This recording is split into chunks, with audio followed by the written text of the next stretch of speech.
Journeys we are meant to take, something at the edge of space, calling us to fly away.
Infinite power, infinite power, infinite power, power, infinite power, infinite power, infinite power,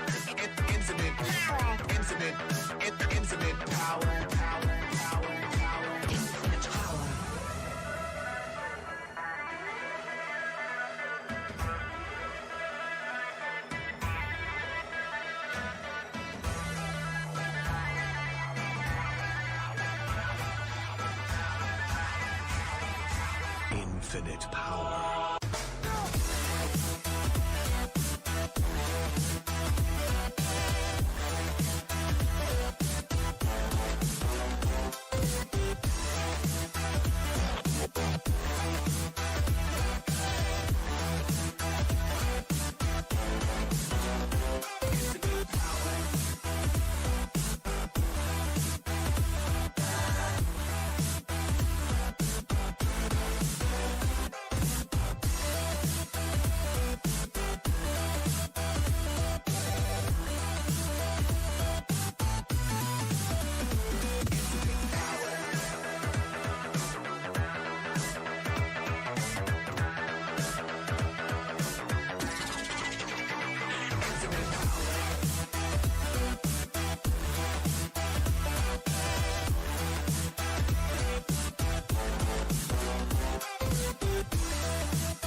Infinite power.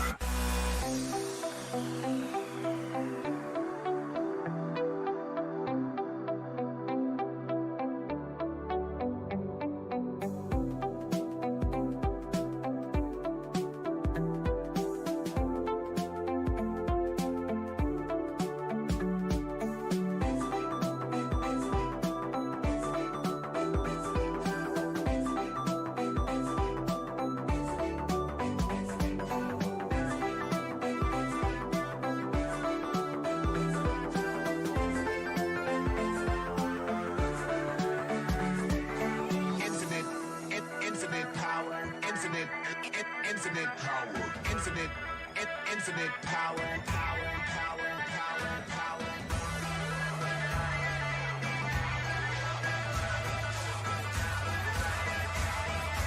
Infinite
I'll still be there for you.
Time you two are getting rough, my mind just sounds like Shia LaBeouf. It says no, no, no, no, no, just no, no, no, no, no.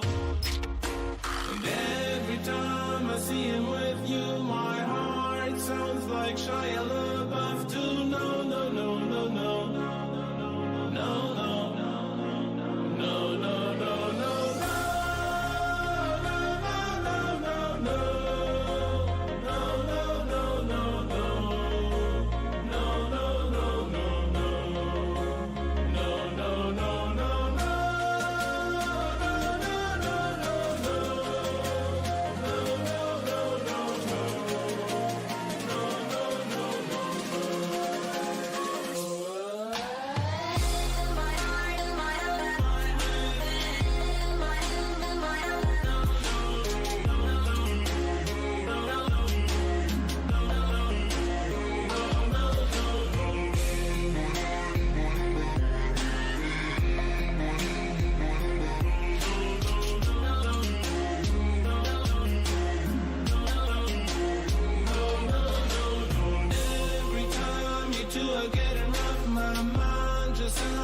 Shia LaBeouf, it says no, no, no, no, no, just no, no, no, no, no. And every time I see him with you, my heart sounds like Shia LaBeouf too. No, no, no, no, no, no, no, no, no, no.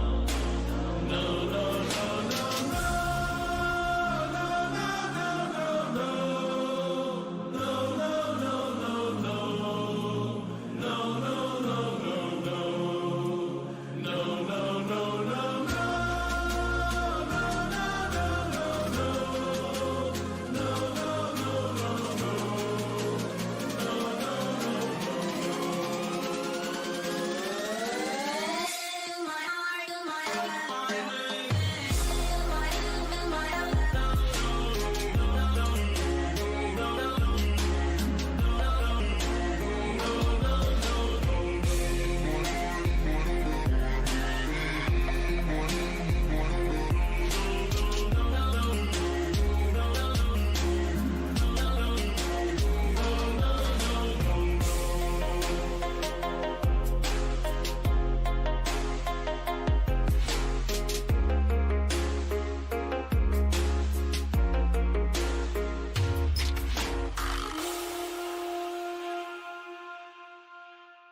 and feather.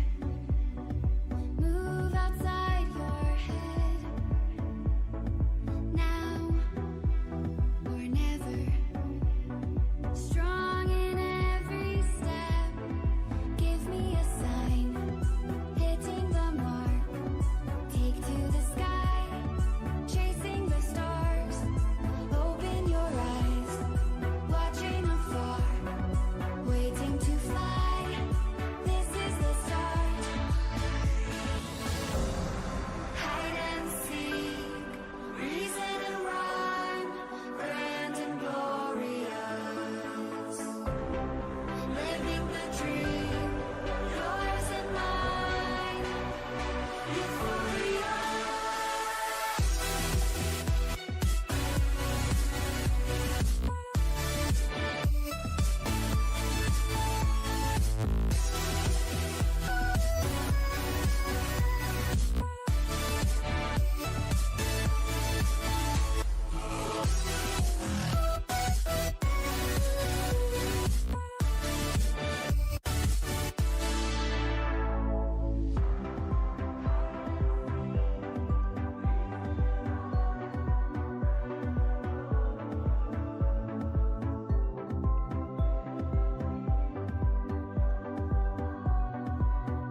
Everything is alright. Everything is right.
at the edge of space, calling us to fly away.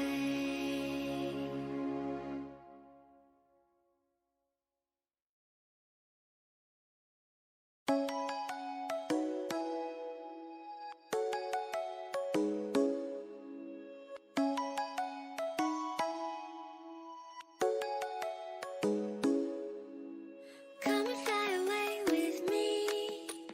Come and fly away with me. Come and fly away with me. Come and fly away with me. Come and fly away with me. Come and fly away with me. Come and fly away with me. Come and fly away with me. Don't you be afraid, everything will change. You and I jumping off the edge. They say dreamers never die, so come and fly, come and fly, come and fly away with me. We're rising, we're falling, we're making moves. We're climbing, we're soaring, 1,000 views.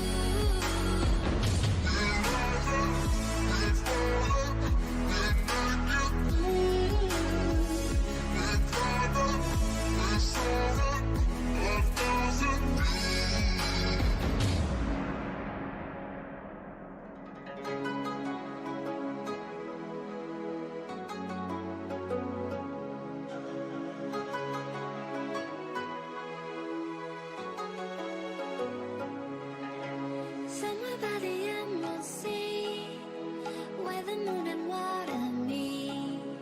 Somewhere close to harmony, when the world is sound asleep. Something's gonna bring the change, journeys we are meant to take. Something at the edge of space, calling us to fly away. Don't you be afraid, everything will change. You and I jumping off the edge. They say dreamers never die, so come and fly, come and fly, come and fly away with me. We're rising, we're falling, we're making moves. We're climbing, we're soaring, 1,000 views.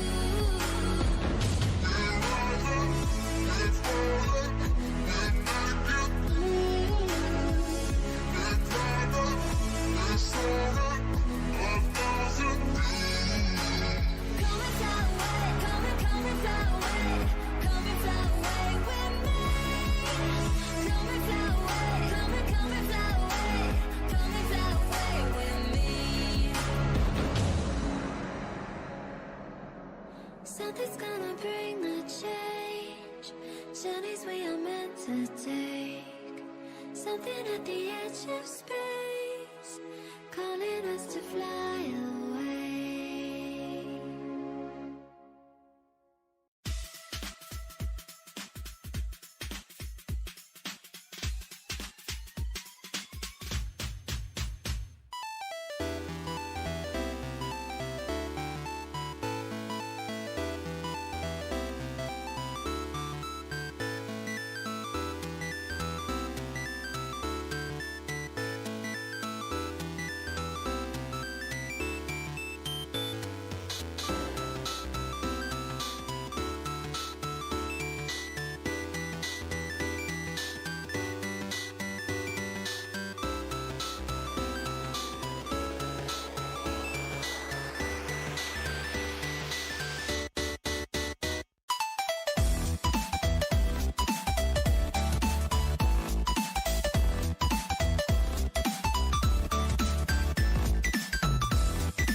a sweet harmony.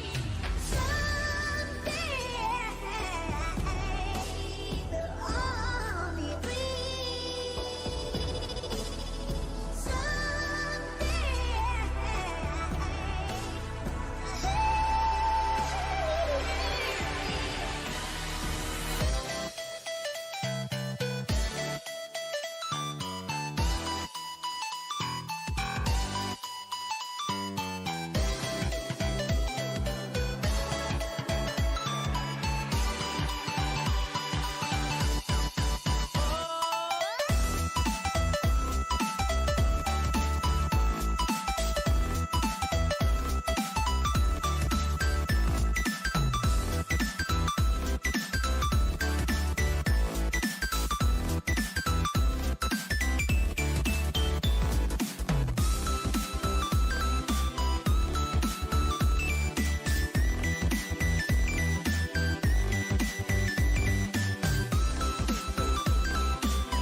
Summer in the hills, those hazy days I do remember. We were running still, had the whole world at our feet, watching seasons change. Our roads were lined with adventure, mountains in the way couldn't keep us from the sea. Here we stand, open arms. This is home where we are, ever strong in the world that we made. I still hear you in the breeze, see your shadow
infinite power, infinite power, infinite power, infinite power,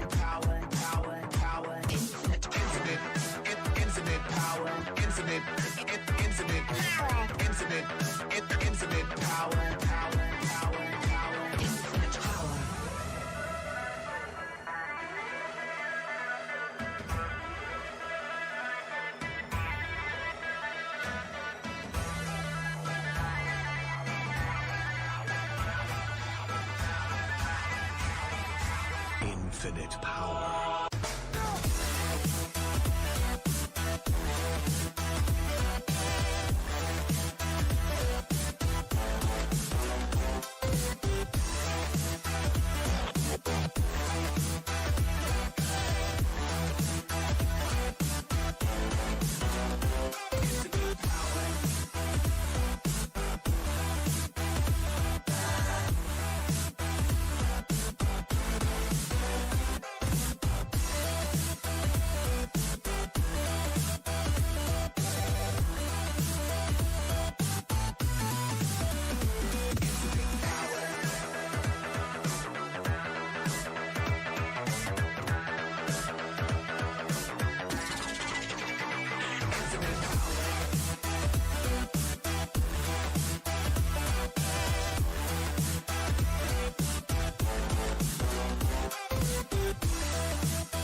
Infinite power. Infinite power, infinite power, infinite power, power.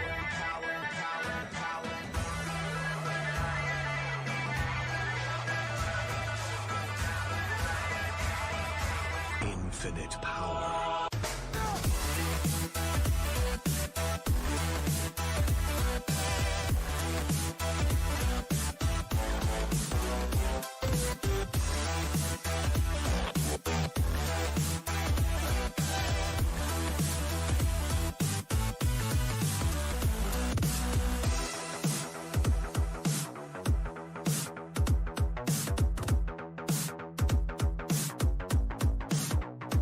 Infinite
you two are getting rough. My mind just sounds like Shia LaBeouf. It says no, no, no, no, no. Just no, no, no, no, no. And every time I see him with you, my heart sounds like Shia LaBeouf too. No, no, no, no, no. No, no, no, no, no, no, no.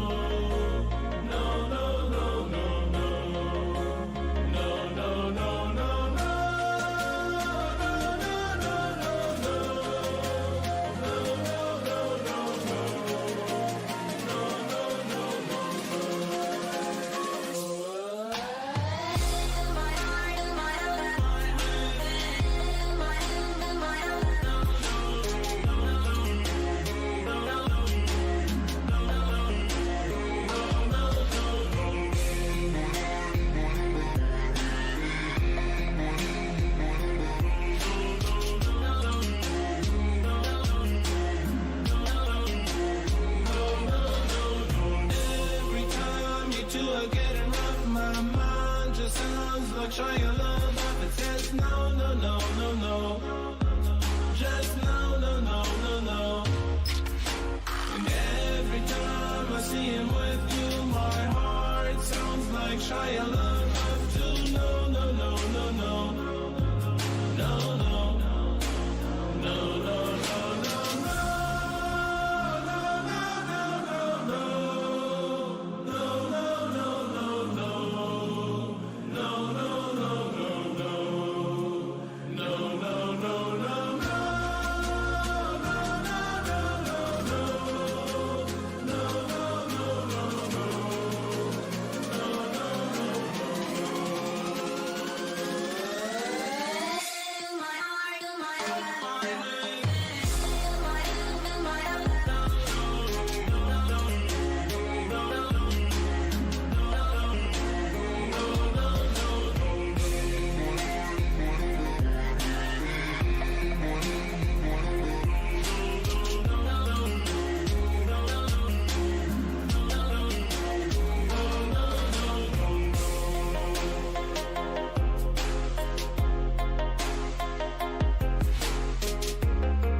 Jewelry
Radiant team back.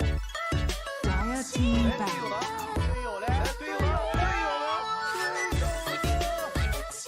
Radiant team back.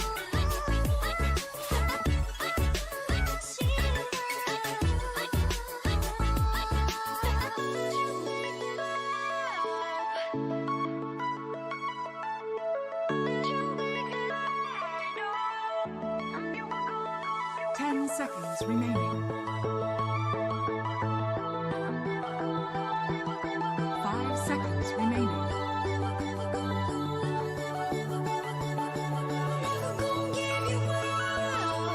Dire team back.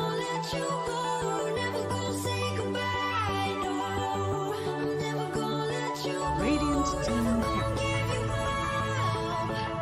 Dire team pick. Keeper of the light.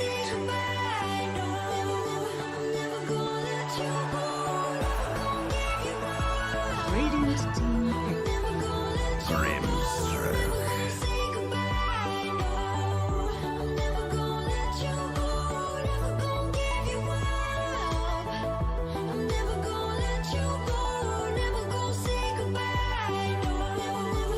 Dire team pick. Void incarnate. Radiant team back. Shadow Fiend.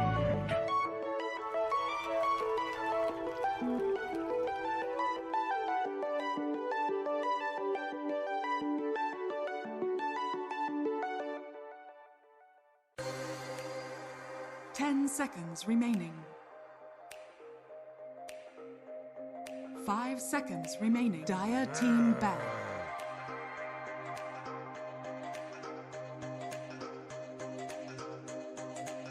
Radiant team ban.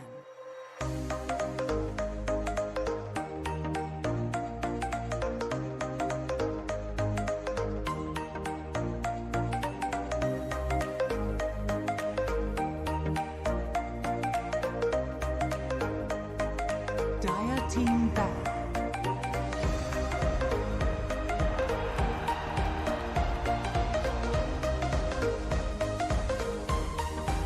Radiant team back.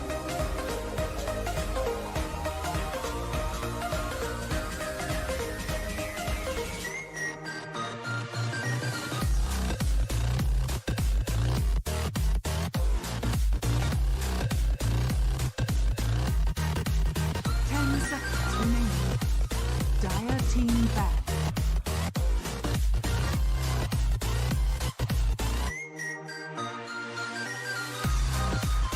Dire team pick. Radiant team pick. Earth shaking.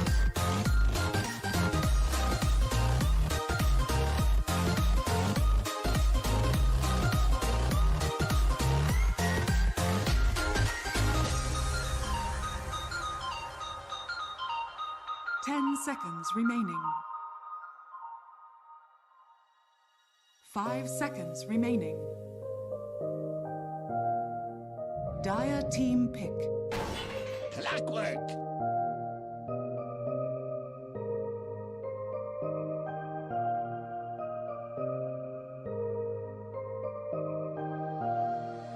Radiant team pick. I speak for the trees.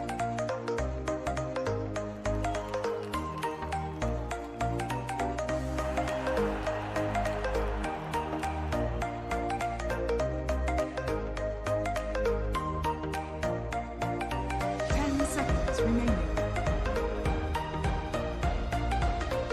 5 seconds remaining.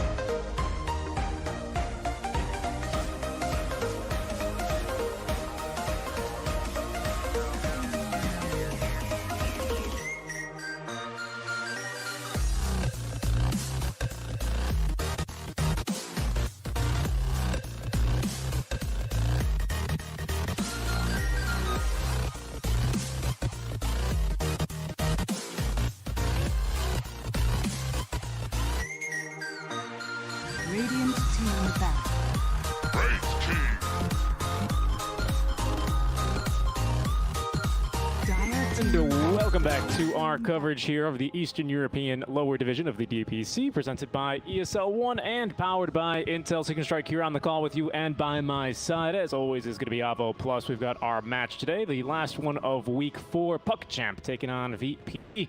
We can see your draft already well underway. We can also see that PckCp here, they're just actually coming off of a win, or rather a loss, more accurately, as they did end up losing the grand finals match of Snow Sweet Snow to Hellbear Smashers. It was a very, very exciting 4-game series. 10 out of 10. Would definitely recommend you guys check it out. It was a real series, actually. But yeah, such a close game as well. Really, really exciting finish to game. But PckCp, heading into that one, they were already kind of aiming for top 3. So I'm sure, although they're disappointed to have lost that series, especially if they had the reverse sweep potential, I think they're still going to be pretty happy overall with their performance, and they've got a cool crisp $15,000 coming their way. So that's going to be nice. It's by far, at least for Creelot, their hard carry, it's by far the biggest prize pool he's gotten. He's more than, I think, like tripled his winnings alone from this. So also DPC, right, where you're really dominating. I think you should be quite happy when the tournament that you're quote unquote losing is the home sweet home, which, well, exciting tournament. Of course, you want to win that. It's not as important as the DPC leagues where you're doing awfully well. And now you are up against VP, which is, honestly, I wouldn't say it's an easy opponent, but we're seeing PckCp. And actually, both teams really know each other because it took no time to draft. We're sorry about that little 10-second delay, but apparently it looked like 3 minutes delay because of how fast they drafted. PckCp, the Void Spirit, Wraith King, Pango seem to be their tricore. Not much use for the Coddle besides with a bit of the Wraith King, so it's like okay. Yeah. Very consistent lineup, kind of vanilla lineup. Not gonna lie, the Pango is the only. Especially for PckCp, these are just heroes they like to play, heroes that they are just good at. Desperate, Void Spirit, Creelot, Wraith King. They always, and this is the one thing I finally figured out about PckCp. Creelot is almost exclusively their win condition.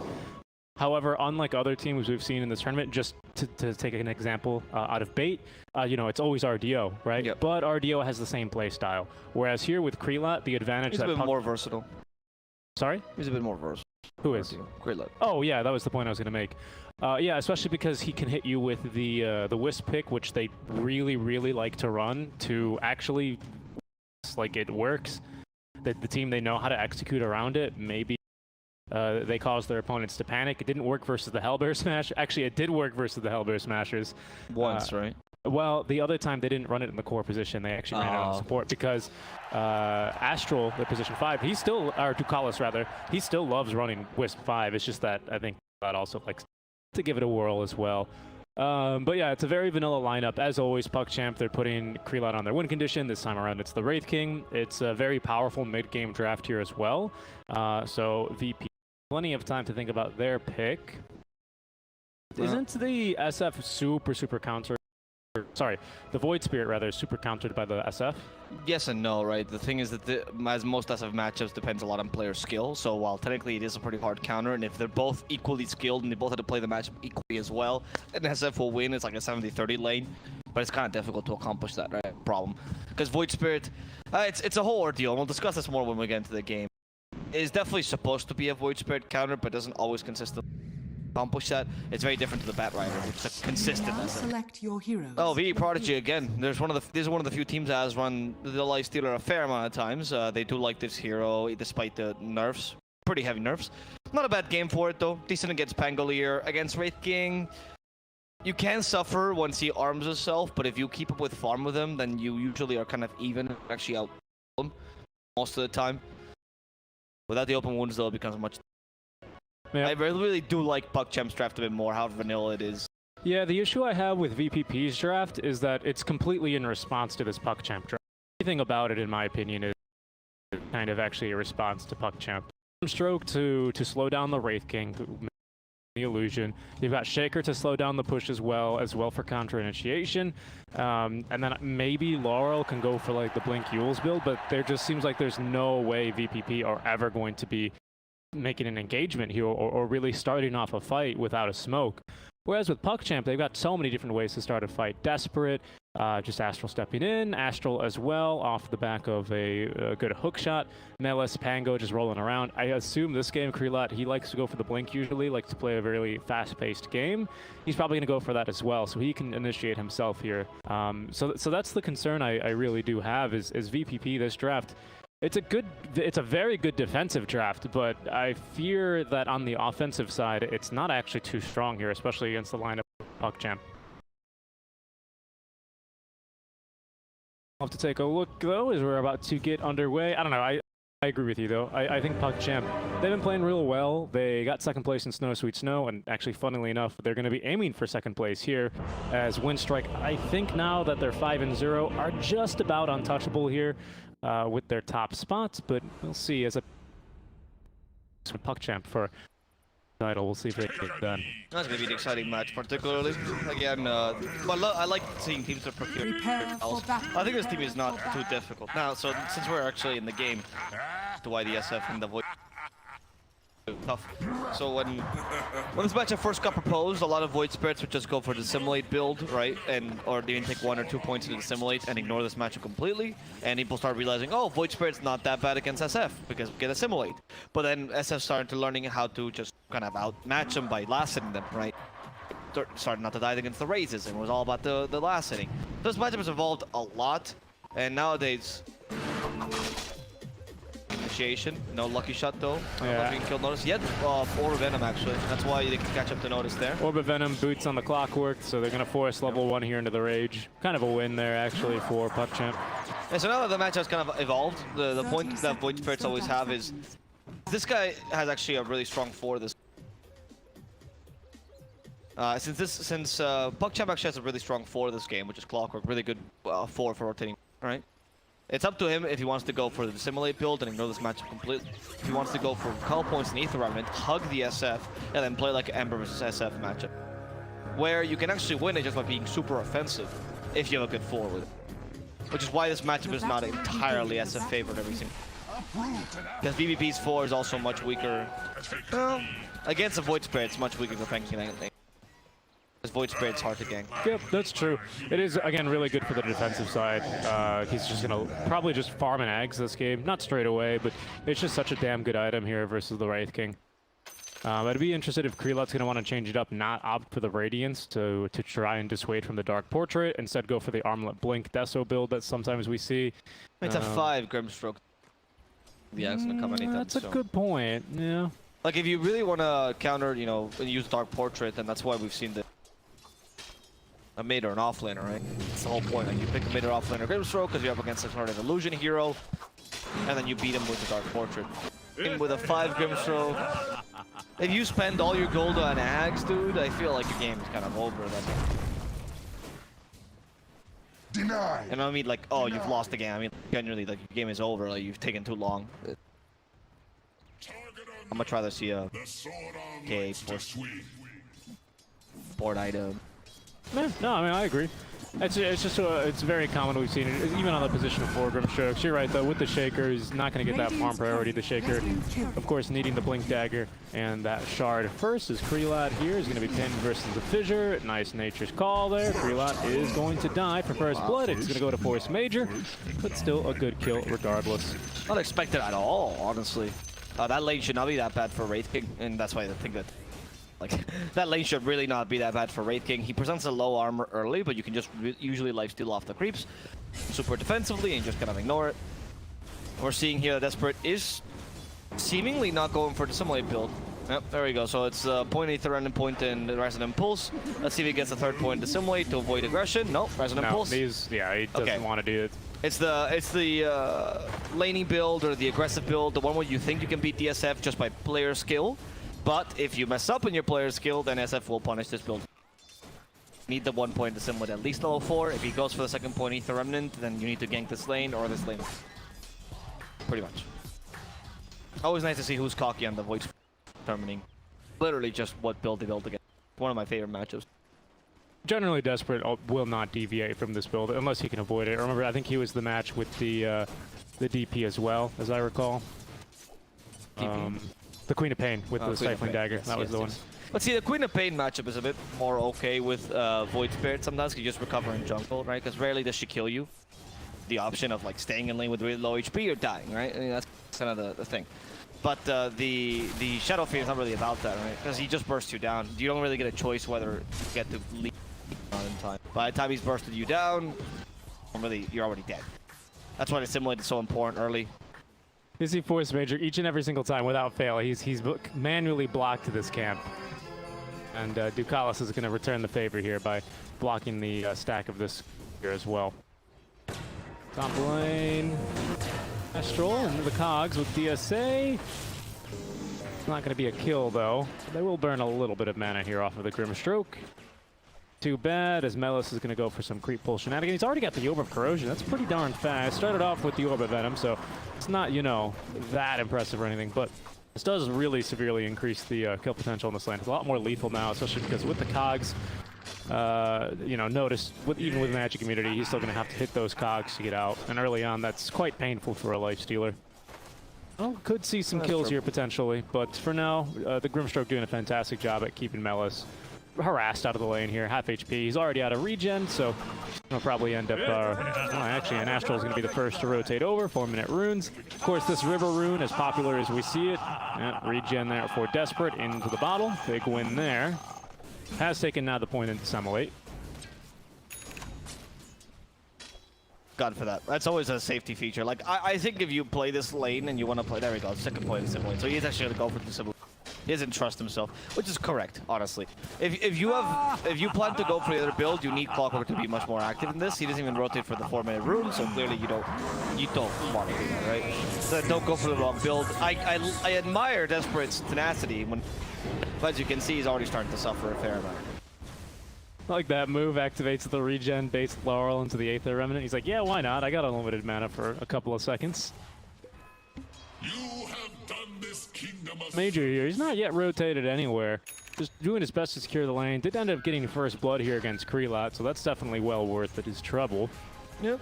That was the very surprising first blood right early as well. Everything shouldn't be suffering. I mean, everything suffers from lane. Lifestealer in that aspect. Astral is going to be fairly slowed by the Gold Frenzy, and now he might just die to that rage. Yeah, goodbye Astral. No chance to him. He was hoping to push him out, but get them correct. Very hard to try to calculate that against a Lifestealer that's slowing you down, though. Yeah, especially when the Lifestealer has boots as well.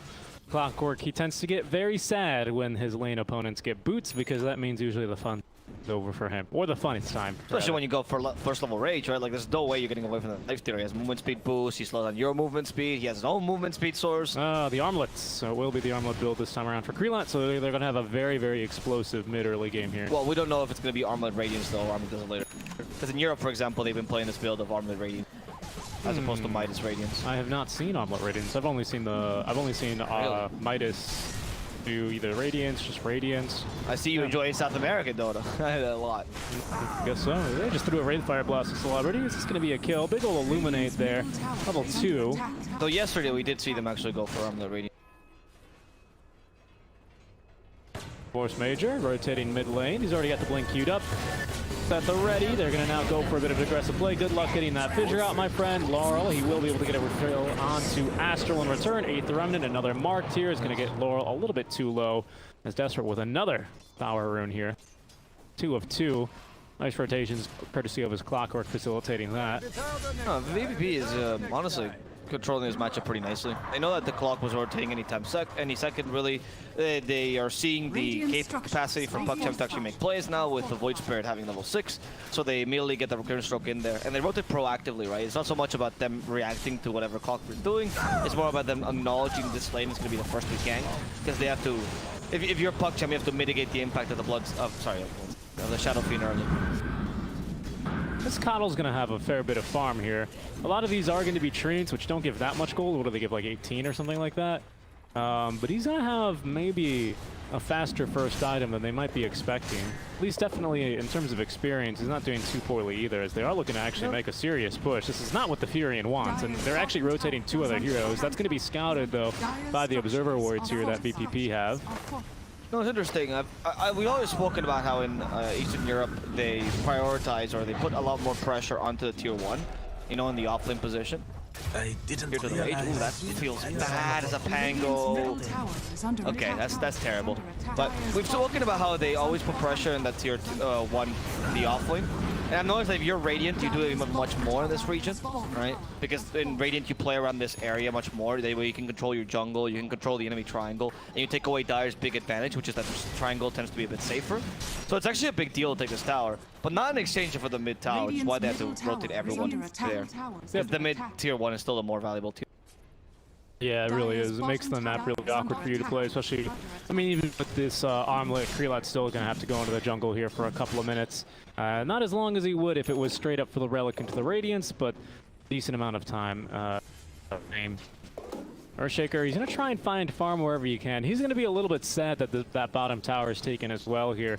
Because normally he would be, or he or the Lifestealer would be the ones to go take farm here eventually. Make a push for the tier 1 tower. It's just a little bit too dangerous when this tier 1 is down, which is why no one's actually farming this kind of free lane here on the side of VPP. Smoke play. They're going for Laurel. Oh, they missed the... yeah, that's not a kill. They've missed, unfortunately, the Swashbuckle. They're going to go mid lane instead. They see Force Major, and Melis is going to run him over in his van.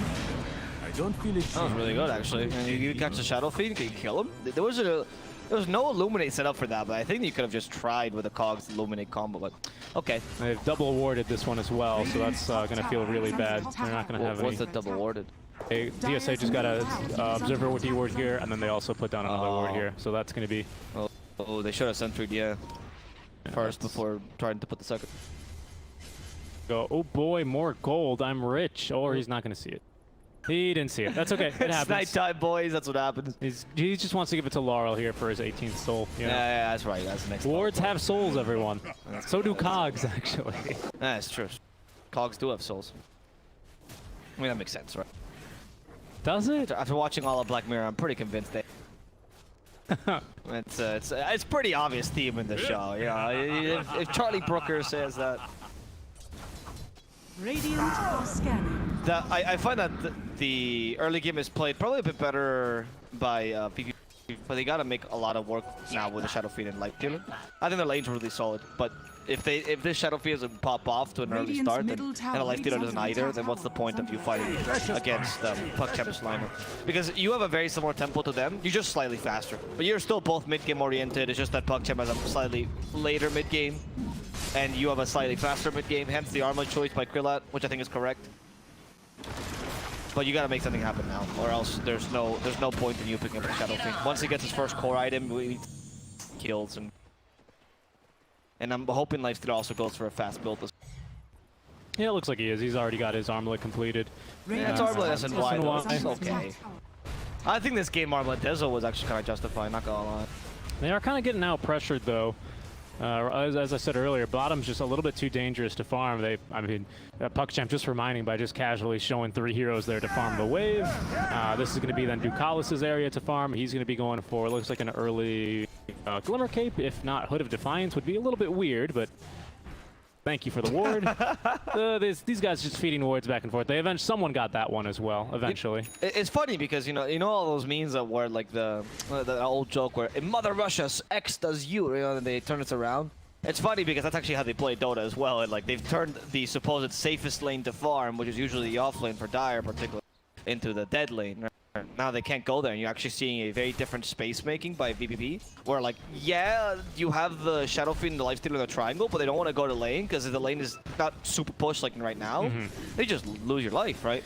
Yeah, that's the power taking tier 1 off lane. It's super dangerous, especially because considering how great the initiation from PckCp is right now. I mean, Clockwork at level 6 is probably the best initiation you could ask for at 11 minutes into the game. level 6 too, honestly. I think those are the top two. As follow-up, absolutely, right? Yeah. But just having this almost instant hook shot with the vision, it's so great, yeah. And they're going to show it to Laurel now as he's inside the cogs. Now he's going to look to farm up a couple of souls, but no, he's already killed off. DSA, Notice running on in as Desperate is going to set up the Aether Remnant. That'll catch Notice before the Rage pops off, but he's still going to get hit a little bit by the Inkswell. Echo Slam there. He's going to connect onto Astral and a couple of the Ancients there to secure the kill. He also dying there. Yeah, the top lane. Top. There's the Rolling Thunder initiation we talked about. Yeah, it's also. I mean, this is a kill area right here for the Pango. Yeah, edges of the map. It is a bit tough though in that area because you're gonna best get 2 bumps, but against something like an NP, right, who is just really weak. Yeah, against an NP who thrives by, in generally, much like a Tinker, hiding in trees and then creating more trees around himself. And you go, trees. Lol. Yeah, both of which, you know, Pango goes burr right through. He does not care. Yeah, and Bottom? Bottom. There seems to be an initiation with that fissure. Okay, they stop the Coddle, but Coddle, does he have a Quelling Blade just to get out of the Sprout? I think he does, yeah. Okay. And to help him get some CS, you know? Yeah, he's farmed. Yeah, it's fine. You know what? Not against the Quelling Blade, though. So it's a good choice. But yeah, now if you can take both side lanes, which it seems like what they're doing, you open up a top side lane and the enemy jungle so that Wraith can farm it, and you close the bottom bottom lane so the enemy can't farm it. And then you go, where do you farm if you're dire? Right Yeah, now? on top of that, VPP go, okay guys, they can't just walk into our triangle and kill us like that. We need to take this tower, right? But PckChamp, they know. They set up for 4 heroes there, and VPP were like, all right, we can't fight them. I guess we just farm.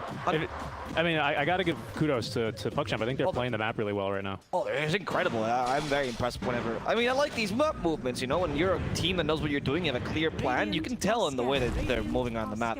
But what I like, or the VP's option, apart from this, what they could opt to do is go for the Beast Coast way, where you, instead of trying to play the map and try to expand your map, you just defend the triangle really hard with always a 5 or a 4 there.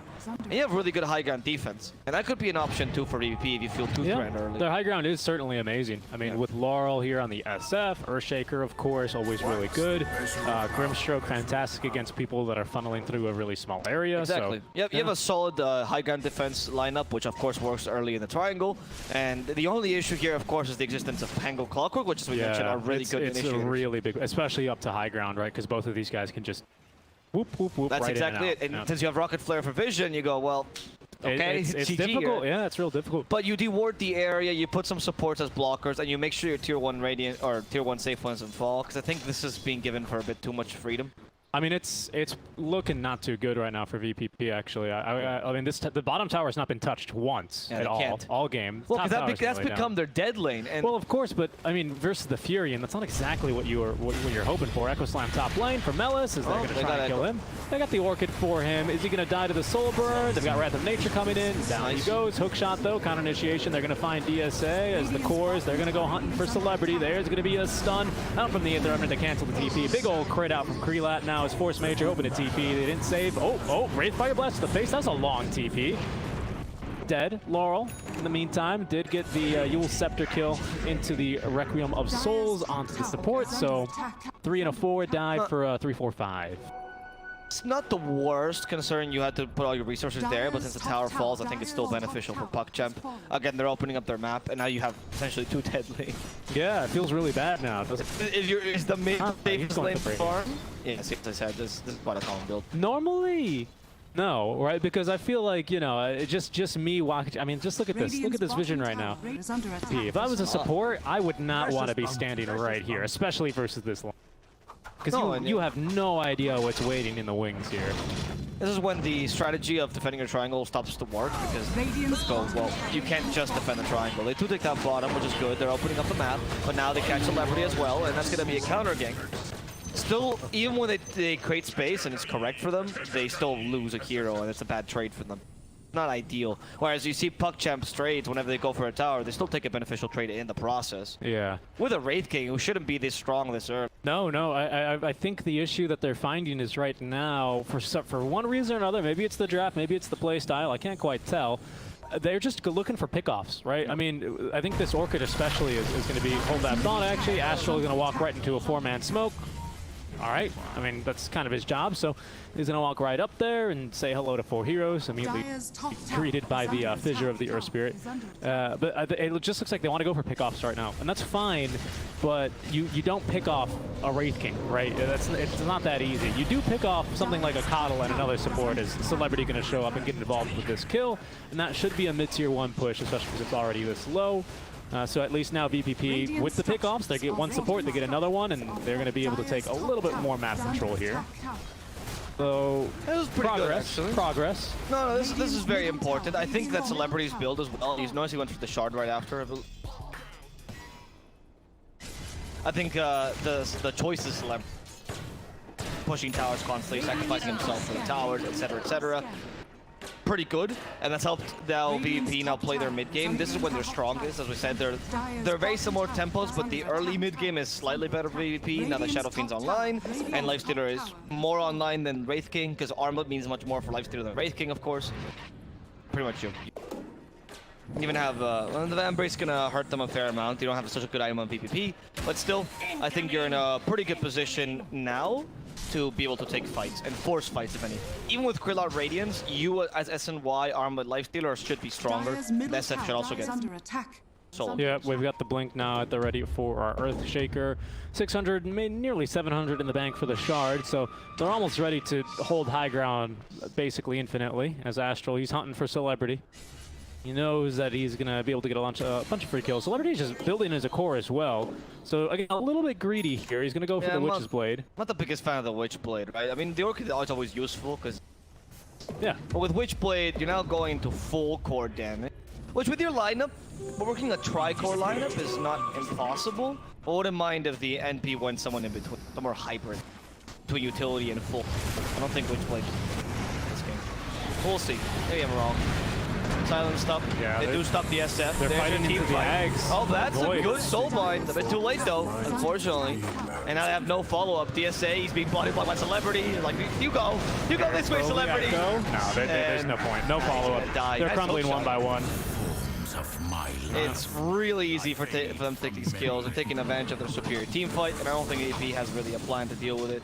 No, unfortunately, I don't believe they scouted Desperate's Aghanim Scepter, so SF walks in expecting to get a big old Requiem to start off the fight and set up for the Earthshaker to follow up, but he doesn't get a chance to cast a single spell. So he dies basically instantly. He can't wait to get this BKB. He's only 600 gold away. The problem is, Alvaro, when he does get this BKB, Wraith King's going to be finished farming up his Radiance here. So it's going to be another big item that they'll be fighting into. So, I mean, so far you do have this tri-core, but right now they're all just kind of crumbling one by one. But I got a question. The tri-core is really the best option here for... I mean, if you start losing map control super early and you go for a tri-core lineup, one of your cores is inadvertently going to get fall behind. Yeah, yeah. And that's the MP right now. And you go, okay, MP, if you fall behind, shouldn't you be going for really... You should be going for really impactful items. So we're thinking of things like Solar Crest, we're thinking of things Crimson Guard that Sepp loves. The Shard is a good idea as well. The Axe is not crazy this game. These kind of items that are cheaper and give you a bigger impact than sales. It's just more damage. Oh, the swashbuckles right into his death, basically perma-stun there, as they're going to give the kill to DSA's Phantom. That's also the reveal, right? And now you go for on the Earthshaker? Yeah. No, I don't believe so. I think they definitely saw him in the river because he was running around here. Yeah, I mean, like fights. the first usage, that's why I said reveal. Sure, The first proper usage of the blink death, so I think they should know. And now we're going for short. Yeah, I like this. They can go for Roche here as well, pretty easily.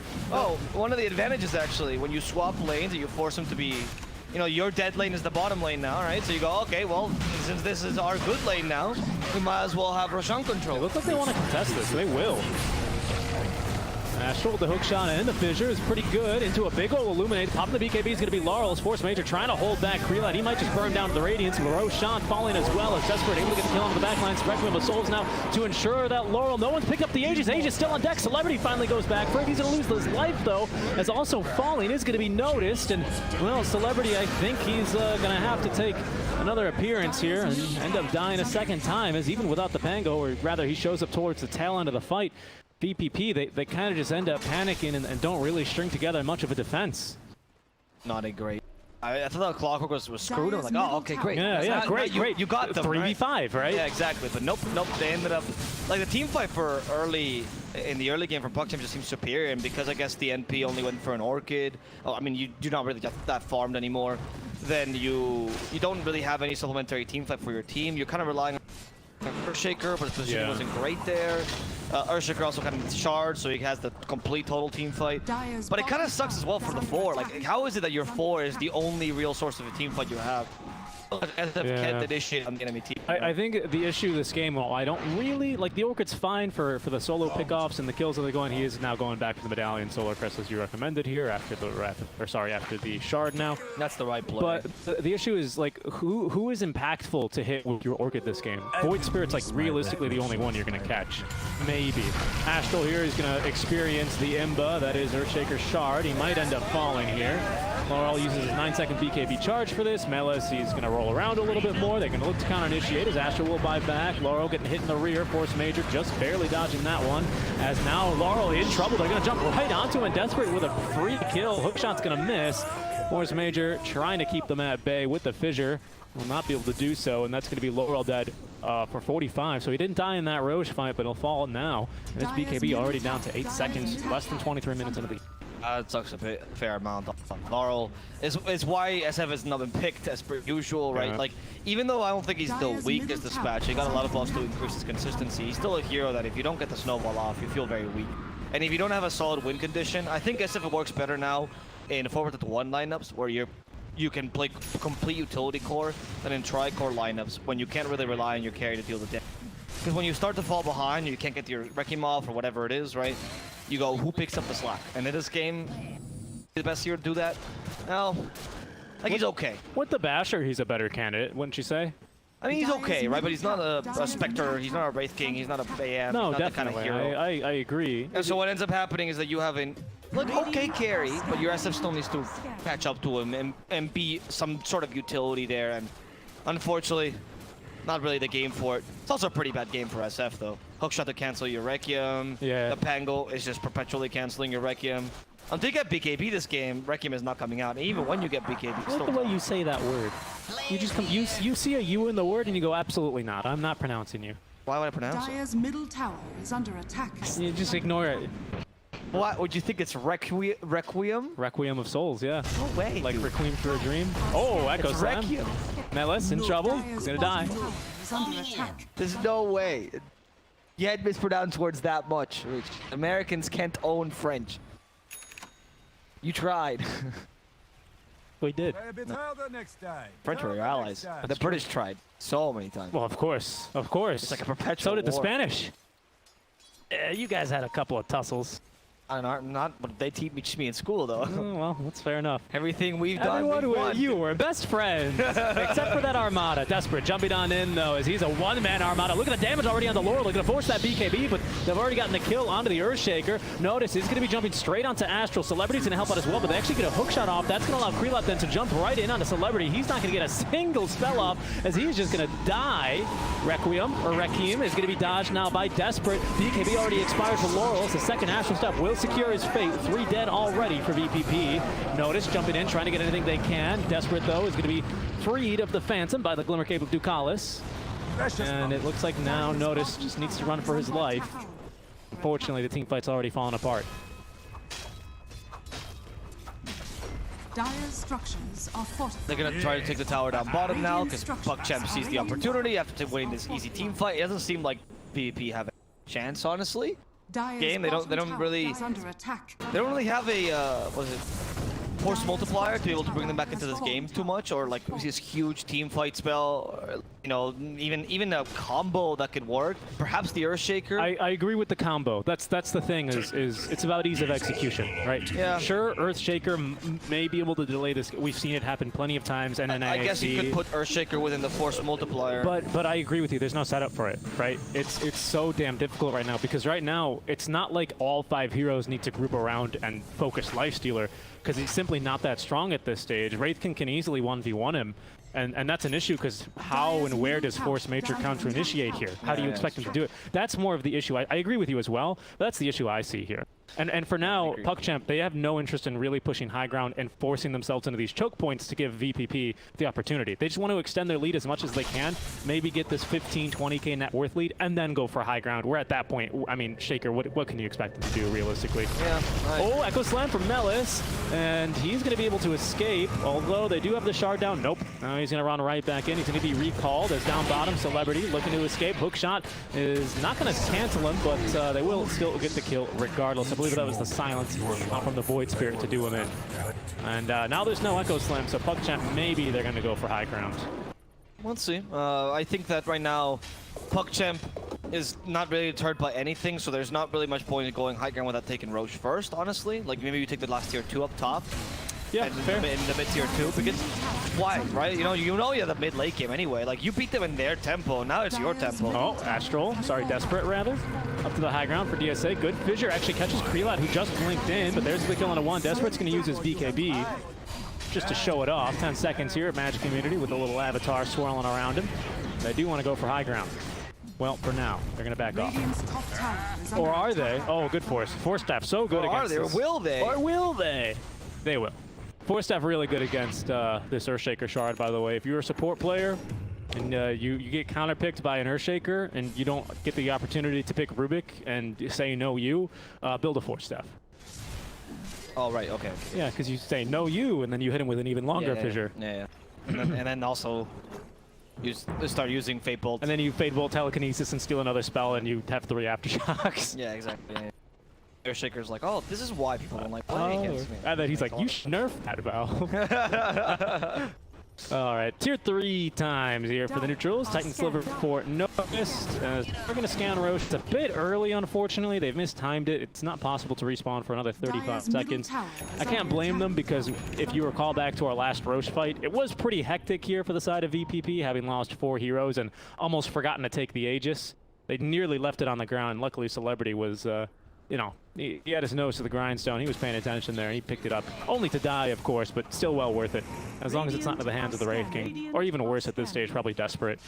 Oh, he's going to be so, like, he's not going to give a damn if he picks up an Aegis. And they even just walk right into Notice. Hookshot as well. No chance to get off the Rage. Fissure is good from Force Major. It might save his life. They're rolling towards him. Krelot the with the blink and a big crit. 824 damage thanks to the minus armor of the lucky shot. My goodness. Radiant's Chance. bottom tower is No under chance at all. Honestly, this game looks pretty bad for VEP. I don't know how they can recover this at all unless Ursher gets the biggest initiation of his life. And even then, the difficulty as well is what you mentioned, that even if you get a good initiation against Wraith King, Pango, Void Spirit, they have so much contingency plan, so much counter initiation. They're not even going to wait for the rush.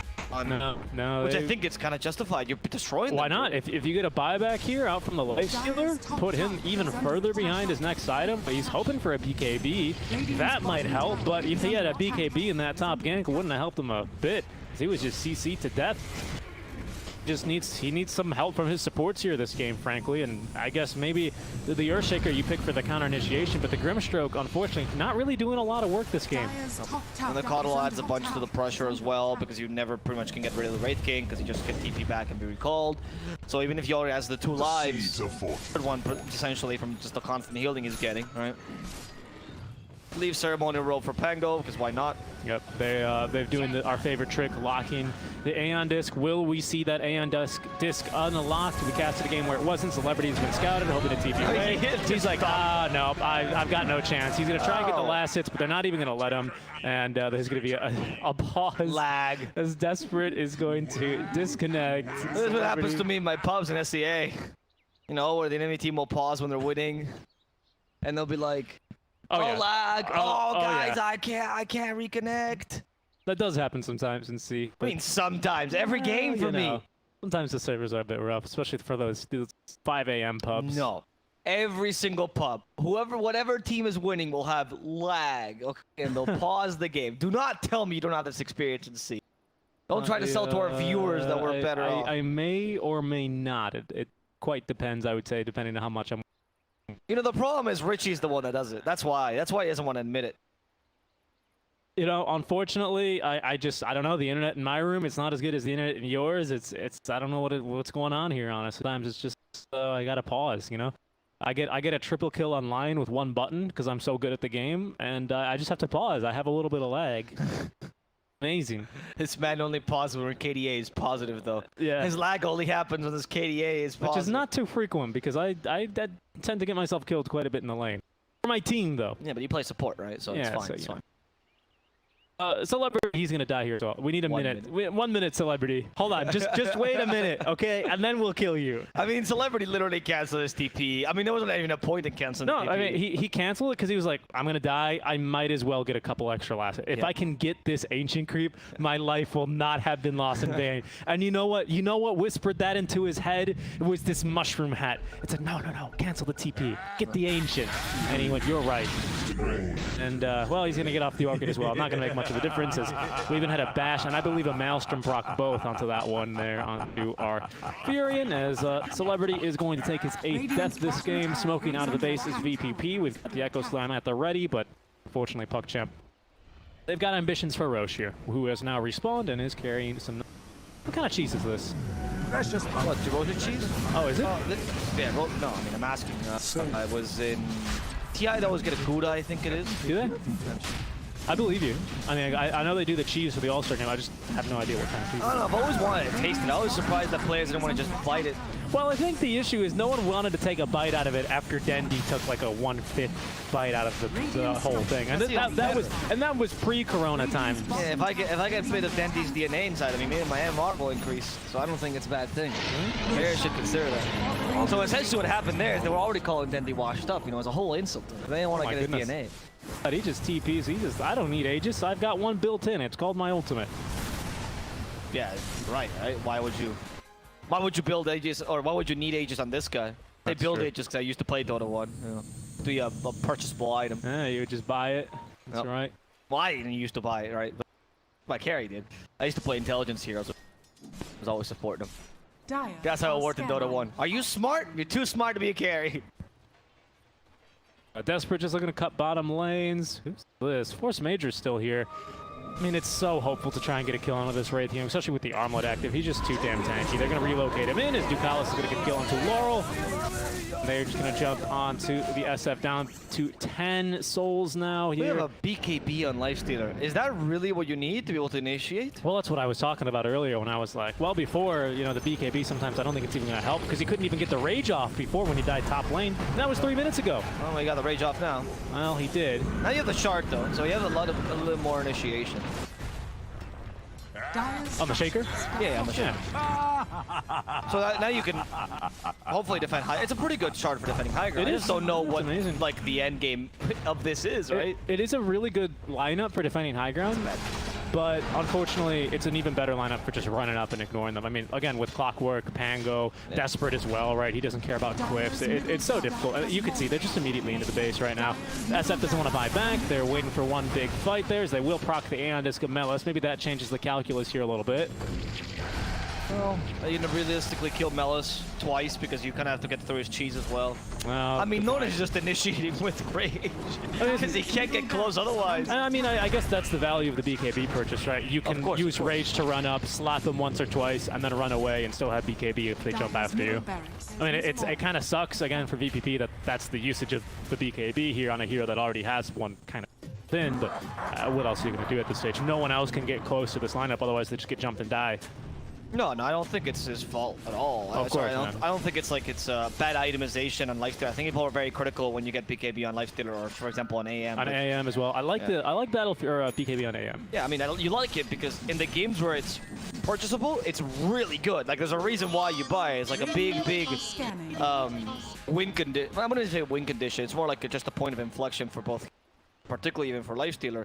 But of course, the difficulty in this game is that yes, BKB is going to help you fight in team fights, but you also can't really deal with the Wraith team to begin with.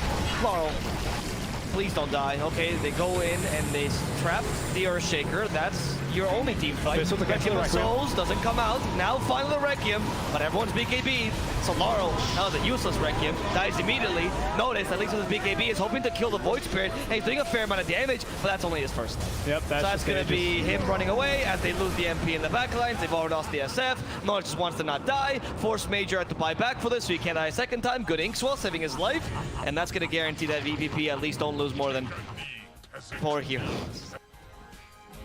Look, I'm grasping at straws to be an optimist here. You are right. They did not get team-wide, but Melis, he's looking to now secure that as he's going to dive Creel out. Great job there predicting the fissure. That's going to stop the aftershocks for sure. As he is now dead. Desperate, nearly into the fountain he goes as he's going to get the kill. In he goes. They're getting fountain farmed, and they're just going to call it GG. Well played. 26k net worth lead here at PckChamp. They're just going to exchange some friendly blows here with Notice, and yeah, Ancient will explode. 26k net worth lead. 35 minutes in PckChamp. Nice draft, nice early game execution, and it really never felt like VPP had a way back in this one the way PckChamp was playing it. I mean, we said it from the start. I think the draft was just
Somewhere by the emerald sea, where the moon and water meet.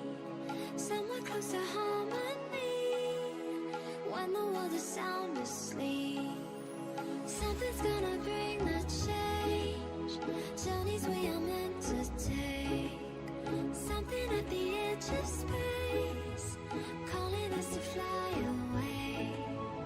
Don't you be afraid, everything will change. You and I, jumping off the edge. They say dreamers never die, so come and fly, come and fly, come and fly away with me. We're rising, we're falling, we're making through. We're climbing, we're soaring, 1,000 views.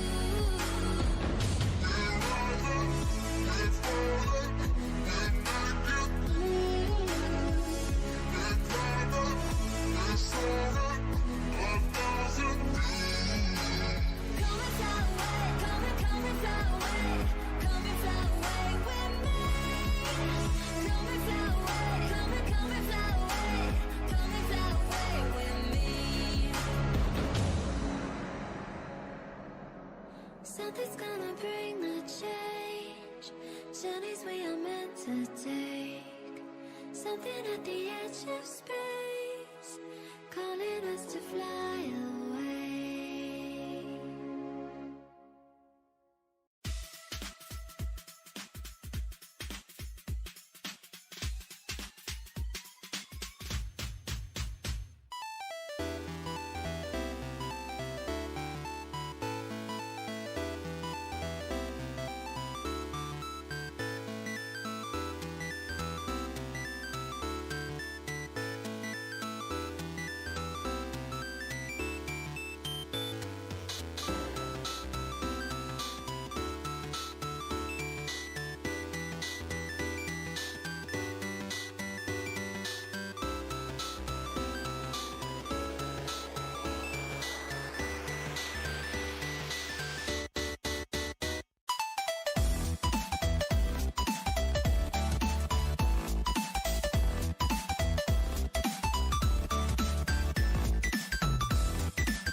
seasons change.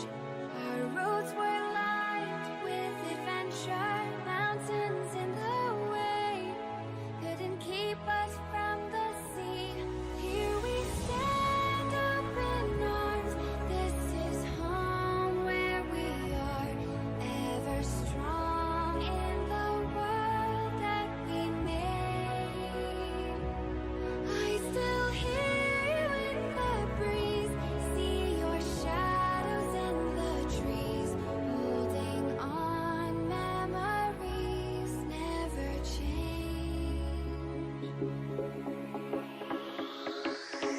5 seconds remaining. Dire team back. Radiant team back. Dire team back.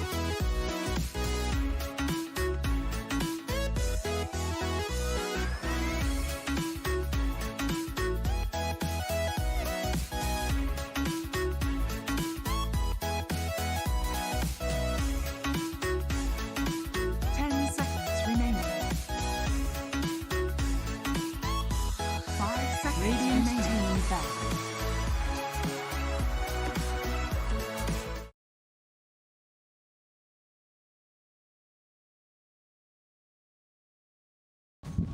Dire team pick. Dire team pick. Radiant team pick. Keeper of the light. What?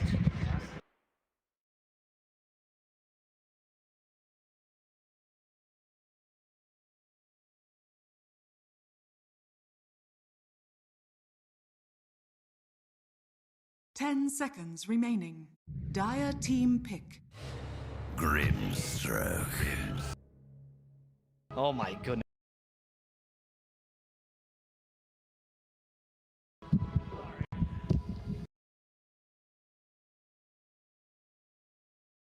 Oh, you're gonna get one? I already bought it. 10 Oh, really? Which one did you seconds get? Remaining. Ah, very fun. Ready to go?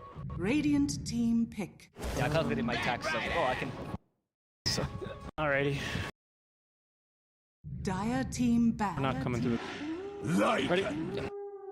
3. hello, guys, and welcome. In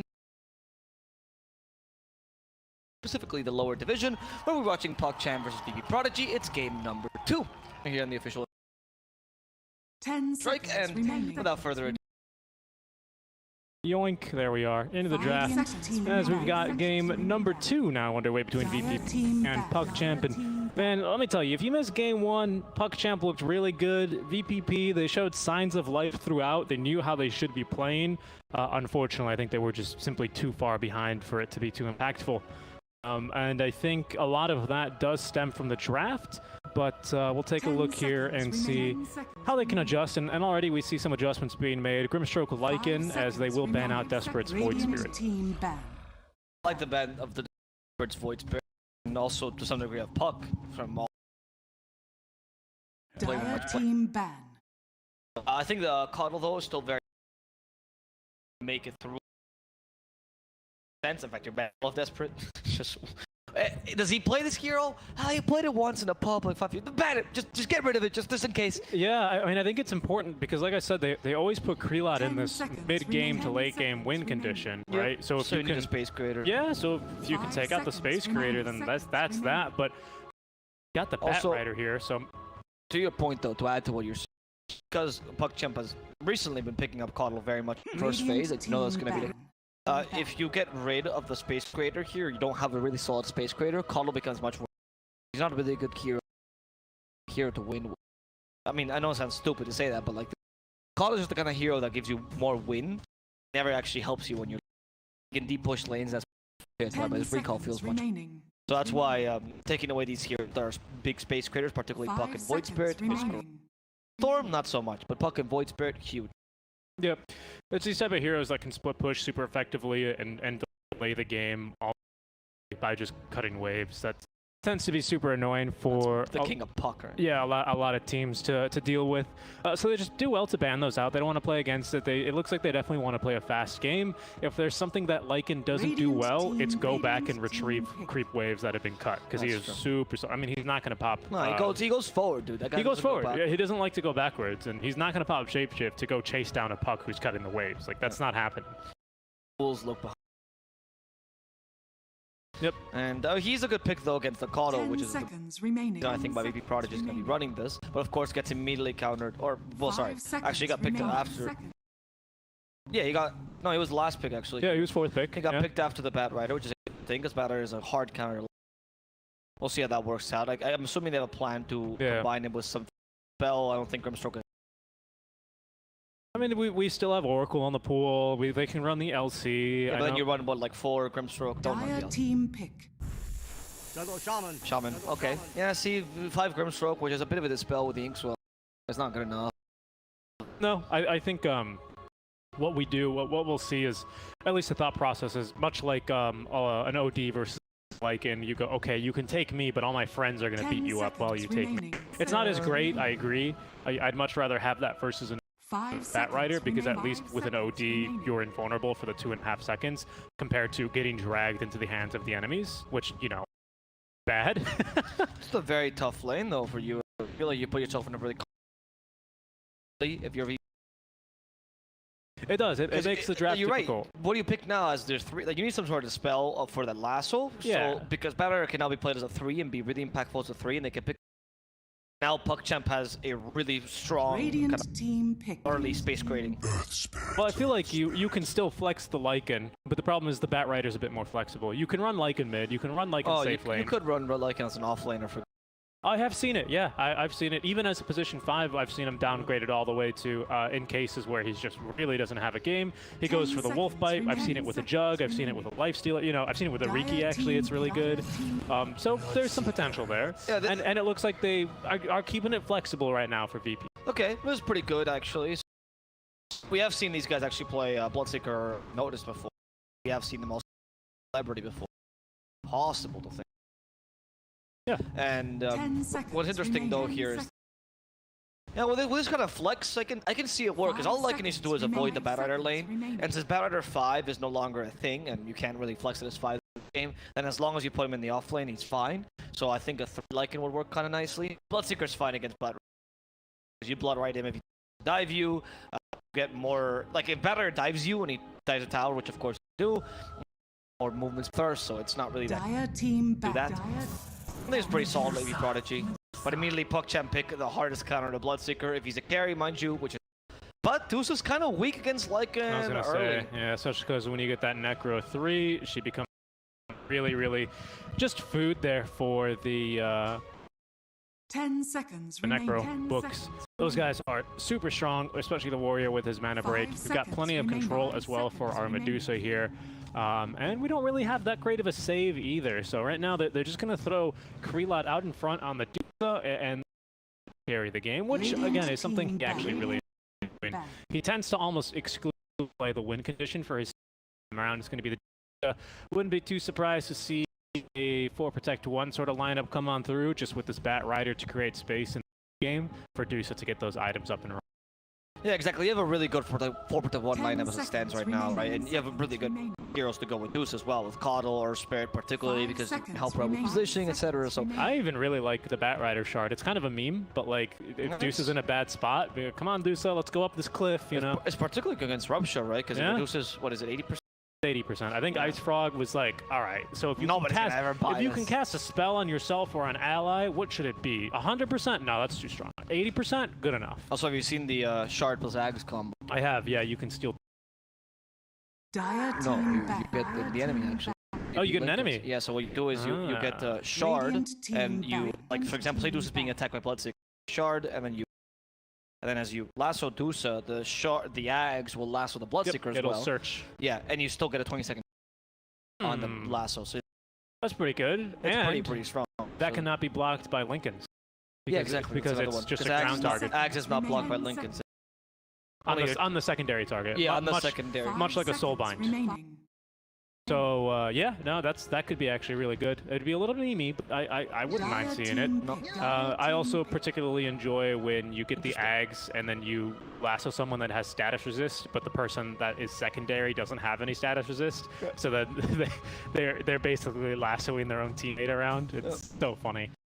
Ban of the Timber for the Underlord ban, but I'm surprised with the Timber. 10 seconds remaining. I guess because this is maybe like baiting, like, oh, Lycan's gonna be our 5 carry. We seconds remaining. switch so you can put the Bat Rider in the off lane and then you have last PckCp, so you're not worried about this mid. We'll see if PckChamp where they decide to flex the Bat Rider. Oh, he kind of works in the off lane, but it is also true. You put him in that position, you're kind of hoping Lycan's gonna go there. A Bloodseeker goes there. You feel a bit bad for putting Bat Rider Bat Rider in the off lane. Not sure. I'm not sure what the right choice here is. What do you pick here if you're PckChamp? That's what I'm thinking. I was thinking like Tide, but the Tide is just okay. Radiant. Rather see a mid laner that creates space. Tide Hunter. Gonna be Tide. I mean, it's just the offlaner that you can pick when there's no Enigma, when there's no Beastmaster. I like the Enigma. Well, unfortunately, I would have liked the Enigma. Two heroes in the core role guaranteed that are melee. You don't have the best heroes to cancel a black hole. Regardless, Shaman before he gets in Aether Lens, his cast ranges are really weak. 5 seconds remaining. Up, Grimstroke, Brace is going to be like Nink Swell, but those all take time. But it's a good band. Co-op? Can you? That are hard. Sets up the tempo. Only thing is she doesn't have much push. I'd rather have. The only issue, of course, I'm seeing if you pick up co-op is then you just tie on your mid up, low. But then you pain building. I like the co-op hero. I know the Laurel hero as well. That's why I know he's a big fan of the Void Spirit, and the SF actually is a big. Yeah, I mean, it sounds stupid because I'm gonna sound like that one person picked something in your pubs and then chat. We pick tank. We need tank, but I feel like we do need something that's a little stronger that can actually kind of stand in front and push away the Tide. Kunkka's fine too. Right? Kunkka, I like the Kunkka. I really like the Kunkka. Yep. And he's pretty good against Bloodseeker. Sorry, he's pretty good with Bloodseeker. Similar with X-Mark Bot if it's not far off, and he's bad right. I wouldn't mind a DK in the sim. Versus the Bat, actually, it's a little rough. Oh, okay. So probably what, like in mid? Yep, like in mid. I just don't know where else you would run the Brew. I think Brew has an even tougher time in that middle. At least like. Oh, they run tight on her mid, because that's gonna be. Like in mid versus Bat Rider is like, sure, Bat Rider can theoretically win that lane, but it's too short for you to dive him. So I can point of why, or not you, like they think like it. Yeah, yeah. But the tight on her mid is gonna. He is. So this makes tight on her much more valuable a pick. It does. Super value. And on top of that, normally a mid lane Lycan, what he'll do is once he gets level 3-4 wolves, he'll push the wave like crazy. He'll go farm 2 camps and then come back and edit fit him, start pushing a little more, especially when he gets Necro 1. Versus the Tide Hunter, can't do it. Can't do it. He's just gonna stand there. He's gonna anchor smash your creep. He's gonna kill them all. And I mean, he's an ocean monster. But by the end of the game, he's gonna be wearing like a full wolf pelt, everything. He's gonna kill so many wolves this game. The Brewmaster though is a really very good, point. Especially now that Tide is being played in the mid position. So he theoretically, because what they did is they didn't give Melis the Tide and they're running in mid. They gave Melis the Bat Rider and gave Esper the Tide Hunter, and now you're running in mid. Which means he's going to be more of a core position, right? And if you do that, then you're incredibly vulnerable to the. It's just going to stop your initiation altogether, right? The Master Spell is good. Doesn't that come with like a 800 mana burn or something like that, or 400? It's just illusion. Okay. Well, it's or summons damage. Summons damage, yeah. But no. But the Cyclone is what you. Like, the reason they picked this game is because Cyclone. Oh yeah. Tied. Because you can't dispel that, because of course you don't do any damage with Cyclone, so you don't care. You send them up in the air, and once you get the, I think it's level 2, on the Primal Split, you can reliably do 2 Cyclones in the fight. And if Tide ever gets his Ravage off, then why did you pick it? Especially when he's a more prevalent role like mid, because you kind of need to also get the. Actually pretty good. Of course the lanes worry me for Vp.prodigy. I don't think Brew is the greatest hero against a Deuce. But with a Shaman, honestly, it's not that bad. You know, there's Deuce Coddle versus Shaman Brew. That lane is really up for grabs for anyone. Depends on how well and aggressive you put it. Bottom lane, I think for Vp.prodigy is fine. The Grimstroke will protect you against the Bat Rider. Bloodseeker's great against Bat Rider in general. That's great. And mid lane, that's the one where I do see a pretty big advantage for. That's why I kind of want like an offlane, because that way you avoid the bad Lycan match. 30 the Bat Rider seconds to battle. Tide Hunter. Yeah, I think they're going for some lane swapsies here. They think they're just looking for first blood right now, but I think they might be considering looking to set up some of that action here. I wouldn't be against it actually. I think it's pretty good this game to try and swap the lanes around just a little bit here. We'll take a look, see what they decide. For now, Creelat running up to the top lane, plenty of regen in tow, as no one wants to contest for The these battle runes. begins. You have very weak level 1s for both teams. Toss, you know. Maybe the Shaman, right? But if you go for Shackles level 1 Shaman, then Duck is so much better. Especially with Brewmaster, because I think this lane you want to. There's no dispels, right? Tight aside. So the Cinder Brew build is great sustained damage against. I agree.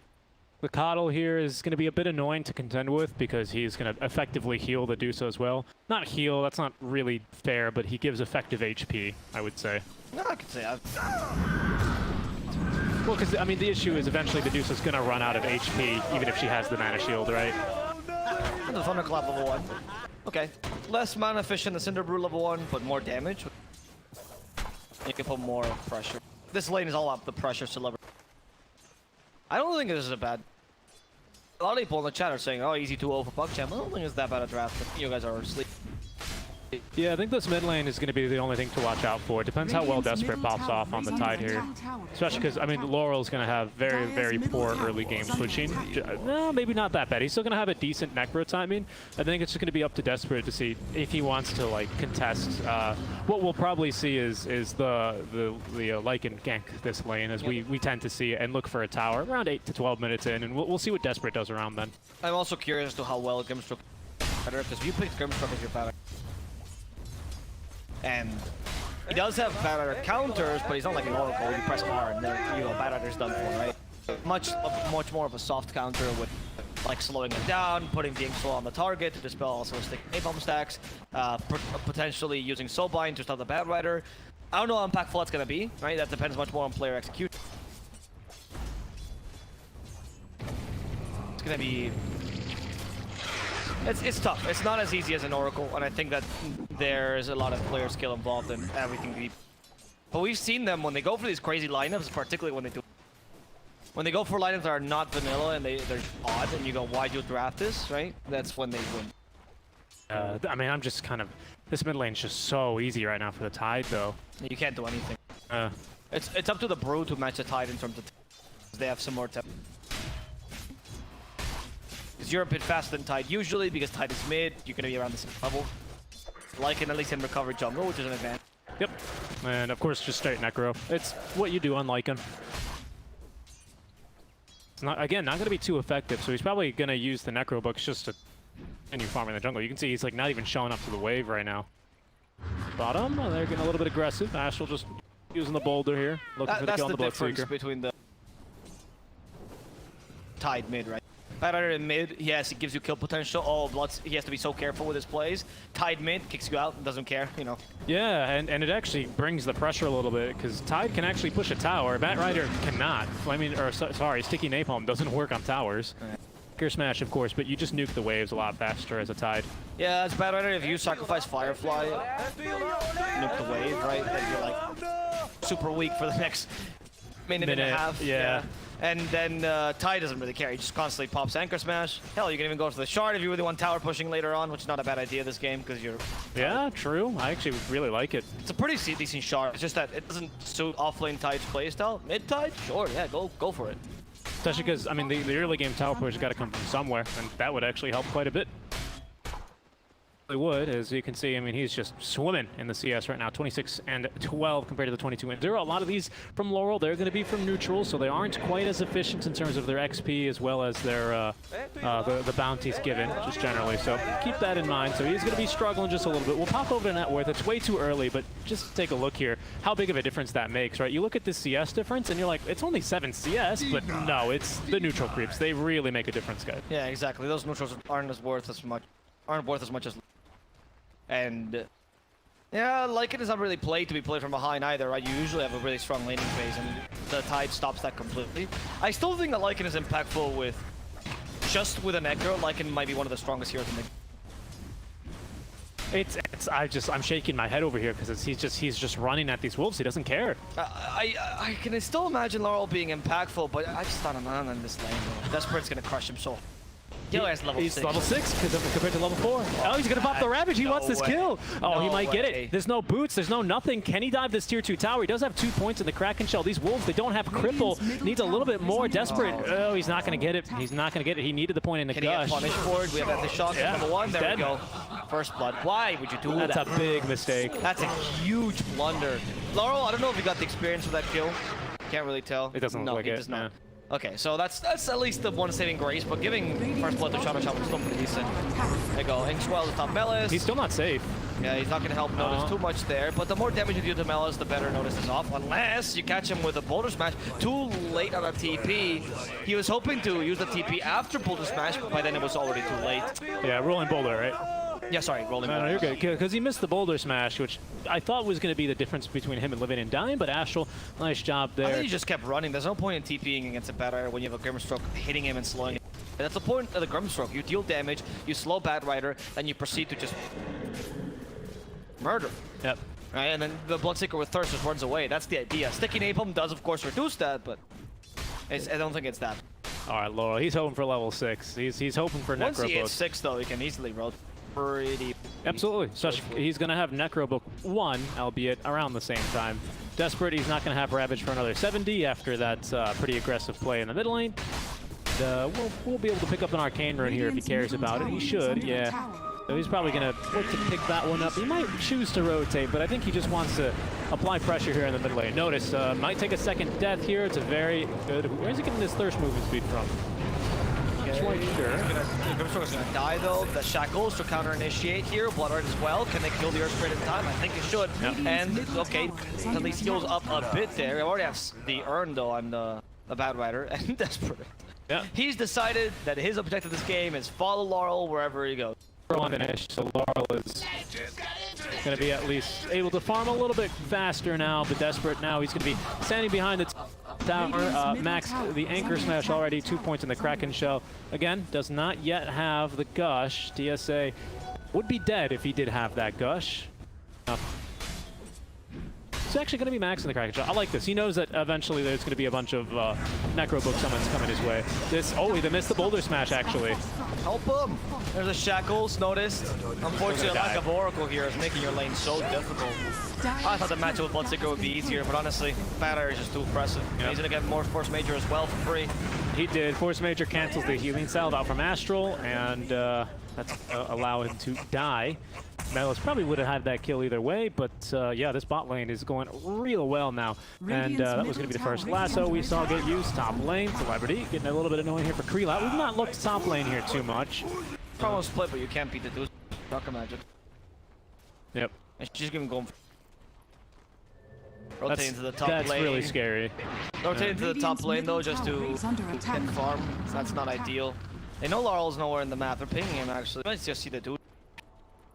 Yeah, he's in a bunch of stacks here. He's like, oh, they've got the wards down, so he's gonna try. Oh my goodness, this stack city. You can't take these as a Lycan though. No, you can't. And they have 3 stack takers. Yeah. You're screwed, dude. The only one who can take this is realistically the Grimstroke, but not with level 1. Brew's not bad either. They're gonna send somebody over. He does have the primal split. It's gonna be a little bit too late, I think. going in, but he doesn't have the Cinder They're Brew. fighting. Want to fight Curcuit, shapeshift use. I think they can kill Curcuit. Chocolate Magic though, plus the Magic Wand, not going to be enough to deal with this Lycan. Good fight of Curcuit, no more Stone Gaze here. Ravage comes a bit too late. Bloodseeker's quite fast. Now immediately trying to finish off Astral. Don't dispel that Cyclone. They get him with a Shackles. You need a second Cyclone to control his tide as Lycan is trying to destroy your backlines. Desperate, surviving this quite nicely. Notice is trying to farm. And now you're going to be able to kill him. They're trying to take the stacks off him. There's no more Primal Split. They stun the Lycan. Laurel has the TP here. No way to cancel it though, so Laurel will get away just fine. Not the best initiation. I'd say that the Cyclone being dispelled there was a mistake there by the Brewmaster. Just leave the tide up in the air. Ignore him completely. Control this team. But still a good team for VVP. Pretty decent shapeshift usage. This is what your team is made. Yeah, and I mean, a nice job there, because if they take those stacks, I mean, the early game just about feels impossible here, especially with Midas on the Dusa. Tide now, his farm is going to be slightly hindered by that. He's slightly annoyed now. They did lose a lot of efficiency there, unfortunately, of course, because you have to remember, that's not just time wasted, of course, not being, and gold wasted, of course, not being able to farm and experience. That's time and XP wasted of your supports who spent the time to stack that. That's I mean, you know, and compared to maybe ganking a lane, maybe setting up a ward somewhere else. No, of course. I mean, that's a lot of space just lost, unfortunately. And of course, losing Dusa in that also pretty gold loss really for Dusa. Stacks in general for the. I don't love celebrity builds, I will say. Oh, Notice got a little bit too close to the tower. He's very likely to die here, as the tier 1 tower alone is going to be able to kill him. And so the build by the Brew, going for the crit Cinder Brew, it's not common to see this for this plan to go Ags, because with Ags build, you try to maximize your. So I'm not really sure why he decided to go for the. This build used to be the build before Brewmaster became relevant again, right? The only build that was ever built on Brew was the crit build, where you try to take advantage of your drunken brother. And it got buffed, so it's a bit more useful to get nowadays. But the Cinder Brew just deals so much more damage, and you're much more useful if you're depending on your Primal Split. This game you are, because otherwise nobody's beating the Tide. Really don't have an answer to the Tide or the Dusa. Brew's kind of both your answers with the Cyclone. Yep. Ags is a necessity for sure, but you need to be able to take advantage of the Brew. That's why I don't love the crit build. Yeah, servant wards are good this game. You don't split shot off on ward units, right? As I recall, like what? Tombstone. You don't split shot off of ward units, if I recall, or do you split shot on everything? Like if you. Oh, on the Medusa. Oh, you don't split shot to ward unit. Right. So if your primary. Oh, okay, I see. So what if you your mean. primary target's a ward unit, you do split shot to creeps around it. Well, the other ward. I understand. Yeah, so you don't clear snake. Well, I mean, you clear snakes like a board. Radiant's Yep. bottom tower This is an equal game with Dota. Everyone clears snakes the same Yeah, way. well- Tide is going first item satanic. Yes, yes, please. Yes, please. Thank you very much. Oh my goodness. That is for a one. I have button never full seen heal. this. I think we have actually. Not, First item? yeah. I think we have. I'm trying to remember the game. We using the Royal We in the DPC, as Krila is going to get focused now. Hex, Shackle's coming in. The Earthshaker, the Dark Spirit, Make that's going to be rotating in. He's going to find one to kick away, but Dusa was ruptured the whole time, so that's an easy kill for Notice. As there's the Primal Split, they're looking to hold down Astral. They hit him with the Silence as well. Desperate's here. He's got the Ravage. He's going to use it. He's going to catch 2 heroes now. Well, maybe 1.5 as he catches a couple of the Brewlings. Nice Silence there. The Rolling Boulder, as well as the Magnetize on top to secure the kill onto Force Major, as there's going to be the Soulbind. Melis just running down DSA. Has the lasso. Will he use it? He will. In the meantime, Astral just barely able to escape Celebrity, who's now looking to TP out. They were hoping and maybe thinking maybe we should have saved that lasso for the Brewmaster, but he'd be able to escape at the end of the day. Another pretty costly kill. They get the Dusa, but at what cost here, Abo? Yeah, could you check Laurel just first? I know what I'm going to say, but like, item, this ability called Shapeshift, off cooldown. You go, Laurel, fighting for their life in the enemy. Can you activate your wolf form, grow some hair, and actually go and help them? I cannot believe we saw a whole team fight that lasted that long, and that whole team fight, despite using Primal Split, Laurel was nowhere to be seen. The Wolves have Cripple now, which severely... Yeah, reduces Desperate's movement speed, a fair amount of crits for Celebrity. See, no shapeshift here. You're waiting for the Coddle. Now it's being used. The objective is for the Coddle, I guess. Rumshard already using the Tide. They're going for Astral first. Astral will die to the units. They're trying to save the Brewmaster. Now he's stuck. Tide has no Ravage. The Shackles barely last on him, but the Rupture will finish him off. And Celebrity is barely surviving this. A dive by PckChamp might be ill-advised. They're trying to hunt the Battler down. He's up in the high ground. They see him with Stroke of Fate. Lycan going crazy, smelling him out, trying to get his blood. And it seems like the Bloodseeker will end up collecting this sample, as the Ghost will guarantee last bit of thirst needed. Bloodright will guarantee the kill here for Notice. And that's yet another win for VPP. Yeah. I mean, they're playing these team fights well, but you're still losing in net worth because Notice is not getting any space to farm, unfortunately. Yeah, I mean, I half of me wants to say, okay, PckChamp, this, you're having fun and all, this is okay. Maybe it's time to play a little bit more serious. Yeah. But then part of me goes, yeah, sure, but the Deuce is just free farming this entire time. I mean, I think they're fine. I agree. I don't think VP is winning this by any means. No, That's not why at all. I'm saying don't take a team fight when Shapeshift and Necronomicon is not up. And if it is up, use it, right? Like, don't take these half-ass team fights because you're not in a position to be afforded. Lycan is kind of well farmed, so kudos to him. But Bloodseeker is really behind. And the sole reason you pick this hero is to farm. Like, he is such a good farmer with Blood Rage plus Mail. You cannot be out-farmed by the enemy carry, and you can certainly not be out-farmed by the enemy off-lane. Oh, the enemy mid laner. Well, I guess that's kind of normal for this stage. Yeah, because of the time. That's for it. They're going to go for Celebrity. He's got the Primal Split, but can't use it because he's silenced. Is he going to have to be forced to use it? Another stun incoming. Here comes Melis. He doesn't want to. He doesn't want to. Okay, you know what? I think this is the right play. It's too valuable to waste it, and you need to use Shapeshift and the Primal Split in combination to really turn this around. So, you know, fair enough. You're the only hero that can deal with Tide and Dusa. You have so much to do, and I think Celebrity's been playing a pretty good game in general, so not much. Yeah, no, I agree. He's even pushing out the dead lane there. Yeah, it just gets caught out farming, and, well, unfortunately, he, like you said, he can't afford to be using that ulti like that. He just has to kind of take his death, take his lumps, and that's that. Bottom tower is under attack. PKB queued up here for our Bloodseeker. Pretty standard, like this sort of like try item build, phase boots or power, you know, choice of boots besides boots of travel into Maelstrom, into BKB. Standard, like, I don't know, standard issue sort of core build. You know, you see it on the you see it on the Jug as well, right? Who else? You see it on sometimes on Monkey King. That's one of the best. Bottom tower is under attack. You're right. Oh, I love this. I know you love the hero. I'm just saying. I think it's standard, and it's standard for a reason because it's good. But I think it's just really standard. It's good because it's dual fight, or you can farm with this build.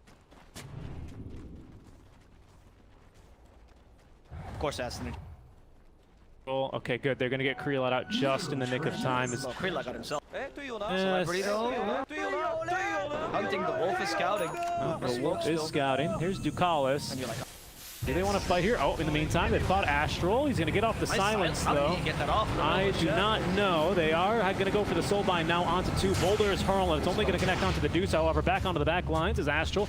Get the big old magnetize here onto a couple of heroes. They're going to lift up the Tidehunter, but yeah, this fight's not going so well anymore here. Laurel getting a quick D-ward on the way out as, I'm looking for our Earth Brewing, and there he is, now in Panda form. Force Major and the supports, I believe they're going to be left behind here, Avo. Nice slow onto 2. The Inkswell not going to do much to save their lives. It's the big old Illuminate Blast out from old man Ducalis is going to be able to pick up the kill there onto both support.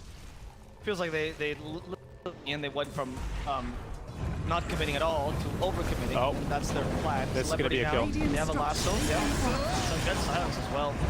Well, let's see if it is a kill. There aren't any more. Oh, he has no split. Never mind. Yeah, he just used it. So they know his Celebrity is freebie. Yep. Unless the Bloodseeker comes to save him. In fact, Astro might just die to Celebrity. There's the damage from Bloodseeker. He finally reaches peak. He wants to go for Melis. He has way too much damage, Melis. He cannot combat him anymore. He has to try and turn him around. The turn rate is the biggest issue here for Bloodseeker. He's still really fast against Melis. Oh. Hex comes up. That's a really long range Hex. Should be Blood easier. rate to deter him from going forward. Instead, Melis will just fly over the Nice. cliff with his last bit of Firefly. Oh, they lost the thirst as well. Notice, though, is committing to this. They don't see him any longer, which means he can now bait them out, and Notice not be able to catch up to him. Nice little usage of the voice lines there. Yeah, nice job. And again, I mean, just recapping the last 1 minute. Once again, they invade the jungle. They're making these correct plays, but PckChamp, they're just kind of anticipating it. They get the Dusa out in time. They turn, and they burn 2 big ultis, right? Primal Split as well as the Shapeshift. And again, VPP, they don't get much out. In fact, they lose 2 supports out of that. It was, they get 1 back at the end, right? But they get some farm on Bloodseeker in the end, which is not the worst, right? Your supports are meant to die. Just need to grade.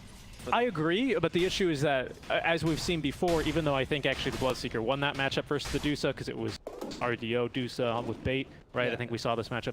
The matchup's really bad, though, for Bloodseeker versus Dusa. So, I think it's his hardest counter. Yeah, so he is farming. In the core yes, department. he is farming, but Also, so is the Dusa, and the Dusa's easily out-farming him as well. Naturally because of split shot, but of course because of first item hand of Midas. They have caught one though. Oh, they're gonna be able to get the silence. Nice job there. Astral instead, he's gonna be in the middle of this Serpent Ward prison, but they're looking to counter initiate. Desperate, he's gonna pop the Ravage. He has it, but noticed a bit too fast. He's out of there already. They did get the kill onto Melis, and in comes Curcuit as well. Laurel, the Wolf runs, and he's very fast, and I think he's gonna be able to outrun just about everyone here. Now with Satanic, there's no way you're killing Desperate. Walks into it like this. Alright, they have the shackles ready, no need to use them. Because they know Desperate's gonna dispel them anyway, so you might as well just not waste them. Snakes are really the only way to control them, Snakes and Cyclone. Yeah, Snakes are really great against the It's the S and C. Right. Yeah, you're right. You do not split shot off of the ward units. Well, not two. So if there was like a creep right here, she would Theoretically, split. you should be able to. It's like buildings, they work. Okay. Or you don't split shot the building. Sorry, you do split shot. Yeah, because buildings aren't ward units, right? I'm pretty certain because I've seen him like. Really? Sorry. Tombstone hit the tombstone. Hits the shot. primary. Okay, that's what I thought. That's how I thought you had to play that. Yeah, because I don't know, ward units are really weird. Oh, they caught the shaman. Speaking of ward units, he's like a living ward when he doesn't have his wards. Genuinely, it's fine for. You just desperately trying to get. Which is recovering decent. Good look for a kill into Melis. It's not out of it. That's a good Inkswell target. That's a very good Inkswell. That's bye-bye Melis. That's the power of Lycan. Even if your lane doesn't go too well, you're still good. And Lycan with Bloodseeker, I'm gonna say combo in the lightest sense, but it is a combo in the sense that Lycan bursts someone down super quickly. You give Bloodseeker a punch of thirst, and then you have two race guards just going around the map.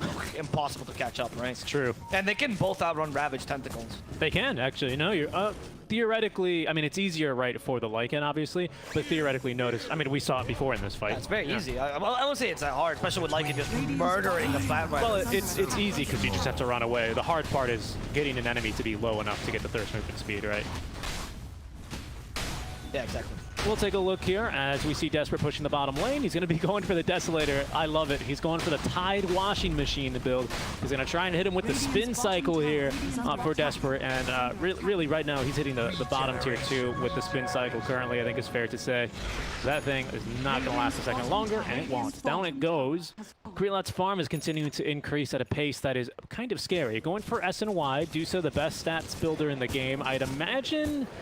I think you just want to hold on to this Dragonlance, and then you're going to want to end up going for the Eye of Scotty here eventually. Again, Dusa is simply the best stats builder in the game. She benefits from all three like no other hero in the game does. In fact, usually the best item to give her is going to be the People's Gift, unfortunately, or fortunately if you're a VPP fan. Oh, they have spawned one. This really should go to the... Oh, sorry. This should go to the Dusa. I understand the case of giving this one as well. We got some... to the Bat Rider, just to increase his HP to a nice cool and crisp 2,000. But I think it's just a much better item suited here for the because you can essentially think of the 13 strength, of course, as strength, but also the intelligence, which then further gets improved into effective HP. So it's pretty damn good. In any case, a quick unpause here. We're going for the AC next on Lycan. He's pretty damn close to it as already. And then into the Wolf Bite. So he kind of recognizes that versus the Tide Hunter, he's not really had the early game impact that he was hoping to have, as they will be able to find Malice into the trees. They can commit Serpent Wards for this as well. They should have this kill pretty easily, though, especially, yeah, Inkswell stunned to follow up. Malice is dead. Just making sure that they can make any 4v5 fight. You know, it's all about the numbers advantage when you want to be behind by only 6k. Not the biggest deficit here to be behind, but probably not ideal, as Desperate's going to show off his brand new shiny Desolator, minus armor for 7 seconds, along with the Satanic. Guess the hero, Eastern European Dota edition, guys. You take a screenshot of this, honestly. I don't know, maybe I say that's a PA, maybe that's a troll. I don't know, it's a really weird build, isn't it? But Desperate's making it work, and he's even got himself a Dragon Scale for that extra little damage. So he's going to be hoping for level 25 ASAP. Going for the Gush minus armor. That's going to be a lot of minus armor. That minus 6, minus 7, minus 13, minus another 4. Minus 17 armor is, well, a lot. Gonna smoke up and look for a fight. No Blink Dagger, so this Tide is not playing the initiation game or the counter initiation game, though. It's the one moment of concern I have. They've scouted Notice, though. Looks like the team is going to be ramping around and hoping for the kill onto him. He's got a 10-second BKB, so they're going to have to be really quick, as Notice, he might know something's up. Hero's missing off the map. as they will scout him farming. The stun is going to miss. Notice looking to turn onto someone, but 10-second BKB for that, you're pretty happy. Notice he kind of has to do that, though, just to make sure he doesn't end up taking a death here, because death at this stage is going to be extremely costly for the side of VPP. Deucer going into the butterfly next, so just wanting to go for the evasion and attack speed. Eye of Scotty, though, is always super useful to have here versus the Bloodseeker, for the slow as well as for the lifesteal heal. What's this? Who is this? Celebrity running for his life versus Desperate, getting chunked by all the minus armor they have. My goodness. Is no joke, but he does have himself now the Aghanim Scepter, so this is going to give you a second, so allows you to manually choose, to manually end the Primal Split and manually choose which hero that you come back to. Normally you always come back to the Earth Bruling or the Fire and then Storm if they're dead, but with this you can manually choose to end it and then bring it back here whenever you. So that gives you a lot of utility on this one. We have a Shaman guard. We do have the Shaman shard as well. So this is going to really help out the Shackles cast range. This is a bug, I imagine, with Aether and... like, the cast range has got to be way bigger than this. I don't think that's quite correct. They will drop Serpent Wards in the mid lane, though. That'll force the Fortify out. On the high ground, our PckChamp here looking to cut a mid wave if they can see it. Desperate in the trees here. And get off a really good Ravage here as in comes Laurel. He might just about pop it. They're looking for the quick kill onto Ducalis. That's just about as easy as they come. We also hear a lasso onto the back lines. That's going to be for Force Major, but he's looking to turn now. He's going to tick down, however, to the Firefly as Melis is going to be hit by the Rupture, but he's safely onto the high ground now. Boulder hurled onto the Earth Spirit as he says, how can the Earth betray me? Krila in the middle of 4 as there's a lift down to the Tidehunter. He might come down with a big old Ravage here, but he might not get the chance as there's a Celebrity, has another Primal Split ready to use if he wants to. For now, he's as well, as they've lost 2 heroes already in this engagement. Melis pops his BKB here. There's the Ravage. It'll catch only 1, though, and that's going to be onto Celebrity. That's going to stop his second ulti from coming out, as DSA, with the Soulbind, will continue to push him away. A long fight, and PckChamp are going to be able to come out slightly better for it here. Kind of even. They do lose the Tier 1 tower. I'd say slightly better for VVP, just because of the situation in the draft right now, right? Because the Brewmaster, I think, is much more core than the Bad Rider, was hoping to get more farm. So I think it's a better trade to bet for Brew. It was a bit more farmed as well. Yeah, the tower also matters a lot. The issue is they forced out the 10-second BKB for nothing out the Bloodseeker. That is true. The 10-second BKB is pretty bad, especially because Bloodseeker kind of relies on longer BKBs. Okay, I don't know if this is a good fight. Laurel, please get away. Rolling Boulder, Astral. Oh, okay, misses both. Really good Shackles. That's a good usage of the shard there by Force Major. It's okay if you die there, honestly. Otherwise, it was like with Laurel or you. But don't continue fighting this, you madmen. It looks like they have the high ground. Celebrity's here. Could go for it here. Again, he does have another Primal Split ready to use. We don't have another lasso for 30. Now, PckChamp, they seem to just want to try and focus for Roche. Ravage as well used in that engagement. I love this type build. Every time you just click on it. Oh, minus, I think, 14 armor, 15 armor, I think, right now. Oh, he's not yet. He's right-clicking died, dude. He's not yet gotten the talent, but he does have level 3 Ravage at the very least. I'm hoping to give him all the tokens of experience as the game progresses. They're going to lose DSA. Not a big deal, though. Honestly, losing him, as long as he's protecting Roshan, is pretty decent. You are Radiant. You have Roshan advantage just by nature of the triangle being next to it, which means that you should be able to take it. As long as you just delay this, PckChamp will never feel super comfortable taking a Roshan. They feel comfortable now. Oh, yeah, because you show the bottom. They show plenty of heroes down bottom, and that's going to then be Roche focused here. 3-lot, he's got the full butterfly now completed. Doesn't want to go for Scotty this game. No, he does not. It seems like, I think it's Scotty this game. Against a Bloodseeker, I guess it'd still be useful, right? Yeah. But I can see the Butterfly being much better, particularly against Lycan, who can't get MKB on his unit, right? And you're not gonna get Bloodthorn or anything. And Bloodseeker is a really good MKB carrier, but as we mentioned before, Bloodseeker sucks against Dusa. Yep. So your real counter to Dusa is Lycan, but Lycan doesn't want to do that. Lycan, by the way, is going for Max. Oh, Astral, they get good vision here on a Celebrity. They're going to look for more. As in he goes, immediately gets hexed up. There's Desperate, though, with the Blink Dagger now. He's got Ravage in 5 seconds, but Astral is going to die. Krelot as well here on his first life. Has got the Mana Shield right back on. Ducalis looking to try and stay alive. Desperate now with the Ravage at the ready. As Laurel just looking to run, but yeah, Cyclone number 2. And there's Notice looking for a fight. He's going to drop, leave the Rupture onto Melis. That'll keep him inside the Blood Right. Ulti gets forced out. That's Screaming Chicken. Get away from that one. Celebrity, of course, with the Axe has got a lot of flexibility, so doesn't really care. The last Cyclone. Cyclone there just at the last second. Once again up into the air goes Desperate. He's going to come back into the Soul Binding, the two-man silence.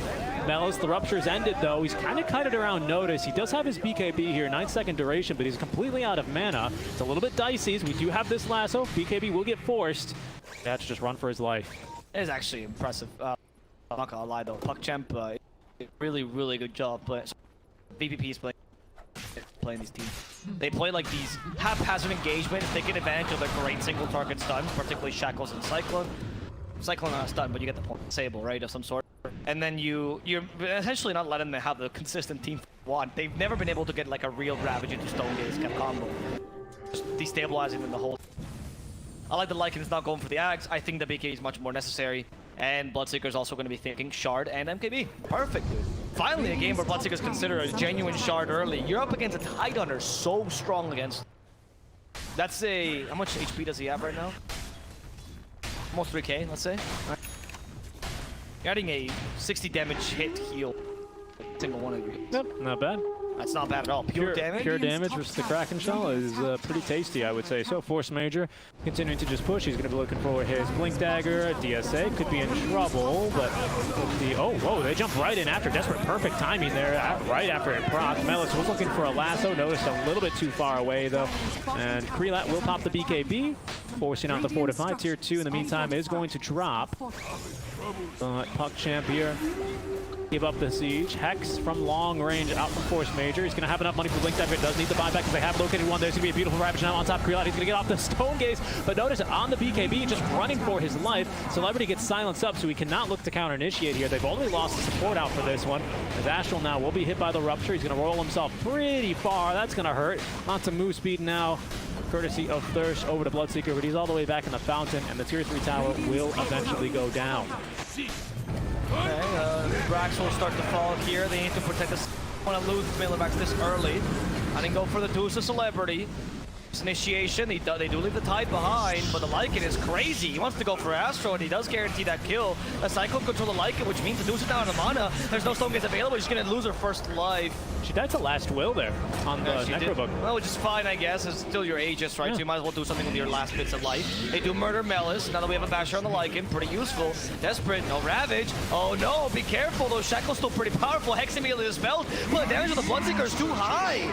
They destroy Desperate. Satanic? He didn't want to use a Satanic there on the Anchor Smash, which is a bit of a questionable play. It was a bit difficult because he kept getting stunned and stunned and stunned, right? So I don't know if he had the chance to do Satanic plus Anchor he Smash. got an Anchor Smash off. Items are instant cast.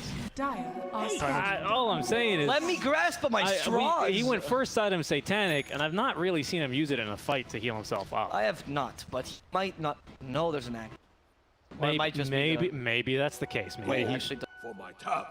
Heck yeah, It does, Holy right? Rage, Okay, of course. I'm just doubting myself. Cost mana? That's it. Is that? Nope. Oh no. Just doubting myself. I haven't seen this item competitive in so long. Ah no, dude. Okay, you didn't feel like Unholy Raging. He's a. They got rid of the status resist that you used to have. That's why I know that's why it got. I know that's why you're probably thinking that it's maybe Trash item. Yeah, more things got changed on it. But no, I mean it still has the active. You know, 300% lifesteal or some shit is pretty good. I was just checking. I could have sworn the active used to cost mana. I mean, it's been a couple times. Maybe it did. I don't know. I'm sorry guys about that. Again, to be honest, it's never an item I've used to build. So I'm just I'm just looking at competitive stats, but like since I haven't seen this item in forever, that's interesting. I'm just trying to justify a Tide's play. I think he was dead anyway, so you might as well Dire's just... top tower is under attack. Oh no, dude. He's a pro player. I'm not risking a tweet from Loda, dude. I'm not. I mean you're right. I get it, but I haven't seen him use Satanic. No, we haven't really seen. I mean, the Tide has been getting crushed by the Lycan in the mid. You know what I really think he should have bought by the... Yep, I agree. It's a really cheap item. Anchor Smash is pretty much the source of your damage right now. It adds damage to the Anchor Smash, meaning you can... Shard on Bad Rider is fine this game, but Shard on Tide genuinely feels like viable because you... They're gonna smoke up and fight. They've got the Ravage at the ready, but it looks like VPP are gearing up to just about do the same. Either that or they're just having a meeting with the range or with the neutrals. Laurel, he's going to show his wolves in the mid lane. Those are fresh, as they will deny that rune. There is going to be Desperate with the jump in. He's going to catch 4. Malice with the follow-up as well. BKB, there's going to be the last one now onto the Lycan. In the meantime, they've already lost Ducalis as they're going to fight for more. Laurel now down for the count. Make that Force Major already dead as the Rupture will connect onto the Earth Spirit. He's down for the count, being able to TP out just in the nick of time as the Grimstroke Celebrity may not be as lucky. He's going to end that ulti manually. Look to now try and fight in TP, but they've got plenty of damage for him. Melis. No! Melis, why were you TPing? Where were you going? Oh no, he messed up. I mean, he didn't have a way to cancel out TP, but they could have had a bit more damage. They also canceled the second Anchor Smash cast there, which was...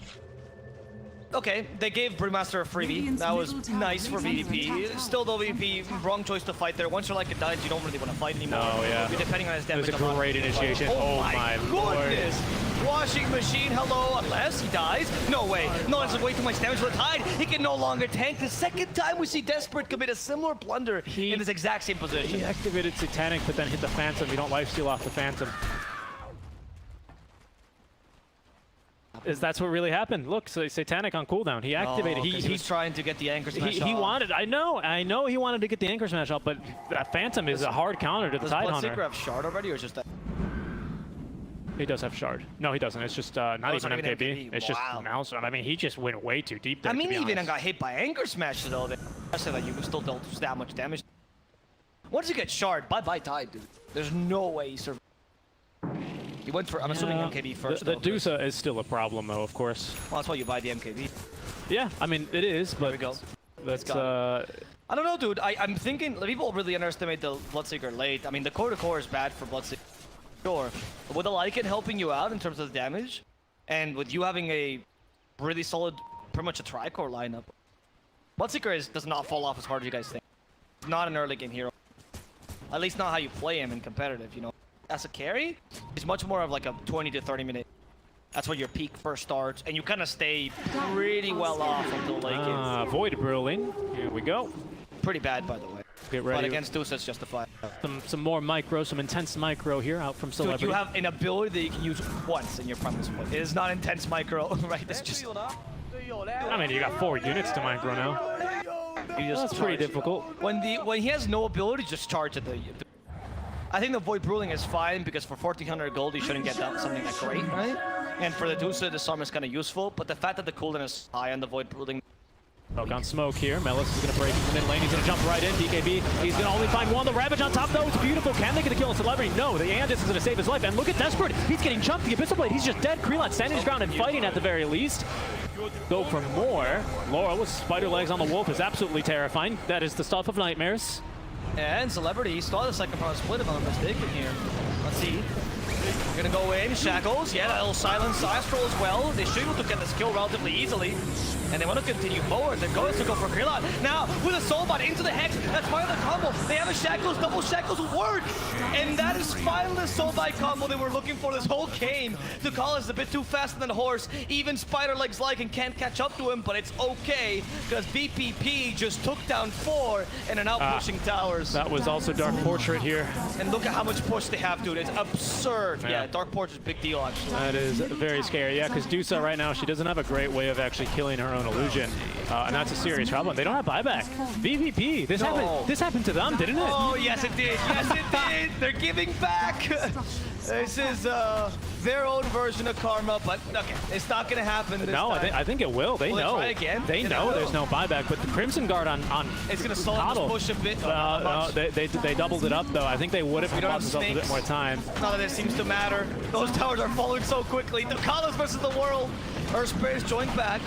We do have a Rupture, though, if Earth Spirit wants to join in. There's a Hex. Shackles. Force Major, you god! He's stopping the Earth Spirit. There's no stuns to Scuttle. No attack takes BKB. They're gonna win this. They're gonna take the Ancient. One single team fight, and you come back into the game right as your heroes are about to fall off. Use the last bit of peak power you had, the last point of inflection. What a game, baby.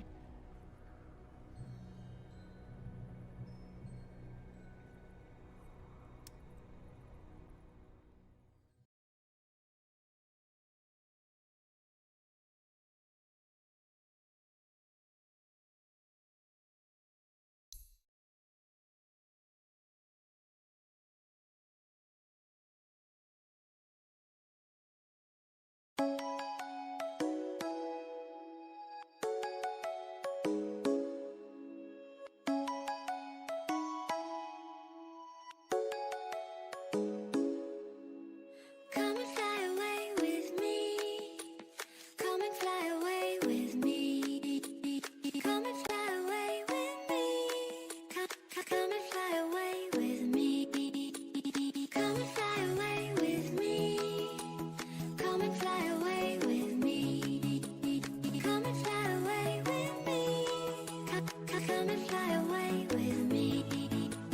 Don't you be afraid, everything will change. You and I, jumping off the edge. They say dreamers never die. So come and fly, come and fly, come and fly away with me. We're rising, we're falling, we're making moves. We're climbing, we're soaring, 1,000 views.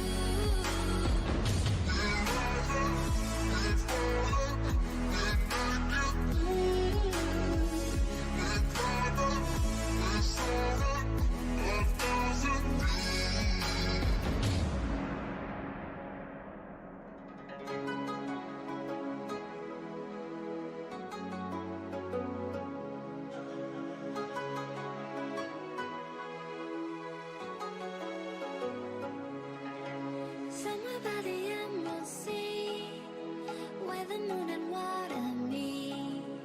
Somewhere close to harmony, when the world is sound asleep.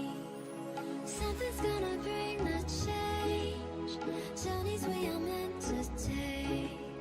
Something at the edge of space, calling us to fly away. Don't you be afraid, everything will change. You and I, jumping off the edge. They say dreamers never die. So come and fly, come and fly, come and fly away with me. We're rising, we're falling, we're making moves. We're climbing, we're soaring, 1,000 views.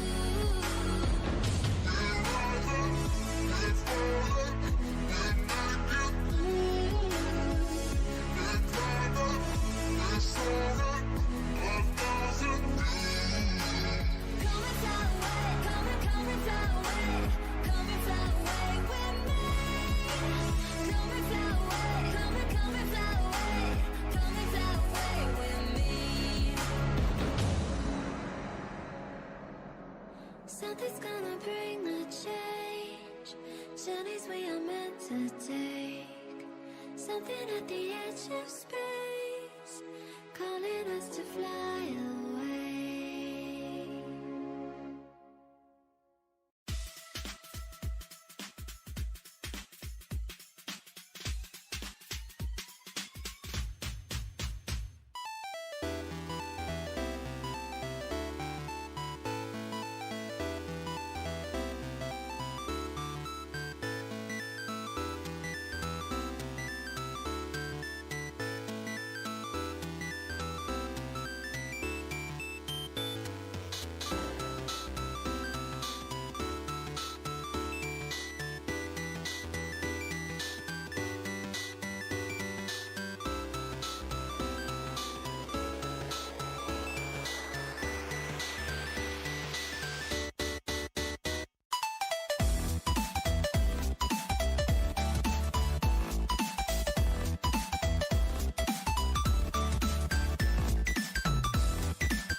watching seasons change. Our roads were lined with adventure, mountains in the way couldn't keep us from the sea. Here we stand, open arms. This is home where we are, ever strong in the world that we made. I still hear you in the breeze, see your shadows in the trees, holding on memories. Radiant team never ban. change. Dire team ban. Radiant team ban. Dire team ban. Radiant team pick.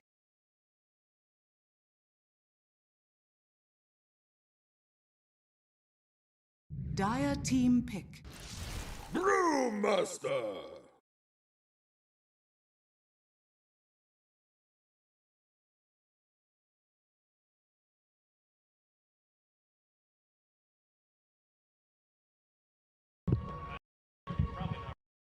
10 seconds remaining. 5 seconds remaining.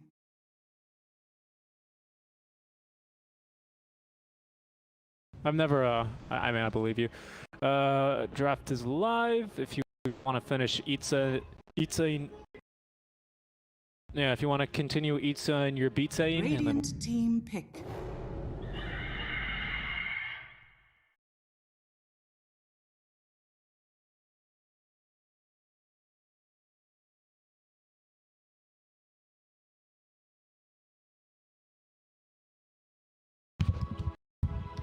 Ten seconds remaining.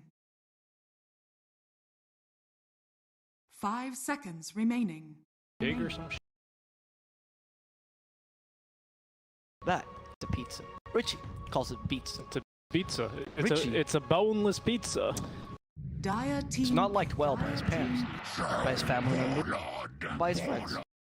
Don't be like Richie. All right, ready to Don't go. 3. Wait, hold on. Let me make 3, 1. Hello guys, and welcome back to the ESL, sorry, to the 10 Eastern seconds, European 20 DPC seconds League, remaining. created by ESL, the lower division, specifically powered by Intel 5 here, seconds as remaining. we continue with our road trip through Europe. Road trip, which someday will.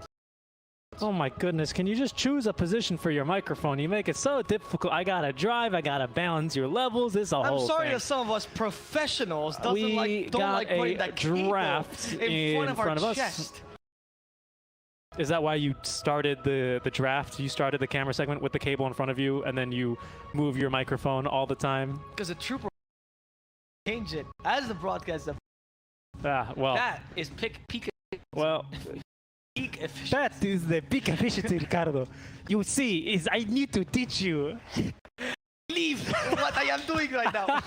Well, I can't believe we got a draft. I mean, I can't believe we even have a third game, to be honest. I really thought that PckChamp had that one in the bag. As it turns out, I mean, we've given the studio talent in Sweden. We've given, yeah. We've given them a couple of days here of only 2 zeros, and today we go no 3-0 or a 3-game series. 2-1 for one team. PckChamp, they really want this. VPP, they got to get this one as well to make sure they're safe from relegation. Who will it be? Let's pull into our draft here for game number 3. I'll even spell VP.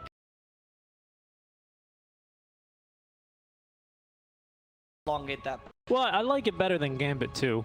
I mean, it's certainly better because to stay with. Yeah, let me just. Because VPP, of course, is short for Virtus.pro, which, yeah, they're the young prodigies. It makes. Interesting. We actually had a rare pause during the draft. I think we're good to go. That's why the Phoenix particles were all messed up. I thought I had done something, but that only happened. So we're when just they pause from all that. yeah. So hopefully everything's good to go here. But yeah, when your drafter disconnects, the game actually will auto pause for you in the draft. Yeah. Sometimes the admin needs to get involved, but we've got a very professional administrative team here. They're going to be taken care of. Yep. Awesome, Yep. dude. Brewmaster and Troll Warlord are going to be the first picture. Time they're not even consider the Brewmaster. Oh, maybe we should for it. I think the last performance kind of justifies the first pick Brew, especially because you can nowadays flex it to 5.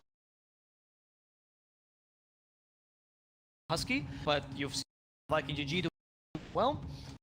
It's they have the option for run him as position 5 if the lane gets countered. If the lane is fine, run him as out. And they're really good for VVP's kind of lineups. Great hero. They like to go for lineups. High core lineup where you just kind of run around, but you lack team fight. Master is great for that because Cyclone, you can make the enemy team. Yeah, the Brewmaster's really good against PckChamp's playstyle because, like I said, they just throw Creelite on the win condition, and then that's it. So if you can take care of him, but just it's not a hard win condition. Occasionally he'll play. Oh, sorry, no, my bad.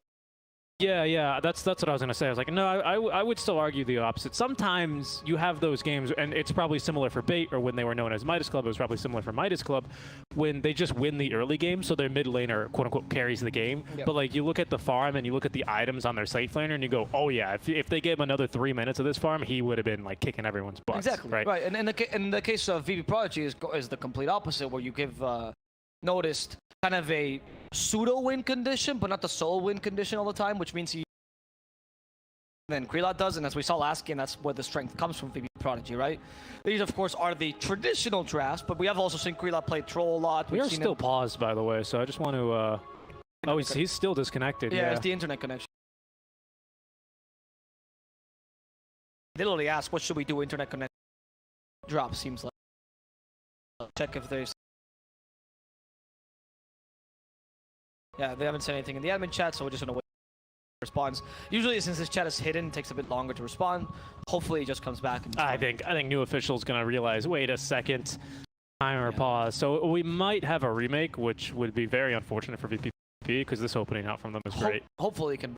Well, if they remake, they should still. I don't know. I've personally never seen a remake in the middle of a draft. Normally, if it's like, oh, we got the side wrong, insta remake. I have seen remakes in the middle of the draft, particularly both tournaments. And all right, you have to pick the exact same order of heroes. Sure. I mean, it makes sense. It seems fair to the me. only thing is, of course, we get back the reserve time, so that. But that's what the change makes. But the idea is you pick them even in the same order. Ban. Second. Again, though, I think this VPP opening is great. I mean, we've already talked a lot about the Brew. It's one of your favorite heroes. But the Troll versus Phoenix is fantastic. Troll as well. It's hard to really pick an offlaner that shuts him down just because his laning phase is so damn strong. Even if you try and hit him with something like lots of dispels or lots of debuffs rather, he just builds the Ags and he's a happy camper. I mean, he's such a good hero these days, and even better versus the team. As we're back, make that. And Desperate with the Storm is going to get picked up here. Okay, pretty good hero against Brew because you can jump on him before else does, and he's right here to. Dire team ban. Radiant team ban. Kept fully, but they banned the Wisp. That's a core Wisp ban, by the way. Dire because team PckChamp loves the core Wisp, which makes sense because with a Storm you have a win condition in the mid lane, so Wisp can be much more solid as a pick. You mentioned, yeah, Creelite usually plays a win condition.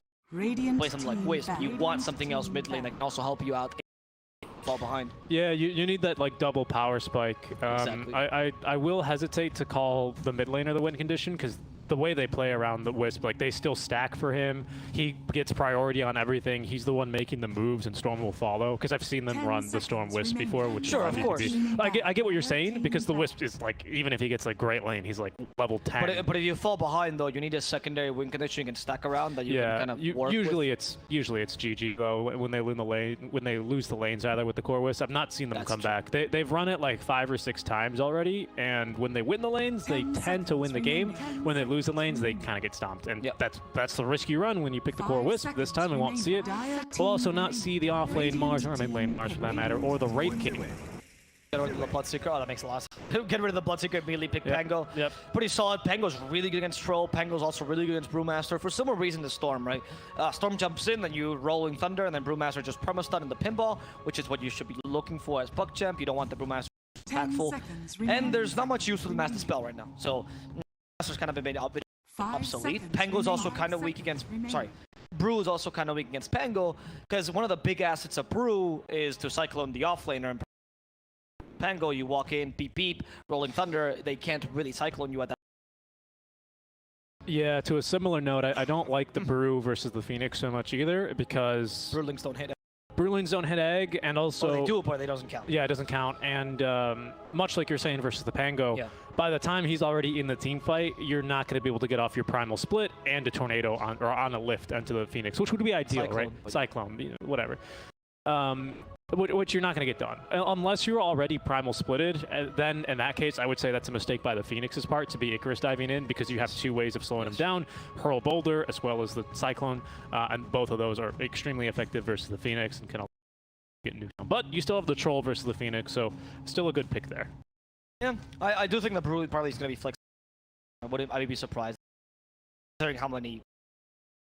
That's 5, he still works out. He's a solid 5. Your laning is really good. I mean, you're right, but we don't know the lane matchup yet, right? For him, we've got no intel whatsoever. I mean, what, so, for Brew? For Brew's lane. Oh, for the 3. If you, so, I'm assuming, yeah, okay. If you run him as a 3, it's fine. You can just pick kind of a flex 4 or 5. There exist many, a Grim, a Shaman. There are so many still in the pool. Just the Nyx is not. I just don't want him as a core though, so that's why the lane doesn't matter. The Shaker's a good one. Yeah, Shaker's a good, always useful. Like again, I just want him as a 5 because you're also not seeing any else besides Peck. Biggest dispel. Don't use a dispel. Oh, you mean the Shield Crash? Shield Crash doesn't. Rolling Thunder dispel. Wait, you're talking about the Brewmaster dispel? Pangolier has dispel. Right? Yeah. The reason I'm talking about this is because if you play 5 Brew, your main damage source is 6. So if they don't have any defensive spells, useless. Okay. Against it. So the only dispel you really have a PckChamp is the Rolling. So that's why pause 5 Brew is 5 seconds remaining. PckChamp, they're going to break out another favorite. Ducalos is a master to your Bane. I don't know how you play that many Bane games, but he's a solid hero. He's been looking to really break this hero into the meta. He's said he's been unable to find a draft for it to work before, but this one's not bad versus the Troll. Immediately countered. Yeah, pretty much. They're probably going to ban, let's see, is there space for, there's absolutely no space for Rubik in a draft, so it's a pretty darn good OD game, and it prevents the counter pick in case you wanted to try and pick it up versus the Troll. It would leave your draft in a really weird space, but... That's your 3 as well, right? You're flexing and potentially in mid, so the bans are hard to guess, but it's most likely Brew 5 seconds remaining. And this is not only good against Bane, it's also good against the Pangolier, and they even pretty decent against Phoenix. If the Supernova you get a sword in time. He's also an okay egg hitter on top of Troll, so if Troll has been stunned, then you can hit it from range. Yeah, it's mostly the Troll, but because OD, right, he hits... just for the last finishing touches. Sure, right? yeah, he hits slow, but he hits hard, but against the egg, you just want speed. You don't care about how much damage you do you're also doing. want range, though. So when Brewmaster and a Shaker can't hit the egg, OD can off, so it's Dire team not the stellar arc hitter. But it's okay as a secondary. It's one. It's an extra hit or two that can make the difference in a fight. Especially early, this is quite major. Your lane is very strong. Bane is not able to win that lane too easily. And the best thing about OD is that when you pick an Earthshaker, you want someone that's a strong laner, or a laner that can just do well against most matchups. Because Earthshaker lane or straight up not be useful, and OD is perfect for that. He's great against most matchups. There are a few heroes that beat him. Drow is a particular standout performer. Yeah, they do well to pick the OD here as well, because it's good, consistent catch either for the Pango, for the Storm, or for the Phoenix out from the Meteor Hammer combo. It's basically instant. It's free. So that's always a nice one to have here for VPP. 5 seconds remaining. Pick we've seen a couple of times here and there to mixed success, this OD, but in the off lane, I like the pick a little bit better than I like it in the mid. Just because it's the same build either way, and we'll see where they want to run it.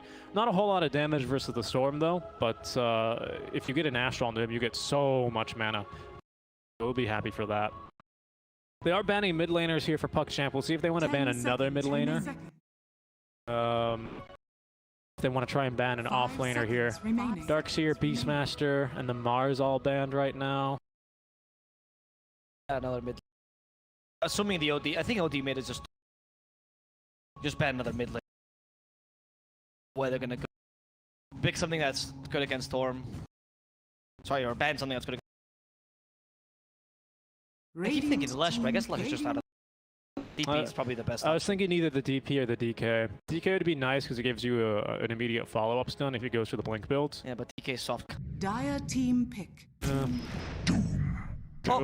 Alright, yeah, we've seen this before, particularly I think it was Vp.prodigy as well. I do not recall. Or it was either them or IPG. I'm not sure. I believe it was in the IPG match. The one we constantly see is Navi, where we played an Iceberg. I think this pick is pretty solid. You're really tanky. You're better than than DK because you don't depend on your high armor in the mid game. So Storm still struggles with you in the mid game because your HP still is great. You have a great strength gain. You're great against Storm in general. You're solid against Pango because you can Doom in the middle of Thunder. You get extra initiation. And he's also potential flex. You can still run OD as a 2 and you can run Doom as a 3 if you get hard countered by some. I still think you want the. What you pick here? Need something that's not weak against OD. I'm thinking like something, I don't know, like something with really nice range because they close the gap okay. Honestly, Drow is fine. I was thinking a Drow, yeah, because Dusa is also kind of good. The OD is a bit of a hassle. The OD is a bit of a But you have a good Dusa. PckChamp. The problem is like heroes like Lifestealer Juggernaut, which are decent. Boom are really can't go for that. Choose your hero. Oh, alright. Okay, Morphling against OD, Doom. And I wouldn't say this is the best.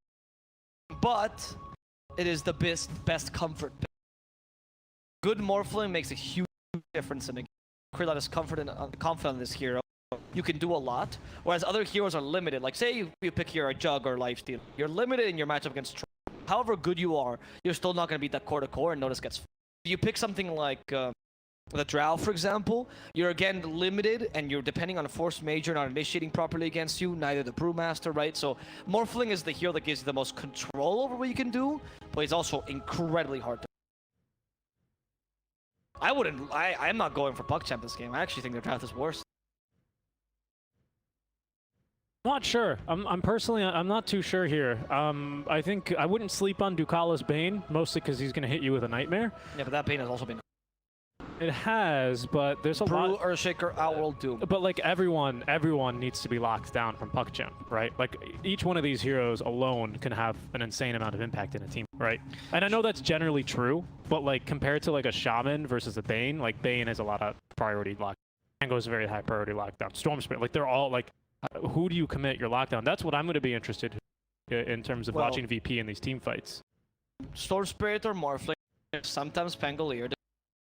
Save Astral to save. Stop the Phoenix. Alternatively, you can save Astral for someone that thundered, and you have Fissure for Phoenix. But if you use Astral that way, how do you use Meteor Hammer this game? Or if you don't go Meteor Hammer, what do you build on the OD? I just haven't seen any other build on OD that's impactful. Yeah, you still go Meteor Hammer for the push, and you use it, but in the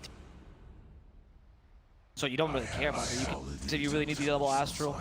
I mean, you have so many ways though of canceling that. I'm not trying to tell you like this is exactly how the team fight needs to be played. I'm just telling you they have a lot of lockdown. It's just I think it's just going to be messy. It's because it's not really clear. It's all the lockdown you have besides the Fissure is not really like the easiest thing to do. I don't know. Doom is hard to use. I think Doom is hard to use when you need to close the gap to a Morphling and a Storm. Yeah. I disagree. I think you have a burst damage for the Morphling Troll, so you don't really Morphling. Their Doom is mainly Storm and Pango. You stop that initiate. Late game, sure, Morphling. Ducalis, you madman! Look at this guy. He doesn't even care. Fissure. It's off the mark though. He's gonna live. I mean, I can see the points to PckChamp's draft, particularly because of their mobility and can make really hectic team fights, and that's good if all the spells on VVP were area spells. You have a bunch of single. Makes these kind of mobile heroes not so impactful, right? Because you're not looking for the big Meteor Hammer or the big Echo Slam. You're just looking to Doom a Morphling or Doom a Storm. You need like 16,000 Lincoln. I know. I don't see the advantages that you. Because particularly that it's just not something that's like PckChamp is just countered in what they're trying to do. And I think their strength though does come from maybe the late game match. You have a more solid tool core. Actually, your whole cores are better in like. I don't know. I'd be interested to see how it plays out. I mean, I see your points. I don't know. I can't help but at some stage it pops good part to this game. They just kind of running at VPP. And yeah, you've got a couple of different spells to throw at different people to slow them down. I mean, especially if they're running at them, the Earthshaker is going to be amazing. Doom onto a crucial target. Like, I see your points, but I don't know. There's something about me that just makes me want to favor this PckChamp draft. I can't quite put my finger on it. Yeah. I don't know, maybe. I don't think so, though, because we just saw VPP take that game quite convincingly. Just kind of ran circles around her. Because PckChamp, they didn't look that good in that last game. I don't know why Europe buys caster. Just have. I just think that the only solution to this is Reddit and move on. I'm not sure. We'll see. I don't know. His name is Seek and Strike, guys, in case you appropriately. Say. I think the single target lockdown on PC, though, is pretty solid as well. And they have really... I think actually they have better team fight, which you can... Pango plus the script. Your late game is better. The question is, what will happen in the mid game? And of course, one of the questions is, the OD has now been picked for a reason. Europe and Europe as much. He's kind of fallen out. Yeah, they tried him out like week 1 and 2, and then everyone's like, ah, okay, it's kind of just Meteor Hammer. No, I mean, yeah, the hero is just not that strong because in Europe the team fights are much more. Why he works best better in China and SCA. There's much more coordination in the team fights. Also, China and SCA. Well, sorry, China particularly. China particularly, the team fights are not only not hectic, so like they have more of a variation, which allows OD to have, but also doesn't play as hectically. They don't surprise you as often. So that means that when, for example, you're playing against OG, try getting a Meteor Hammer against OG. You're never gonna do that. Like, you're never gonna channel 2.5 seconds of your Meteor Hammer against a team like OG, who's gonna run you down perpetually. Which is why in Europe the hero is much. So that's one of the weaknesses I see in this draft. He could be very crushed. He's also very static in lane, which is one of the limitations of this. I saw it yesterday on Infamous. Oh, who played it? Dire's courier. No, like who on the Oh, team? Papita. Mariano now. Offlaner. So it was an offlane OD. Let's shake. Not because Mariano played a bad game, it's just, you know, the hero is just very limited against certain matches. It's a pretty decent game for an OD. You don't have a... I guess Pango's annoying. Bane. Depends how good to call it. Yeah, the Bane Storm can be a bit annoying. I mean, it really depends who's caught in their single target lockdown spells or just their single spells. I think that's what really is going to make the biggest difference here. It's I don't know. It just seems kind of hard to do. We'll see. I don't know. I'm kind of eager to see how these team fights are going to play out. Hopefully, it's a close game and not just a one-sided stomp, so we can see this put to the test. Because I've honestly got no clue. Yeah, because we've been talking about team fights as if both teams have equal tempo or something like that. That's not true, by the way. The tempo on PvP is stronger in the early mid game, but for now the lanes are going so well for PckChamp that they shouldn't be too worried. So as long as the lane's going decently for PckChamp, they get to an okay mid game. I think they can respond to this. Yeah, especially mid. I mean, look at Desperate, 21 and 10. Yeah, why is he dominating the Doom by that much? I know Doom has got 2 base attack time, but I mean, he makes up for it in damage. Quelling Blade as well, and you also have Devour. You shouldn't be getting denied. I mean, again, 21, okay, fair enough. You're gonna beat the Doom in last hits. That's fine, yeah. But the 10 denied is pretty ridiculous. Storm doesn't get extra damage for overload against denied, right? So that's... Yep. Or Storm just playing very precisely. You can push him out of lane relatively easily. He is a soft counter to most melee mid laners, and we're saying this here. Yeah. Huh? Easy first blood. Laurel's looking a bit desperate in this mid lane. No. That's Desperate who's looking to kill Laurel. Well, Laurel's looking a bit desperate. Radiant's middle That's the tower word. is under attack. Dupalis, this Madman just turned and fight, and you knew he had it. Yeah, that was the way to play that though. Oh, passive. There's no, what's it called? Aftershock. Aftershock, thank you. There's no Aftershock on the Earthshaker, so you can play a bit aggressively. Oh, they do cancel the salve, though. That's real annoying. That's very good. And we're out of regen in this top lane, actually, so a bit of trouble, especially because we do have this Ring of Health for the OD prepared. Of course, just straight into the Meteor Hammer for him. Bottom, though, disarmed by the lucky shots to be the Brewmaster. Melis continuing to fight. Nice job on the Swashbuckle. They might even get this kill into Noticed. Doesn't look like it. I think we missed one too many attacks with Desperate's here. He wants it with the haste rune, diving the tower. Yep, he's got it. Blown away. I like the... So here the troll blind doesn't really work against the... Once you swashbuckle, so that's part of the reason why they were so secure in that kill. They're dominating this mid game. I mean, it's not what I was expecting at all. I don't think the lanes were particularly great for VVP, but to this point of domination, particularly from the Storm mid, it's quite surprising to me. Yeah, I agree, actually. We don't have enough mana, unfortunately, for Fissure. This does set up So for the close. scenario you were talking about, where they run at you, dominate you. Yeah, I mean, I guess, I don't know. I didn't really think the lanes would be that good, to be honest. I can't just claim I know to that. have I know that known. was not your point at all. No, I know. I just want to make it clear, but I've got no clue. I'm surprised it's going this well, especially mid lane. Yeah, Especially mid lane mid lane. is the big destabilizer. Because then Storm goes from being a relatively greedy pick to being quite a solid, you know, early mid-game space creator. I mean, you're destroying the Doom. Nice, he's too tanky. There's no way he's killing. Fair amount of damage though by Desperate. He has Ball Lightning. He's trying his best. That's a fair amount of damage. Devour has been maxed though, so you have a good amount of reach. Yeah, they forced the teleport top lane, so that's going to leave OD a little bit more in a bad position. But, I mean, nice creep lane control. He's going to have the, like, a really, really well-positioned creep wave. They need to get a pull, and they finally will. But, I mean, it's still a big, big win here for Celebrity. The Earthshaker can now TP freely because of a really nice position. He's going to go bottom. He might be a little bit too late. We do have ourselves an Icarus dive. Look at how aggressive this man is playing. Right into the waiting arms of Force Major, however. Messed up the fissure. Oh, they're going to miss Axis as well. Is he going to live? Just might. The swashbuckle with the Over Venom on Melis is good enough to chip. And PC, man, they're just stopping anything VP wants to do this early game. The OD needs to really destroy his lane once he gets the Meteor Hammer. How far away is he from the... He's got to be close. Yeah, he's close. He's one component away. Right? Yeah, no, it just needs like another last hit or two. Yeah, so he almost got the Void Stun. Once you get that, ideally you can push the top tower, because OD, if you can mitigate that staticness in the right? Which is that you kind of just need to push a tower before you can realistically go anywhere. Uh-oh, they're rotating the Storm. They're going to get a kill here. Static OD stays in lane forever. Static OD kills Storm. Yeah. Great game out from Desperate this time around. It's a complete 1-8. Well, his early game actually was just as good as this one up until about this time when he solo ravaged and then got killed in the mid lane for diving a tier 2 tower. But beyond that, I think his early game performance has always been really impressive. And this time around, he's making much better decisions, rotating on the map. He's ganked bottom. He's gotten a kill mid. Ganked top lane now. 4 kills here unanswered by VPP. And they don't really seem to be in a position to do much about it here. No, Brew. The Sunray's on level 1. Yeah, he's dead. Okay, wow, that Sunray really chunks down the strength heroes, huh? Even at level 1. I agree, by the way. I think this sprint is much better suited for heroes like Void Spirit or Storm.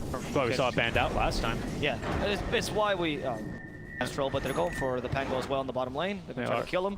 Can they do so, though? Force Major rotate just for this kill. They hit him with a Whirling Axis somehow, and that guarantees the kill.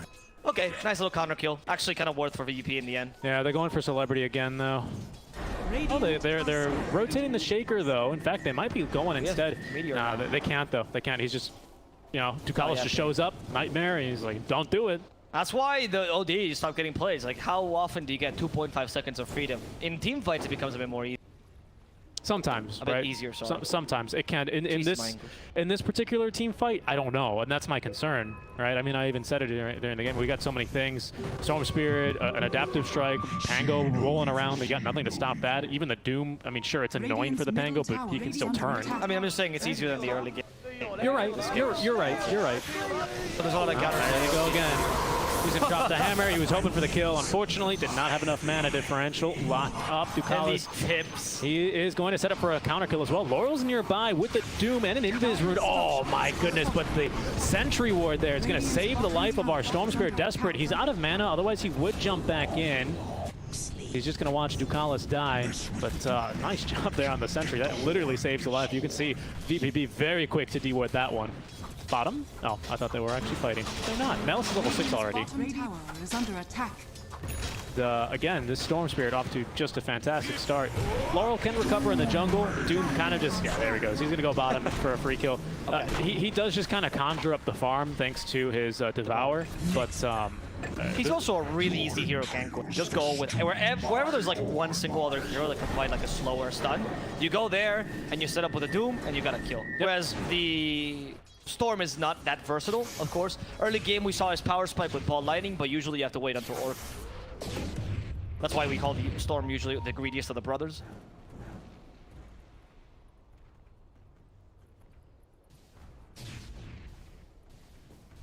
Interesting.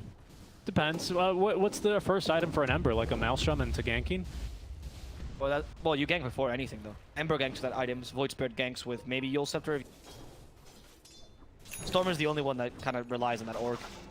You can gank early with your Ball Lightning peak, but we've talked about how weak Ball Lightning level. Your cast point is really large, and that's why. Dire's top tower is under attack. I mean, I think greedier. He's also the best win condition out of the 3. He's the best late game brother as well. There's some cases, though. We've seen some really impressive games on the Void Spirit, just especially super late game, where he's just everywhere at once. That's super true. annoying, forcing out so much utility. But Like, you don't play win condition, though. You play utility. he's like a real infiltrator in the late game. You know what I mean? Like, yeah, but as utility, though, because you have to simulate oh, of course, patterns. of course, 100% utility. I agree with you there. He's not really doing the damage unless you really specifically build for it. But I think that's kind of like that's like going for a shotgun morph, right? Where it's like purely only shotgun morph, just straight E-blade into the whatever else, Dakin, you know. Yeah. Like that would be the equivalent. You don't fight whatsoever after your dual astral step. So, okay, I see your point. Speaking of the greed, we're almost there already. Kind of closing in on that second quarter staff or Oblivion staff. Again, Doom is still caught up to us over now. What bottom tower has bad about the game, even if his lane went really badly. And now it's big up to moves, big moves to the top lane though. Yeah, from they VPP. have the earlier tempo, so they have to play around this. And they're playing around the OD's static laning phase, which is very good, actually. Yeah, he's just dead. That's perfect. Meteor Hammer near the tower and also hitting the Phoenix. I think he timed it perfectly, never mind. And that's Astral dead. Also, the tower should fall with a catapult. Yeah. Opening up your map. Troll goes mid to farm the safest farm in the map right now. Yeah, good idea. Safe for now, but we do have level 6 available for Ducalis. Desperate, ready to rotate on in potentially as that tower top lane will go down. He's going to break the smoke, just wants to continue farming up his Orchid. He's so close, no reason to really risk it now and be a little bit silly here. Force Major now is level 6 after consuming the Tome, so Echo Slamajamma ready to go. Radiant's middle tower is under attack. Primal Swing, I hear a smoke, and that's going to be out from the side of VPP. Doom, as well as actually the Hellbear Smasher being consumed, so they could look for a kill somewhere. There's the slow onto Melis. Will it be 2 out of 2 Dooms for him? Doesn't look like it. No, the Hellbear Smasher is a bit more.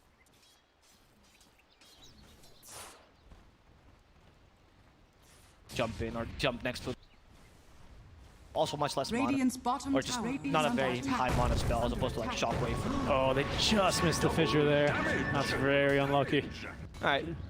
Still though, you defend your mid lane tower, which isn't the brew, so you haven't let them take your tier either. But of course, PC, they're just taking advantage of this time. Well, they want this to go into the mid game. They just want to hit creep. They're fine with this. Now we've got Orchid, so there's going to be the initial jump. They're going to go for the kill onto DSA, and with Orchid and a DD rune as well, that one's just free. Not a bad Orchid reveal, because when you play Brew 5, you tend to want to use the effectively, right, as early as possible, because you already get it late, so for what a Brew should do. So taking him down means that they can't really defend this reliably. It's one of the strongest spells early, even on a Brew 5. Oh yeah. So that's why it's Brew 5 has been so popular, right? Because you get the power peak no matter what. That's why you pick these types of heroes. Same thing with the DP, right? Yeah, it's the same exactly. sort of thing. Or like, yeah, you can sacrifice her, but still you have to deal with her in the team play no matter what. Okay, Desperate walked in. That's a strong amount of damage with the Soul Burn as well, but they go for the Collis. Nice Nightmare. Melis set up. The Swashbuckle Shield Press. They use Supernova. And they might almost kill Laurel. They can destroy the second time. They're chasing after Laurel, and they will stun him with a Supernova. Now the Rolling Thunder, but Swashbuckle will finish him off. Cyclone just stopped the Morphling. They stun out the Phoenix, as they also do the same thing with the Morphling. Do we have the Battle Trance? Yes, we do. They're promising the Morphling. The Echo Slam is even committed to guarantee this kill on the enemy carry. Desperate is going to be capable of ball lining himself away. Melis has Swashbuckle, should be fine as well. And you end up, should be fine. Nah, he's fine. They He can't wants kill to him up here. cosplay a ward right now. He's baiting. They want to see if they can turn this into something here. Desperate sipping on his bottle in the river, Dire's and they middle might tower just. I don't think they want to stick around here any longer, but luckily they've got the vision. Now it's going to be dewarded by Ducalis, who did not get off a Fiend's Grip, so he still has that one to use in this fight. Didn't get the deward either, and he's not going to, because he's going to die. Meteor Hammer perfectly channeled here. Ducalis down, he goes. A little bit too greedy there, dying for the ward, unfortunately, as Storm got a lot of mana regen now, but he's a little bit too vulnerable to all the single target that you pointed out earlier on. Nice fight then. It's a 1 for 3, as I believe they only end up losing the Brewmaster, actually, in that engagement, and the Doom, so a 2 for 3.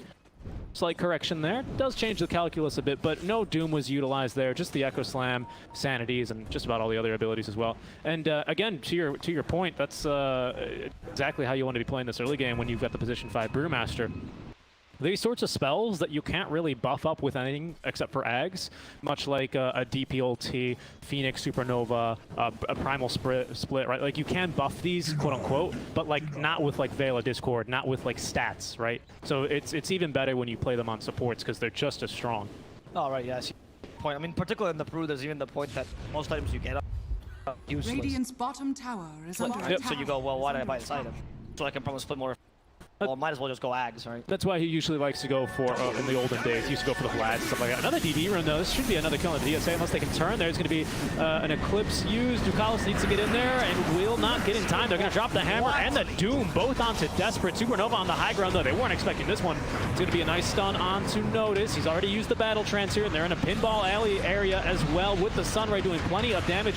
Yule Scepter for Celebrity. Someone used him up, and there's going to be the Astral to save the life of the Troll. Will he be able to live? We've got a Swashbuckle at the ready. Fissure not in time, unfortunately. Melis in the middle of a couple of heroes. He's going to die, but he's going to be pretty happy for what he can get out of this one. That was insane. Like, the Bane, I think, was walking in and trying to cancel the Meteor. Is that what I'm assuming? He was, yeah, and he did get the Nightmare off, but after the Meteor Hammer was done channeling, so the Meteor was already on the way. I was wondering, it's like, why would you walk next to the Astral Imprisoned Storm? But I guess that's the reasoning. You're just trying to cancel the Meteor desperately. Because I guess the Bane accepted that if Storm dies, it's okay if he dies too. Yeah, it's not too bad. They did get a Doom out of it, and they're, well, speaking of going for the Doom, they're looking to get another Doom out of it. I think he's going to be dragged back in. Astral, though, he's taking a lot of damage here to the Sunray. He will take down another combo, though, as there's the Hammer. Desperate, unable to escape. There's the Fiend's Grip, but it's a touch too late out from Ducalis. Kill for Doom is quite a costly one. Back-to-back deaths here for Desperate, and a kill onto the Phoenix as well, courtesy of the Sanity's Eclipse. Plenty of damage there. Surprised it did so much against the Storm, to be honest, considering it's now back to being based off of the mana difference. Yes, but he did get a bunch of Astrals before. Probably would benefit. Good damage. I will say though that in these fights, if you're allowing the OD to get the Astral onto the Storm, then you have nobody to really. It's true. Unless the Pango goes for like a Blink Dagger build, which by the way, this game you should. Yeah, okay. Yeah, Yule Scepter, Basher, Blink Dagger. Yeah, utility Pango. Or the Basher maybe a bit overkill, but I can see the point just to cancel the Meteor Hammer. Yeah. But you just need the Storm to play much more defensively. He has to initiate second after the Pango or Phoenix or whomever goes in, maybe even the Morphling, honestly. Because he's the best hero to cancel that Meteor Hammer with. He plays the Earth Spirit role. Of course, like I said, this is a pretty good game for Bane because he didn't have an Earth Spirit in it, so it's actually kind of... Sorry, not for Bane. D. Because he didn't have an Earth Spirit in it, so he can't cancel Meteor Hammer as easily. She'll fulfill that role, and he can't be that desperate. Yeah, I mean, with Doom off cooldown, they were looking to fight, but they forgot about the Sanity's plenty of damage. Even Doom, the Stormers came out of the Astral. Yeah, they really wanted him dead. Notice is going to run right into a gank, but PckChamp, they're not sure how many heroes are actually here. They will now run away. Well, they should have put him here with this board. Oh, look at Troll's build as well. Maelstrom Hood. This is the build that used to be built. Go like Maelstrom Hood, then into Gags, then was a build in mid. Could be something similar for Troll. Kai inside job. Point out how good Ags is. We've got Blink for Shaker, so he's hiding in the wings. They're going to want to fight. They've got everything but the Sanity's ready to go. Now you have your 5-on-5. You have already great single target. Seeing all the mobility that PckChamp has. They do have the Lincoln Sphere up for Krelap, though. He's had that one ready for a while, as Laurel, with the smoke and the haste, really wanted to do someone up with his fresh 10-second BKB. Radiant's It needs to be Krelap who just goes. Krelap who... If not, it has to be really close by to wait for him out to strike the other. Yeah. It just needs to be... It's really hard as well to actually successfully get a Doom off, because we do have pretty good single target, but it's basically just on the OD and the Doom alone, right? I mean, Troll, he doesn't really have anything to ever break Lincolns with, so he can't assist there. So really, realistically, in my opinion, unless we get some amazing chain stuns onto the Morphling, which is possible this game given the Earthshaker, the Lincolns is going to give him a good amount of security until the Blink Dagger is finished by the Doom. Then the combo is quite trivial. You just hit him, break it with Astral, and then Doom blinks in and dooms him. Yep. No, it's not too difficult. In fact, the OD could even consider going for like a 4-staff later on this game, which is a really good item for OD in general, right? And it's great for canceling Lincoln. Well, so you have a lot of options here. Yep, very true. But that said, I still think Lincolns is the way to go for, honestly, almost. Like, I would like to see Storm Lincolns. Not now, but later on in the game, yes. I'd like to even see Pango Lincolns. Because they're all single target. It's your big winning condition. Obviously, BKB is another option. That deals with most of the spell. But I still think Lincoln. Well, there they go. They're going to find another kill here. Top lane should just about be free. Notice, yep, he's going to go with the Whirling Axes. Yule Scepter. He's going to get up a Swashbuckle, but no, he's not. No, he's deleted. All right, big kill there for the offlaner, but that is, of course, going to be worth it. That's why you got to study in school. Otherwise, you don't have enough mana to do this. Laurel nearby. Again, he's showing off this BKB, so they know about it. Force Major, I don't know if he's showing his Blink Dagger, but when there's an Earthshaker missing off the map around the 20-minute mark for 4 minutes, I think you can deduce what's going on.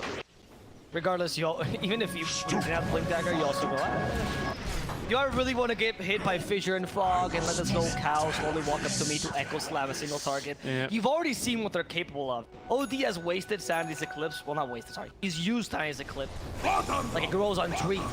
No, he doesn't seem to care about those ultimates. They're playing the, ironically, they're actually playing the old VP style. Remember, before VP became the new VP, right? When the VP that won all the majors used to play like this. Waste ultimates, who cares? What was that, Swashbuckle? Okay, what was that initiation by Echo in general? This is really awkward. Echo as well. They do. Use it, there we go. Echo to cancel Fiend Script. Really good Echo. The promo split's been used. Force Major will die. Got the Earthshaker. Ball Lightning in the backline stops the OD from initiating, so well played. Yeah, this is a win for PckChamp. As long as they don't lose any more deaths here. Melis, you madman. I said as long as they don't lose any deaths, and he goes, did you mean I kill everyone? And he's going to roll on in. Celebrity forced to Astral himself. Oh, no, they still have a Supernova. Melis looking to try and bait him around. Krelot here is really engaging in this fight as well, as they will drop the Doom onto Melis. They're going to Nightmare him up as there's Supernova now on the high ground. Great zip on it. They've actually located Notice. He's not going to be able to get the ulti off either. They're going to try and save him, but the Astral will save him a little bit longer. Now the ulti onto Krelot. They're looking for a route. Can they find one? The bash out from Laurel as they're looking to try and nuke down Notice, but he's able to escape just barely. Now Krelot should be fast enough to dodge these guys. All right, Ducalis, he's going to buy back. He goes back. Don't do this again, guys. You already went into a really bad engagement first PckChamp. Don't do this again. I feel like they underestimate a bit VPP's capability to counter-initiate, of course, with the Doom and with the Astrals. Even the Echo Slam. Yeah, I mean, to start that fight off. Yeah. I mean, yeah, the Echo Slam wasn't that impactful, though, I think, but PckChamp did well in the start of the team fight. I thought it was a good Echo, but it wasn't that impactful in the sense of they were not going to turn that into a fight, right? Right. And the reason for that was that PckChamp held onto their high ground pretty well. So kudos to PckChamp for doing that. That was really well done. And then once they lost their high ground, you could see how weak they were, right? You can't play against single target. He wants that rune. He's going to get it. They're going to go up to the triangle, and in fact, they're not ready to break smokes here. This could be a kill. Big Fissure, though, catches 4 heroes by the looks of it. But Melis already on his way in. Nightmare on a Bane, as they're going to be able to save the Earthshaker a little bit longer. What is going on here? Krelot fighting versus Noticed uphill. He's going to push him a little bit forward as there's Force Major down. He's going to buy back, though. PckChamp, they don't have many ultis here, so they're just going to sacrifice Ducalis, who now will die back. Icarus dive at the ready for Astral, so he's off to safety. They have a Blink Dagger at 9. They might be able to cancel his TP just barely. Doom gets vision. No, Doom blinked a bit too far forward. Yeah, he blinked to get vision. They would have stopped the storm there. They would have, yeah, quite easily with the Astral as well. Yeah. All right, I mean, buyback for buyback out from our supports. I don't believe there was another BKB charge used, so not too bad there. Yeah, still have the 10-second BKB on Notice, still 10-second BKB on Laurel. So good patience out from Virtus.pro.prodigy. Because they don't really have to BKB for this. They're not against the big ultis that they were against last time. But they are coming off cooldown now. Notably here, Battle Trance Primal Split ready to use. Oh, well, there's the jump immediately onto Phoenix. Unfortunately, he got a little bit too aggressive. Can they counter-initiate off the back of this? Doesn't look like it. In fact, Doom going for more. Has the Doom up in 8 seconds, but Laurel's going to use the BKB. His Primal Split then is going to be used to try and keep him away from the Roche pit. But already, with Melis back alive and Rolling Thunder ready to go, they don't feel quite confident in going to finish off this Roche. Do have still Echo Slam and Doom, by the way, available, so I don't think it's impossible for you, but I guess that if you go into the Roche pit, you're giving the enemy team. Okay, so Notice uses the ulti here. It's for the lifesteal, obviously. Clearly, they're not looking to fight this Roshan. I don't understand that at all. I don't understand that play either. Maybe they're trying to bait for the Earthshaker. They're going to smoke off now. Careful for Force Major with the blink in. No, he doesn't quite have it yet. That's a great Fissure, though. Echo Slam not quite ready as they're keeping him locked down, and the Supernova onto the backline's keeping them alive as there's a stun through the BKB of Notice. They've also gotten the kill onto the Panda. Notice still alive. Echo now onto 2. Krelot still alive, though, and he's going to go up the strength, and he's good to go. They've gotten at least the Aegis from the Storm Spirit. He's going to be respawning then, going straight onto the high ground. He wants his kill on Celebrity. Notice nearby, though, applying the mischance. There's the Panda buying back. Force Major still alive with the bash from the low ground up from Melis. The Swashbuckle will condemn him. Okay, another really awkward fight here. Look, very, very scrappy. So the reason why they couldn't get the Echo Slam off, of course, was the Supernova. Early Supernova can't stall blinks. That's why Force Tester are good idea. Well, because you have a lot of ways to cancel blink daggers. And yeah, that Supernova pretty much stopped their team fight. They had Echo Slammed into the pit, that was fine. They would have won that. 100%. But unfortunately, because they can't do that, then they just lose that fight altogether. Casual E-Blade reveal there. Yeah, I guess that is the reveal. I was thinking, is E-Blade reveal that relevant? Well, this game it could be. Melis, Yeah, I think it is, especially against a troll with BKB, right? You can look to burst him. So you know he doesn't have his ulti. Whoa, the heavy Melis. triangle, yeah. Melis. Rolling Thunder.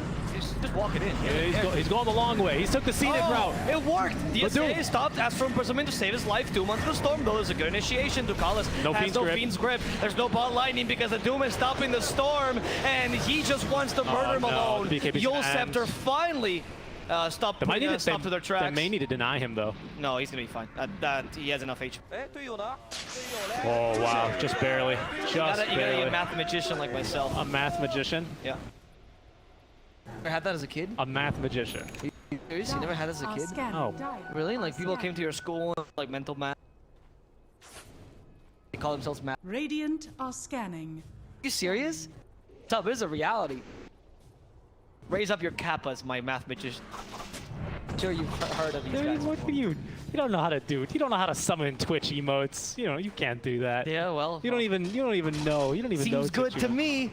2 years ago, you didn't even know what like Pepe the Frog was. Know who he I was. still don't Well, see.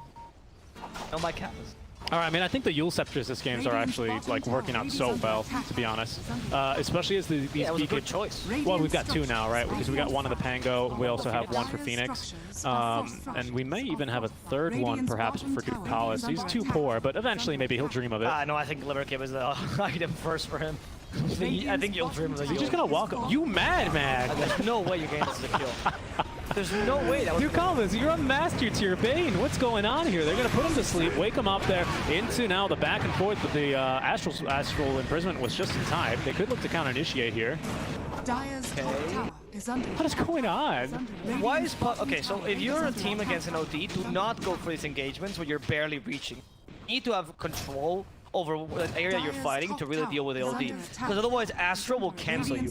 You think, dude, I can go for a cheeky kill. Not gonna happen. Especially because he's got Blink now, so he's got incredible range for the save. Earthshaker with Blink, saving up for the shard. He's a bit poor. Yeah, that was so weird. You can't go for the cheeky kill. I can't believe Ducalis is just, I'm gonna walk up and Fiend's grip him. He didn't I think care. he's just frustrated. He's like, yeah, I realize now why I never played this hero. It's trash right now. I mean, clearly he plays a lot of Bane. Yeah, no, I know now. Well, I mean, he has in the past, but like, I don't know if you know he's one of the heroes. No, I mean, you're totally right. No, I mean, the I only think there's reason... multiple regions that have never picked the Bane. No, the only reason I know he wants to make it work is because it was in another one of the interviews where he's like, yeah, you know, I really want to play Wisp and Bane. I really want to bring Bane back in, but every time we pick Wisp, Prelap plays it, you know? Every time I pick Bane, we lose. No, I think this is one of their very few Bane games I've seen them play. Because when he's like, yeah, Master Tier Bane, I was like, what? Really? Couldn't believe it. Why?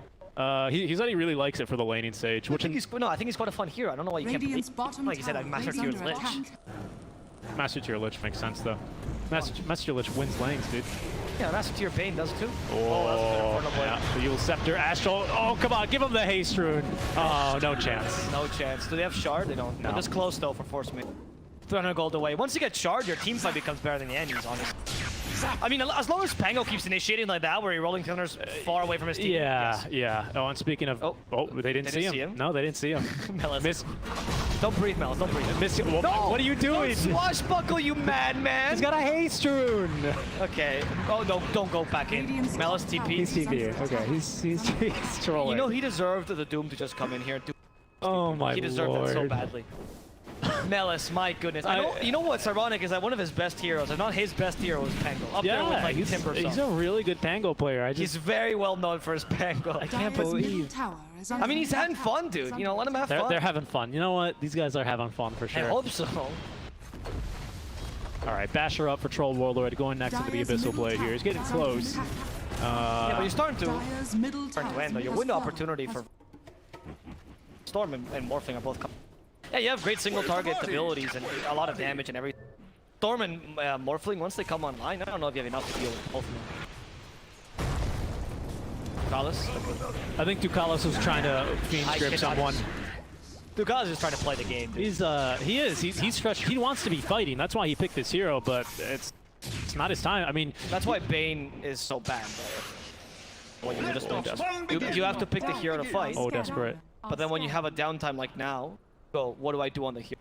can't push lanes. You can't push. You can't farm. You don't really stack very well either. I mean, you can because anyone can stack, but he's got a bad move speed, bad No, attack you speed. stack one camp. That's what I Guys, mean. I did it. Meanwhile, Cuddle's stacking 5, deep pushing, you know, and like. Oh, okay. Solo Echo Slime onto Melis. They're just using their ultis at a win, but there's going to be Kreelak counter-initiating. That could set up for a kill. There's the E-Blade reveal. Astral Imprisonment. They blink up to the high ground. They're going to lock down Celebrity as Supernova perfectly timed here with the Astral, and that's going to be 2 kills for free. They're going for more as well. A Celebrity's going to use the BKB, but they might have the damage to kill him through it. He's going to drop the hammer. Everyone just throwing their ultis here like it's a fire sale. And 3 kills for Kreelak. Hip hip hooray. Oh my goodness. Okay, you just had such a great game, VVP, and then you decide to throw it out the window. Just hit. I just don't what. I mean, I think VPP, like PckChamp, they casted confusion. By the way, he's gone for the phase shift or the waveform multi attack. So please protect your ears when he's in Earthshaker form. Thank you. All right, because that's partially the. Yeah, and yeah, I mean, just like this, it's maybe just a full lane of barracks. We don't have the ultis to fight this. There's no Astral, there's no Echo Slam. We do have, of course, this very balanced Earthshaker shard, but he's not going to be able to get there in time, and they're just, yeah, we're going to Rex. I have to let him go. You still have, you still have some really, really good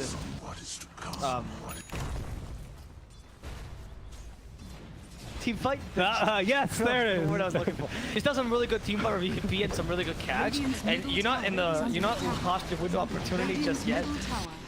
So I think VP can still win this as long as they don't make blunders like that.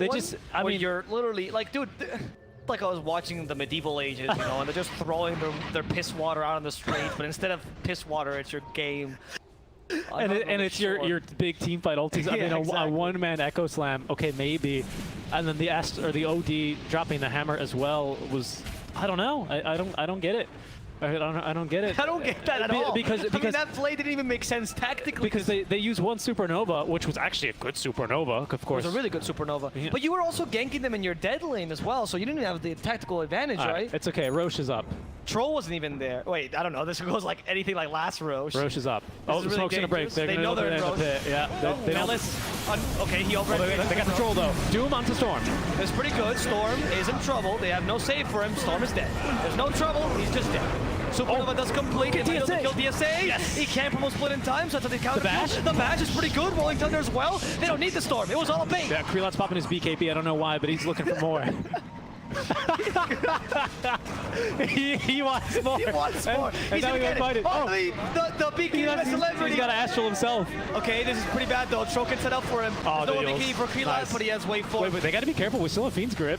No, they go in. Another BKB forced. Oh no. Can he walk away? Okay, the Nightmare saving him from the extra stun from the shard. Good job. Okay, that was a 9-second BKB used there for the Troll. And 10-second BKB used for the Morphling. That was the best BKB you've ever seen. Guys, it's high ground. I've done this before. I'm just going to BKB just I mean, it is a safe play to make. How many times? Yeah, like, it's not on the wrong point. We laugh, but like if the OD was just sitting there, like that's possibly a kill onto Kreelak. Yeah, this man reads Twitch chat. He knows that when this happens, Twitch chat will just go passive BKB. Yeah. Oh, what's the thing? Passive BKB. Yeah. Let's see. Oh, Force Major, the Sun, he's tanking it. He's tanking it. He's a player. Oh my goodness. No, he's a player. He knows he had to do that. The team's safely able to back out. They have Aegis and Cheese now. Yeah, Cheese on over to the Pango. My problem is not with the play. My problem is that Ducalis has accepted. And it's so sad to see him realize that his favorite hero. That's the best play he can make right now. I don't think so. Much more. He doesn't strike me as the type. It's a lot like the Spartan interview, or actually they interviewed Stomanen on Stomanen. Yes, thank you. And what was it? Oh yeah, they asked him like, "Yo, when Spartan just runs up cliffs, like what's going on in the comps?" And literally, he's like, "Oh, Spartan, he doesn't care." He says, "Guys, pardon my French here, but this is a quote." He says, "Fuck this game. You don't need me in these fights. I'm just gonna go die. You can 4v5. I'm just gonna die." And he's like, "Okay, Spartan." And he's already the high ground. And by that time, he's already dead, right? Yeah. But for Ducalis, it's got to be much the same. These guys, especially on the captain role, you know, what better way to lead your team to victory rather than, you know, over your dead corpse, right? He's the first man in the door, and sure, he's the first one to hit the floor as well, but when the team fight starts around him, it's a thing of beauty. And, that time, the defensive death, Shaker, be here. They don't know that he's here either. Oh, now they know. Sentry Ward, they're going to scout him right into some other sentries as well. They want this kill, but he's going to blink out defensively. Oh, they really want him. They really want him. There's a zip forward. They've actually caught Laurel. Do they have the follow-up damage? Stolen Fissure now into now the Rolling Thunder, but he's going to get off the BKB and both the Shadow Blade. In the meantime, though, Shaker has dropped. I like this actually a lot. I think this is not one of your quotes because you're quoting it from someone else. Maybe one of the, I don't remember who it is, but you know, what do I build on Doom? Whatever I need to get the Doom off, right? And this game, Shadow Blade has a lot of value for you to be able to get that initial surprise Doom onto the Storm Spirit, although that's not going to be so easy now that he does have his own Lincoln Sphere. That is actually a quote from paraphrasing of Winter. I just kind of cleaned up the right, because Winter is... Yeah, you know. You know what I'm saying. I understand. Exactly. So, cleaned up the quote, but it was his, it's paraphrasing him. Speaking to us privately, I don't think he said that. Or, he might. To me privately. Yeah. I remember that quote very much. Hope your fishing is going well. Winter Sama. Yep. I don't know if you call it fishing when you breed the fish, but... Because he doesn't catch them. Okay, yeah, hope you're breeding a fish. Yeah, it's going well. There you go. The Bane finally got Glimmer Cape, though, so Ducalis can make these plays now much more often. Yeah, he had it in the last fight as well in the Roche. He glimmered Desperate, but that wasn't really going to do anything there. Ducalis, he's, again, dropping a couple more wards, and VPP, they're in their base. I mean, you were right. The Lincoln Spheres, that's what they needed. Now we've got Abyssal, though, so that's a great Lincoln's breaker. Of course, it blocks the stun, but as I recall, it doesn't actually block the gap close of Lincolns, right? If you Abyssal someone with Lincolns, you still get right in their face. You just don't stun them. You blocked the whole thing. And you're making me doubt it, but I could have sworn you just blocked the whole thing. Okay, that could be it. That could be it. Anything, your Lotus Sword? No, because with Lotus, they meet in the middle. It's a lot like Centaur, Reality Rift, or whatever it's called. They change it. Yeah, CK, thank you. Casino Night. Yeah. Who knows? Pango with the Basher, though, and the Blink Dagger Yule's build. So it's the classic Pango with the addition of Lincolns and Basher that we used to see when he started making his appearances in the Captain's mode. This is what everyone would kind of pick up on him. I think you said a Brazilian, I think. This Pango with the Blink Yule Scepter build used to be... Tavo, thank you. I knew it was a Brazilian, and I was like, I just want to make sure I get the right one. There they go. The initiation onto the Troll Warlord. Oh my goodness. Oh wait, they save him. He might actually get the ulti off here. Can you do it in time? No. Sunray ticks. Oh, he doesn't have buyback. Oh, it's actually a static remnant that's Desperate setup that killed him. He doesn't have buyback, Avo. It's big. I don't know if they'll realize this, though. I don't think they know. They're going to force it. They're going to try to force it, and they'll be like, wait a second. Last game we didn't have buyback. Why is Troll not buying back here? This is a really big problem. Laurel, they need to get a great team fight off. They can win a 4v5. Yes, they have Doom though, and have Shadow Blade on Doom. It's possible. Force Staff 2 to cancel out Lincolns. It's possible. For right now though, Krelot safe on the high ground with his Lincolns, with his Aegis, with his Sunray to heal him up. Ducalis and Melis both behind to support him. It's a you get in there, King.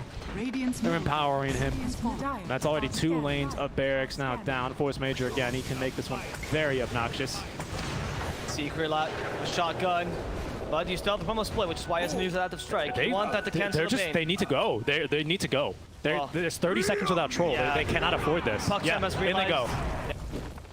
Though they promo split just to deter them. Like, oh guys, we're initiating. Look at this.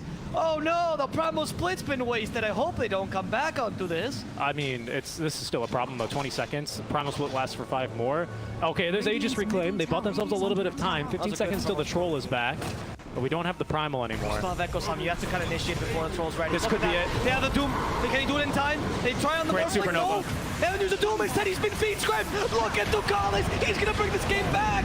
They stopped the Doom. He didn't get it off. Ducalis got us one good play this game. Yeah. But it's the play that's going to win you the game. Oh, the Abyssal, but Troll, or rather, Storm got his BKB off. Just he's out of there. See you later. Nightmared up as well as the Troll. They didn't stand a chance. I mean, Storm was just jumping circles around them in the meantime. It was a great counter initiation there by the PckCp supports. And they can just afford to go right back in. They probably know this Doom's got no buyback. And a great fight there. Great job. Ducalis, dude. You come in clutch for the one right moment when you have to be clutch. Honestly. Oh yeah. I was very surprised though. Doom didn't just They're gonna jump Storm again in the same exact way. This is not good for them at all. They can't afford to lose him a second time. Electric Vortex. Okay, good Astral. We still have Echo. This time he should be able to come back with Battle Trance. Yeah, so he's fine. He's just silenced, annoyed. Morphin comes in, shotgun surprise. Okay. Activates Force BKB, has to play safely. He has to. That's his 8-second BKB. It sucks, but he has Pretty to. bad, you have to. He has to. All BKBs, 7-second here still for Celebrity. I believe our Dooms is going to be falling quite low as they know he's on a 5-second already. No wonder his BKB didn't last whatsoever. They're still in the base. They want to end this now. This is an insane move. I can't believe this from PckChemp. They've got the vision. No laurels nearby. They'll be able to just escape. Look how many sentries they've dropped here as well, just to make sure they don't get the jump on them. All right, one lane of barracks then between victory and defeat all of a sudden for PckChemp.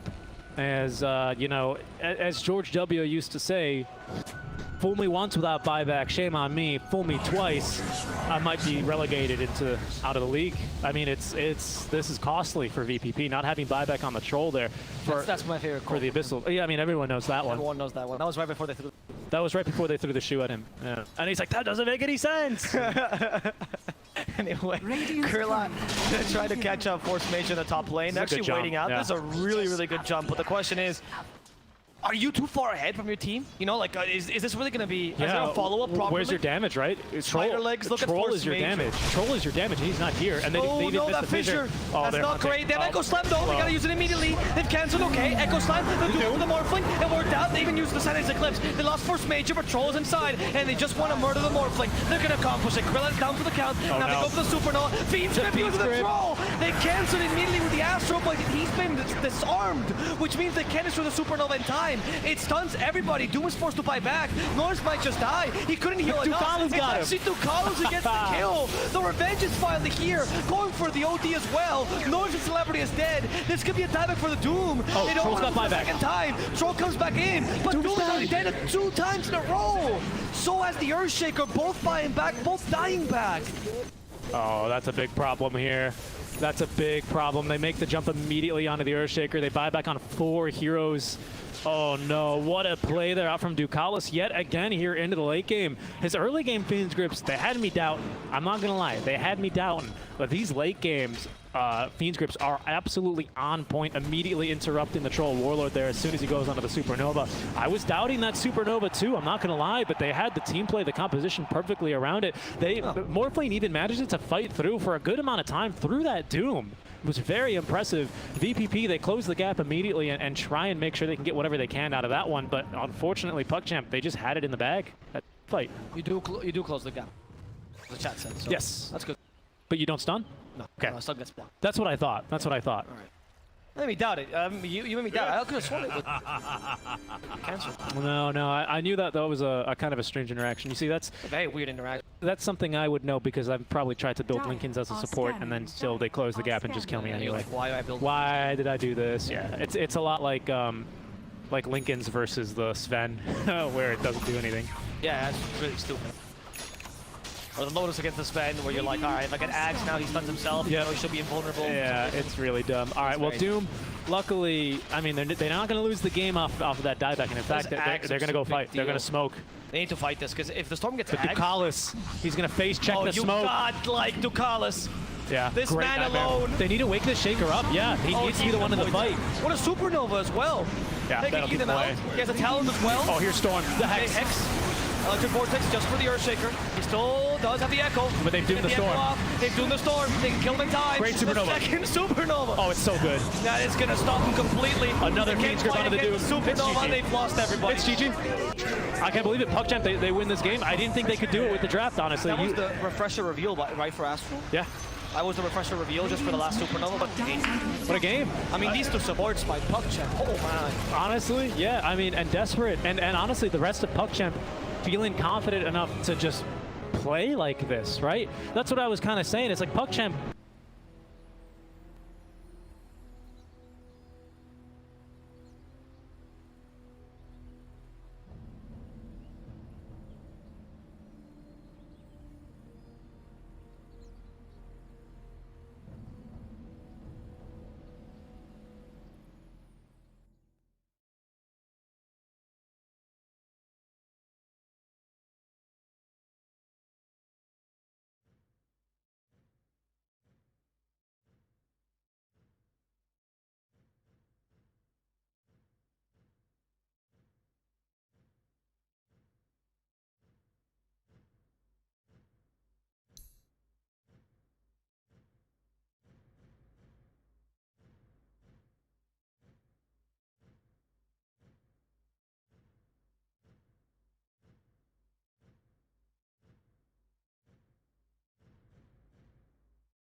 are sound asleep. Something's gonna bring the change.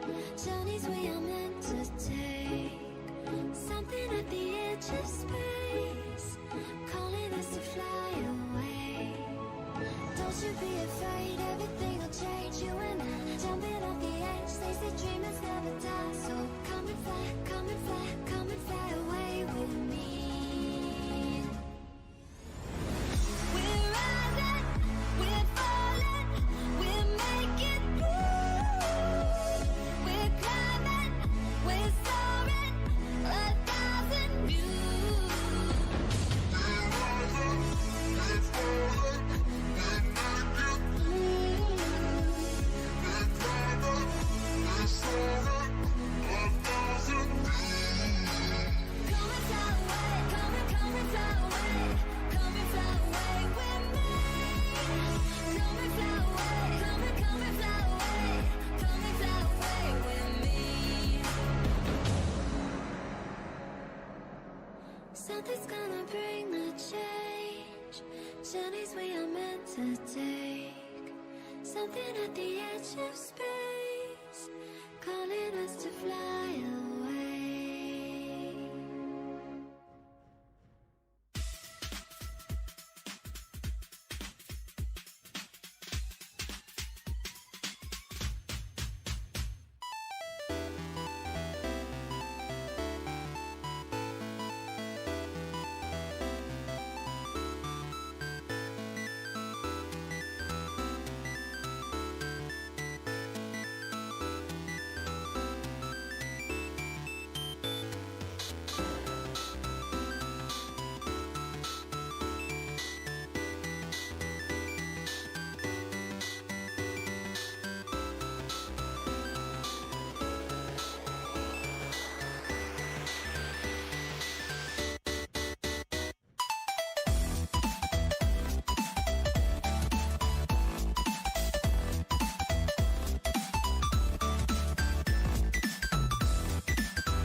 had the whole world at our feet, watching seasons change.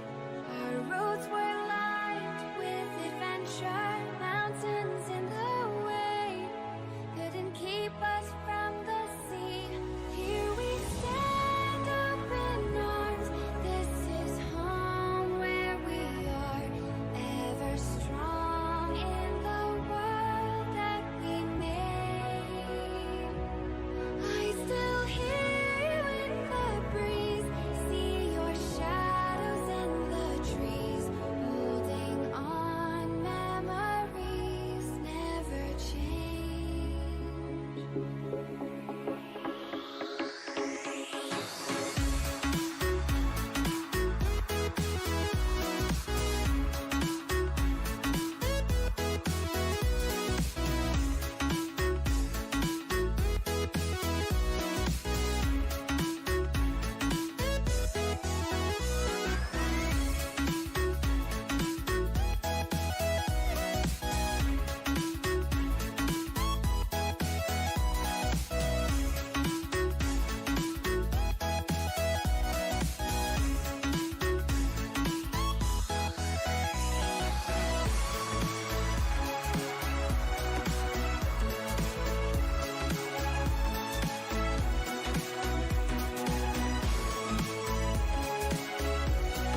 infinite power, infinite power, infinite power, infinite power, infinite power, infinite power.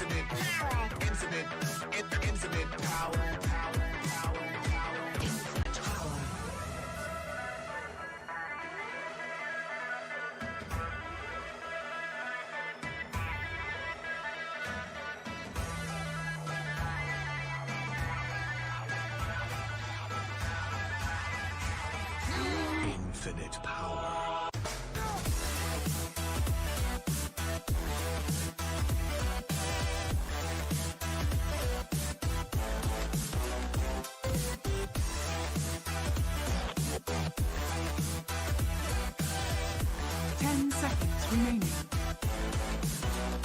Keep scrolling through. He just can't addicted stop now. it. Remaining. A lot of cute picks in there. Yeah.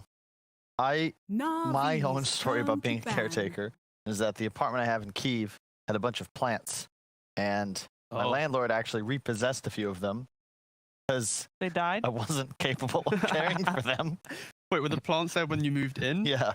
Oh. Which, to be fair, Okay. I will say, 10 seconds remaining. I wouldn't trust myself with caring I for just other really living hope things, that you so- bought the plants, and then the No. guy came in and was like, 5 seconds "Come on, remaining. mate, these plants you bought, and just not keep. They're mine now. Called social services on your Yeah. complaints. Yeah, These poor plants." that was a good. No comment. I think the right pet for me, a fish with an auto feeding. I was gonna say fish actually need quite a bit of care, and they need like a You have to- cactus. The water. they, and then, and they need constant. Like they like the pH levels and everything. regimen. When I was young, you remember those chia pets like Tamagotchis? Yeah. Mine never made it past a week. Cool. Kyle, what you need is you need a pet, but you also need a roommate who takes full control of the Yes. pet, and you just happen to benefit from it. That's what you Also- need. Fudge, this is Valentine's Day. Don't bring up the roommate partner thing. Navi's Bit mean for turn to Kyle. pick. I Sensitive. mean, you don't have to be think- making out with them. They could just be your roommate. That's true. I mean, Good who point. makes out with a plant? It'd be prickly, especially if you had a cactus. What? I want Santa cactus. Not surprised. I was sitting on the couch, and then 10 I leant seconds over the remaining. arm, and then just fell back, and then I just boop, straight on the cactus. It was like very That's prickly. the sound you made? Seconds remaining. Oh, boop! No, it was actually more like a ah, and then it was like 3 cactus, and like my whole back was just covered. Fairly high pitch. I was a young child. Do you think I'm gonna be like, oh, yep, it was a cactus, another day in the Robson household? No, I'm gonna be It's the moment upset. you went through puberty. Yeah, Like, exactly. it just happened to line up. 10 seconds remaining. Phoenix. Probably going to be 5 the always want to fly seconds. hero. Correct. One of Yeah. the accomplished Phoenix players throughout most of his career. That is actually where he draws his name from, because he always wants to play Phoenix. Is that real? No. Lore? Yes. No. I think he's Yeah, it really is. reaching. What? Oh, I always want to fly. Yes. Is not 10 named Always seconds Want to Fly remaining. because he always wants to play Phoenix. This guy's been in the scene way too long for 5 him to have a seconds name remaining. revolving around That's- Phoenix. That's a good point. Yeah. Yeah. Unless he changed his name, like Phoenix was a little bit of a late addition to Dota. Yeah. How late? It was like 8 years ago, wasn't Exactly. And Always Want to Um, Fly has been over a decade with the Dota scene. Well, now we have a question look for it the up. interview. Yep. In regards to the Phoenix pick, it solidifies their first 2 picks with overwhelming team fight now. It really puts a lot of pressure on this Puck and Nyx where they are pick-off heroes. And when you are unable to cleanly pick off the supports at the start of a fight, mainly due to Shaker's very defensive positioning, and Phoenix always has that egg capability if you survive the combo, it makes it very hard for AS Monaco Dire to team really pick. fight with conviction. Navi now double down on that kind of concept Yep. with a Kunkka mid. It's so hard for Monaco to even have much damage early on, but to find these pickoffs nicely. And I also think that that's a block pick, especially against no one who, in this meta, I think if you watch Secret play around it when Niche is on it, can have that 10 same sort of seconds game impact. remaining. It's just the perfect hero, especially in a game you're playing 5 against seconds Shaker remaining. and Beast. The damage reduction and the high catches is really nice and would allow them to team fight very effectively in the mid game, which we've already discussed as being really key for this series. A difficult thing for Nolan as well. The heroes he's been playing most is like Monkey King, Void Spirit, Storm Spirit, these type of heroes mid, and they don't feel that great, especially maybe not into the Kunkka matchup, but when you think of the big picture, the defensive nature of Navi's heroes, it's so hard to jump these heroes and kill them quickly once again. That's the key thing here. Yeah. The Puck, I guess, could just be his hero, but I just never really thought of no one as a Puck player. I think realistically it is just because of the DK ban, like mentioned earlier. Yeah. It kind of goes like 1-for-1 here. I guess it's a hero we don't see him play that often, but like I mean, he's an experienced Storm player. It's not that different in terms of like moving around, getting stuff done. On top of that, at the moment, Puck and Voice Spirit are two of the most, like, if you're mid, you kind of have to be able to play these heroes, and with no one not being on a team for a while, you can only imagine that these are the two heroes that he would have spammed a lot as well, just to, you know, be the tier 1 commodity, or rather reassure everybody that he's still that tier 1 commodity. Be interesting to see. There was a triumvirate of players I figured would find a home either this season or after rosters open up after the first major. No one, Ramses, and Sumel. Yeah. So 1/3 has found a home. Yep. But you got to figure that there will be more change coming. I do like the fact that Monaco realize they don't have this ability to really pressure Na'Vi in the big team fight, so they are kind of double downing on this laning phase presence. There's Ursa plus Jakiro into the Beastmaster. If you quickly kill the boar and get on top, you do have some kill potential. I also like that you can see the Nigma versus Alliance series still impacting the rest of the scene, because any game I've seen Slark banned, a Bat ban was immediately followed up by the side that didn't have the pick up the face. You think they Instant never mind, I'll talk later. Yeah. Okay, we'll make it much easier for them to defend towers, obviously. You can be the frontliner. He's going to need a pipe. He might need 2 pipes this game, but he can frontline. 10 seconds. It's like one of those games where you get so happy when you drop another shawl from neutral items. You're like, oh, yes, can survive the burst. All the magic damage. They don't have much time left to pick, really, but the Underlord covers from the illusions, and okay, they go for the Morphling. You may now select your It gives them the win condition, but the key thing here is Earthshaker, dude. Yeah, it's Morph Shaker, but you have to also think about the timing that Monaco has. If they are able to come out in the laning phase, Ursa does rip through the Morphling pre, 2 or 3 items. So there is a timing for Monaco to play around, but the simplicity of Na'Vi's draft, the laning pressure that they have, and the innate tankiness in big team fights, it kind of cushions that Morphling as well. So yeah, a lot of pressure on Monaco. They got to perform. Exactly. That's key. Morph Shaker gets first 2'd when available by a bunch of teams in SCA and China. There's a reason for that. Ursa needs to be in a position where you just have total map dominance plus a Battle Fury at like 18 minutes. And you're just running around the map, choking them out. And even that might not be enough. I saw TNC defend with a 35k gold disadvantage pre 30 minutes because Morph Shaker, shards, etc. Yeah, it is very strong. Is it strong enough here, Purge, to take the first game? What do you got for this one? I like the Morphling as well, outside of the combo. Just I think it lanes okay against Underlord. Obviously the damage reduction later can be an issue, but I think Navi's whole draft together looks a lot more clean and easy to execute than AS Monaco Gambit. All right, thank you very much. We'll come back to you at the end of the game. T? I think if AS Monaco Gambit can play well in that laning phase and collapse map quickly, they do have the answers to a Morphling. It's just how well does the laning phase go, especially that the Underlord into Morphling doesn't really do much. And if the Beastmaster has time, and suddenly all those timings shift and it's really hard to play around. But that first Roshan is theirs to play for. That quick 15-20 minute timing is theirs to play for. So if they can, then I could see them doing it, but it's very hard uphill battle for them. Is there any kind of benchmark work? You say the first Roshan is going to be one that AS Monaco Gambit should have? Yeah, it cushions their ability to take that big team fight that they're kind of inferior in the matchup, and then that alone should maybe pressure the tier 3s after. But no first Rosh, then game's going to be really, really hard. All right, let's find out what's going to happen here in the first game of this best of 3 series. It's time to head over to a commentary team of Cap and Fog. That's right. It's going to be, I think, a pretty fun series. Na'Vi and AS Monaco Gambit. Fogged, fortunately, I can't see you, which is a disappointment on Valentine's Day. But how are you feeling about this?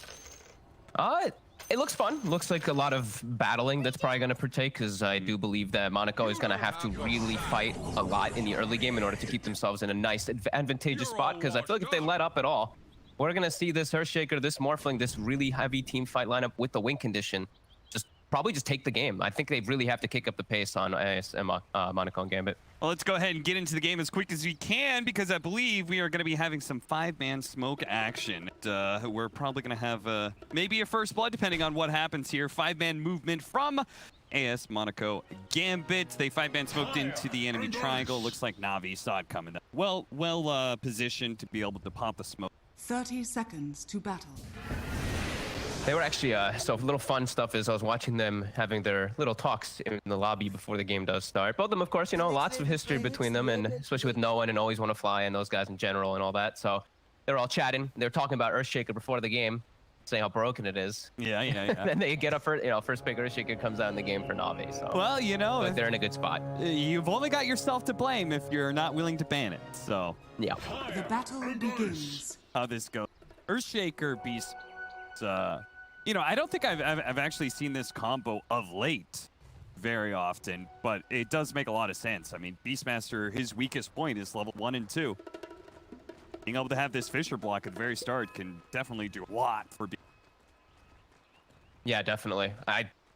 Ursa's going to be able to get some stuff out of this, but General's going to get a really nice lane for himself. Even though he's versus a Jakiro, which is one of the better heroes, like your Witch Doctors, your TMs, your Enchantresses, this is one of the better ones to actually be versus Beastmaster, but Earthshaker breaks that, so it's going to be a good lane for that Beastmaster. Does have to be careful. They can get killed quite a bit from these two. Dream as well as Seneko, they can punish pretty heavily as long as they're persistent in killing the boars. But yeah, lane positioning should just be fine for General. Iceberg versus no one in the mid lane matchup. No one. Looking forward to seeing him back in the mid lane again. Yeah. You know, feels like it's been a minute. It feels like it's been I feel like I haven't seen him in such a long time, actually. I don't think I've gotten a chance to cover ASM at all, really. So far in the circuit, at least. I think I got to do one game of them, but besides that, it's been pretty limited. So I'm excited to see what they're going to be able to do, because Dream's been really impressive for me overall in his carry. And it does look like he's gonna have a pretty tough game ahead of him. Yeah, it certainly feels like I don't know. What do you think about this trade-off? Because I feel like the storyline is, you know, like, oh, no one's just a better player. Like, of course, this is an upgrade. But I've heard from multiple players, and you never really know what a player brings to the table until gone. You know? Yeah. It's like there are certain things about the play style. It's not just all about skill. How a team. Oh, absolutely, yeah. There is a lot of cool stuff too, where I think he has such a big hero pool. I think this is like those perfect type of patches for him. So I'm always looking forward to this. I think he's obviously just gonna get forced on puck most of these games, but I feel like it's always fun to get to watch no one at least open up and be able to play more heroes and just get stuck on all those play. And our bottom lane is what? Nyx Assassin Underlord. That doesn't feel like a super fun lane. No, definitely not. Morphling, I feel like they picked this Morphling last pick for V2 because it just looks like a overall pretty free Morphling game. The only thing he has to really worry about this game is no one. And if no one's game gets shut down at all on this puck, then he's perfectly fine. And they do have ways to deal with that puck, as we've, Earthshaker in most situations can just be enough.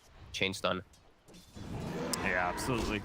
Especially since you have good amount of follow-up. I mean, you've got the point-and-click stun of Primal Roar. You've got the potential. If you can get the shard, I'm sure it's pretty easy for you to be able to Fissure into an Enchant Totem Aftershock stun into a totem, and then that'll just be like 100-0 pretty. Oh, absolutely. I think I'll be pretty worried if I don't see ASM just kind of dominating at that 20-minute mark when it does hit. If the shard comes out and I see Na'Vi in like a good position, like 2K, 3K, even like something like that, net worth advantage, I think it's going to be a really tough game for Monaco. They're really under the gun to stay ahead, get ahead and stay ahead in this game.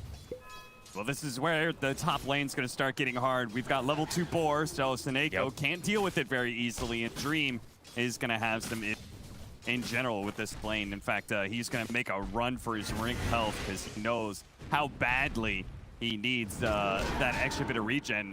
Going to be in an awkward position, though. Roger's just going to keep his distance, kind of keep him zoned out potentially.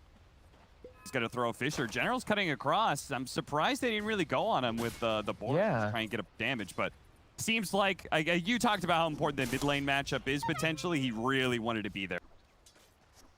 Yeah, I think if you shut down no one in this game, the V2's just going to have the most free Morphling game ever. So I think that's the right place, just checking that out. And General's already getting a good amount top anyway. Sure, they're not killing the Ursa, but that lane's not going well. Ursa's farming, but unlike CM and Witch Doctor, where you literally address the boar, Jakiro is not the same. He's very slow. So you see 230 movement speed when he's getting hit by these boars, and Taneko's just very dead here. Yeah, and they're going to get the first blood on Roger. At the same time, just before the first blood was claimed, they actually managed to kill Always Wanna Fly. How did Always Wanna Fly die down there? Seems like a pretty tough lane. Must have just eaten a little bit too much harassment. Maybe got caught before he gets a dive out. Not sure. Stakes, but he's securing the farm for Morphling, who, as we see, all the way at the top there, 26-13 to the 16-2 of the Underlord. He's fine with it. His Always Wanna Fly dies and brings him his items. Of course, Always Wanna Fly probably has the longest hit here in Dota. They were kind of touching that on the panel. He started off in like 2011 with the retry. Yeah. That was, of course, long before Phoenix came to Dota 2. Just in I thought you were gonna say. I thought you were gonna say this guy has a long history of dying. Well, you know. I was gonna pick Jesus, Cap. It goes hand in hand. When you play 5 position for a really long time, you're naturally gonna rack up some deaths. In fact, I would love to see the stats on what player has the most deaths in professional matches across their career. Pylai die. Pylai die? Yeah, that's gotta be. I would raise that right there. Yeah. Pi very sacrificial. Always Wanna Fly's definitely got to be up there. I'm sure the legendary captains of Kuro and Puppey are probably, you know, close to that top 10, if not in it. Yep. Seeing Iceberg playing a little bit cautious in the mid lane, getting his stack. I think he's expecting this rotation. They also had a ward watching immersion, so we'll see the runes checked out. We'll spawn down toward bottom with DD. Very nice if no one's able to get that. With the DD, they can actually set up for some kills. It looks like it's a race, though. Iceberg, he doesn't want to let him get a second power rune here, and he'll force the DD to be picked up. Now, thanks to Always Wanna Fly being here, they have a small chance to be able to win this fight, especially with the boat coming in. Immersion's going to be pulled back into it. Managed to time the spike carapace to turn that boat damage, but it's not enough to live. Is it enough for no one to be able to get this kill? Slow down, Always Wanna Fly, just doing everything he can. The smallest Icarus dive to get that movement speed slow onto no one. Now he's got to make sure that he can actually get out. He does die here, but ultimately he did save his mid from going down. Well worth it. Yeah, definitely. Nice little plays for sure.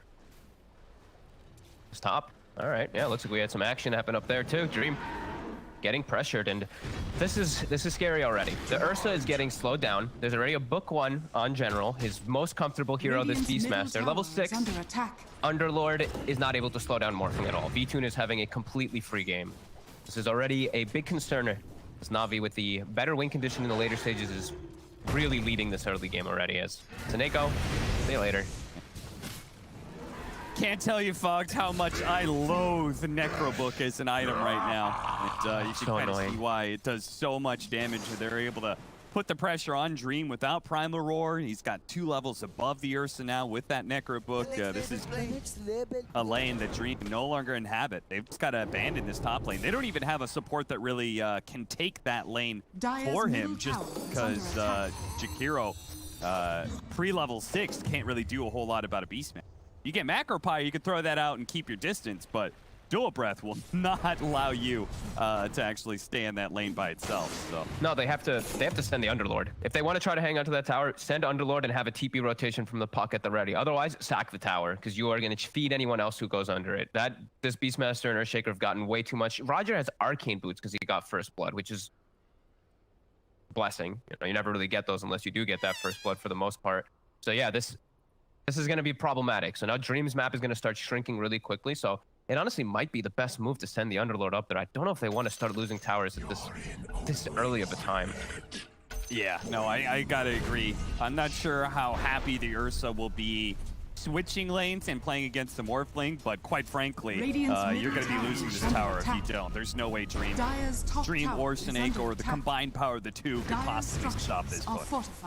Okay, they're gonna instead make their own push rather than setting up there. They don't see where Iceberg is, so I think that's where Afterlife Underlord is a bit scared to actually go up and defend. If there's 3 heroes there, he just dies as well, so they're gonna make their own push play to try to get something out of that map movement. But they're not killing it fast. In general, take the top tower with ease, and they can even defend mid and set up too. Once again, making the Spike Carapace play, returning some damage onto Iceberg. Iceberg positioning nicely though, nor did Cleave hit than Echo. So they take a bit of damage on that mid tower, but the entire top tower is wiped away, and the Siege Wagon is still very much alive. So that threat is still there, potentially doing some good amount of damage as well. Something that ASM Gambit is going to have to find a way to address middle it. tower is under attack. Big concerns. I'm already. If I was in their shoes, I'd already be sweating. Yeah. Morphling just not pressured, and you don't have ways to pressure him. You're killing Phoenix a bunch, which is great. You know, you're getting these always want to fly kills. You should go down. Yep. But you're not slowing down Morphling. And your Ursa is being significantly slowed down. Like, great, 3 deaths. They've got those 3 kills, but they don't do anything for them. They're getting earn charges for no one, which is great for him, but that's just about it. 5-3, a 3,000 net worth lead this early, and we aren't even like seeing the Beastmaster fully in swing yet. Once he gets Necro 3 and like is taking out that mid tower, like that's where you really start getting a huge net worth lead, because then you've got a giant map control as well. So all your cores are farming 2 to 1. They can just shrink the map completely. I feel like VTune can solo pressure bottom as Morph while his 4 teammates pressure mid, and you force this hand of ASM Monaco. Like, what are they supposed to do in that situation? You have to fight, which is scary into this book right now. Yeah. But I think it's the best solution that they have to do. They have to park this Underlord in the mid lane. If they lose this mid tower in the next few minutes, there's going to be no space for Dream to farm this Battle Fury. Yeah, 100%. It's also the best opportunity for them to be able to create some space for Dream is if they can get into these fights in mid and hold out, especially if they can get a kill out of it, it'd be even better. The boat's going to come in, but the damage reduction, it's not going to be good enough. Iceberg goes down, does do a little bit back to no one, but not worth talking about. So that is a really good start. They do have to worry about bottom. It's a push from Vp. Yep, they'll have to send one down there, but just keep this Underlord, keep the puck in the mid lane for the most part for these next few minutes. Just keep slowing down that push, keep slowing down General as well as Iceberg. And Iceberg, he has to be more careful how he steps up as, always want to fly as well. Okay, gets off the Supernova. The Fisher is going to be able to get in front of Immersion, and he will go down. Close. Yeah, nice rebuttal there, but that a lot of damage. If anything, I might actually Gambit, who take the mid tower first if they can hold off defense. Avi continuing to try and work heroes around the map. An opening found. Dream really wasn't showing himself a whole lot. He was playing the jungle for the most part, but General still finds him. Just the general Beastmaster things. Looks like he tried the man fight versus that Necro Warrior, and he just gets forward and turned on. General, as actually we've gotten to cast a lot of these Na'Vi games where he just stands on those high grounds. That looks like it was one of those situations where Ursa just walked into books and gets completely demolished. Yeah, and quite frankly, I think there's a huge difference in the power spike of the Beastmaster doing this same play where he kind of like sits on high grounds and just says, I own this area, because it's not just the Primal Roar stun, right? But it's also the aura that he gives his Necronomicon minions. So much stronger Enigma that we saw him playing that style.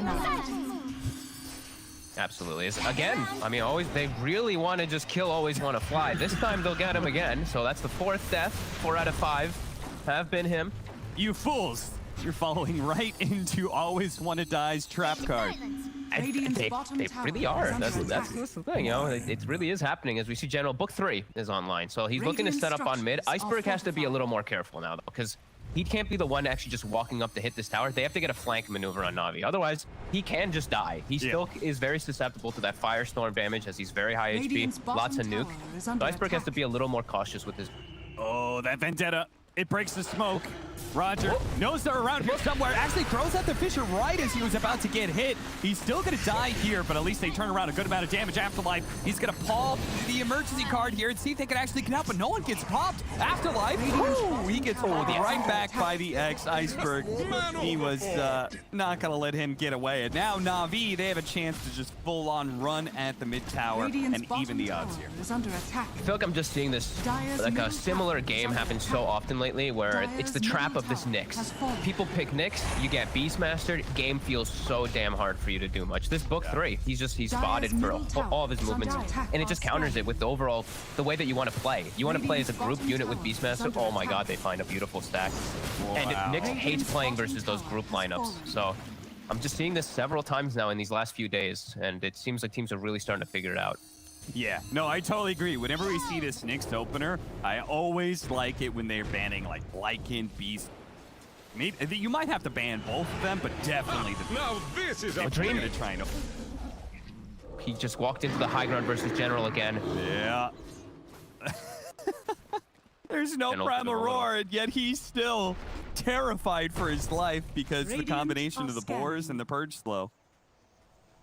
Scan comes out. He did get a nice D-ward as well with that book 3 as soon as it was summoned, so he forces them away. He gets the scan successfully too, so reads the movement. So a nice play there by General. Has we just see Vtoon almost double. He's getting close to double the net worth of Ursa.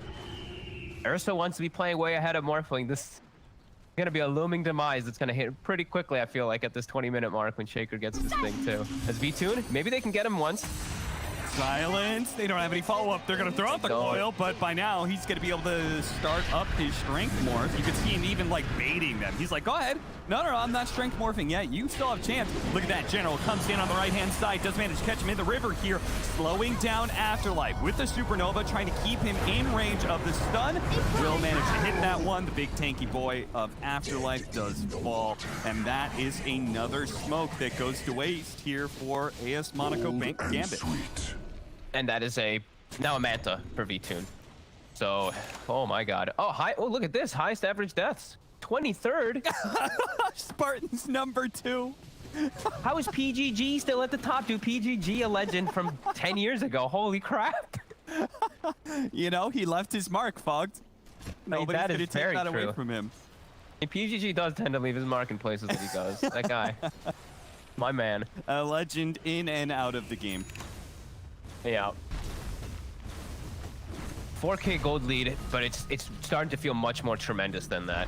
Just with all these recent fights, there's just no hope for AS Monaco to really get any kills on this Morphling. They almost did, but now no one. It's just they even throw the echo on him. Radiant's top tower is under attack. Sitting underneath the Hawk Vision the entire time.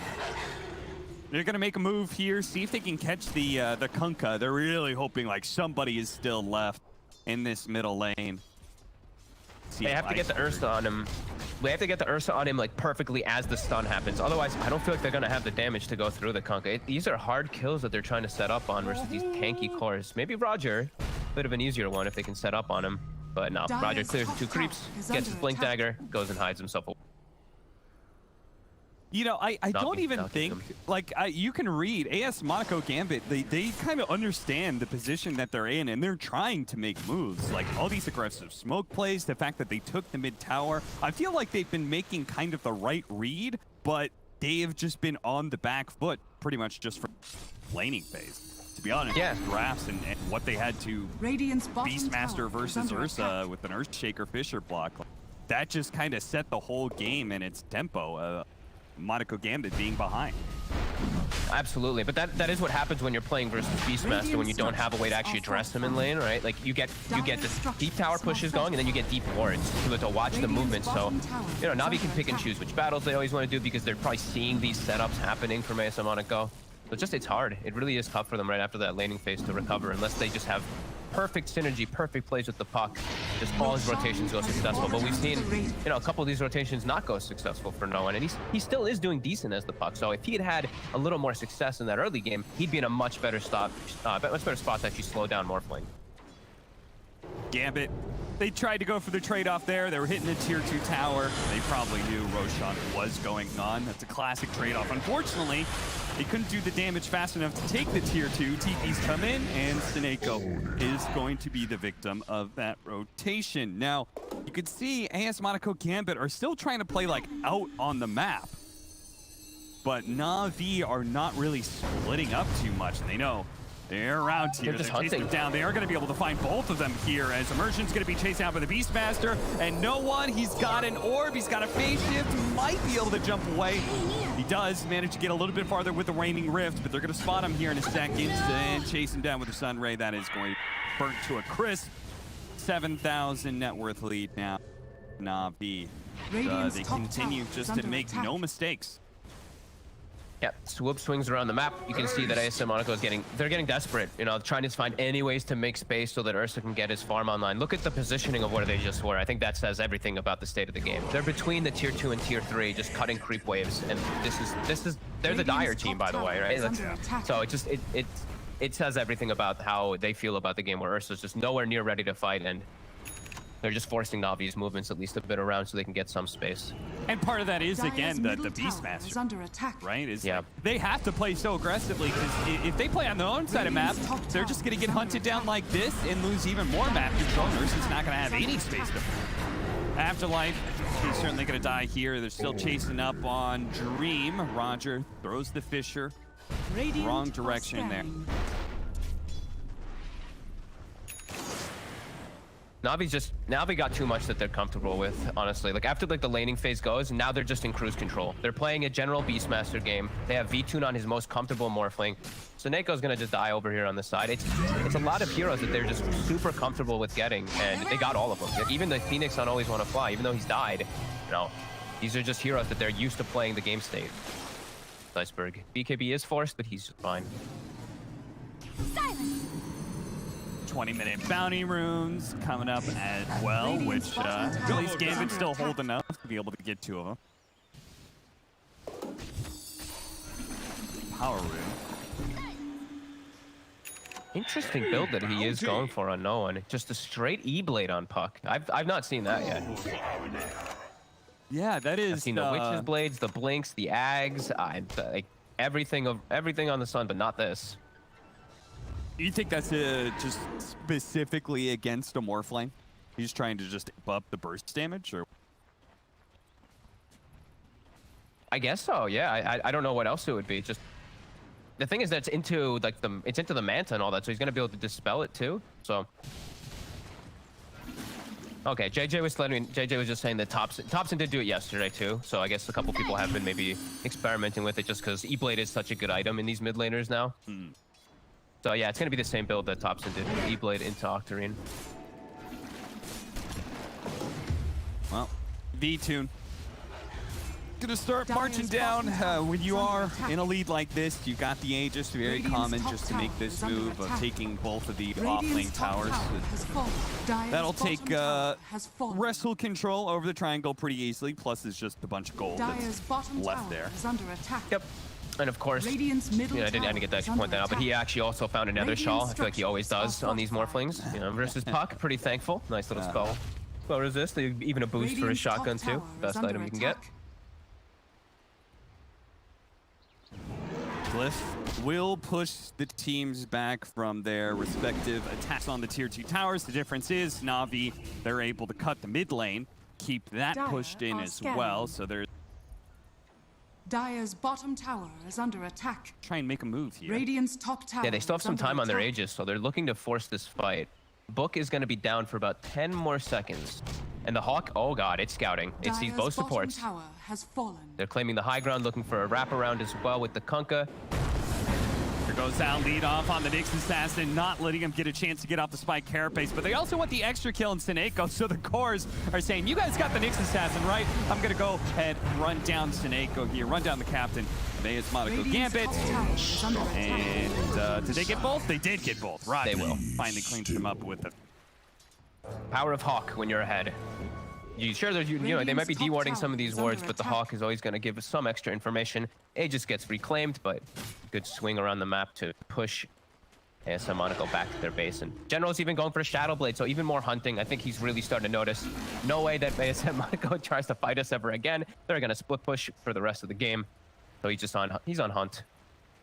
All right, well, we've got the E-Blade up, so time for full-on shotgun Morphling. And if somehow this game stretches on another 15 minutes, well, V-Tune's got his plan B, which is turn into the Earthshaker with the Aghanim Scepter. So there's going to be no moment of weakness for this Morphling.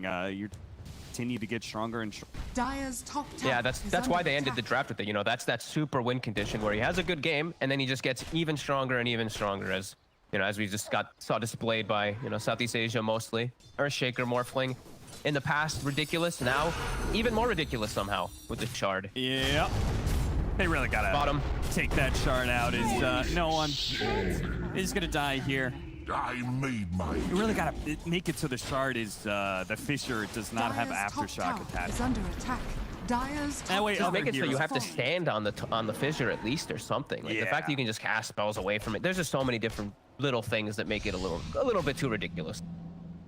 Dream. Now there are 3 heroes here. They can kind of collapse on Na'Vi, but there is of course that outpost, which they're going to try and take here. The Beastmaster's already rotated in. He's going to TP on in. See if they can finish off Always Want to Fly. They can. Supernova's going to go down. They go for the attempt at an Uber out, but that's going to be denied by X spot. So, yeah, instead of a sandwich, they end up getting obliterated, and now they're very likely. I mean, Fox, I don't really know what else they can do with this fight.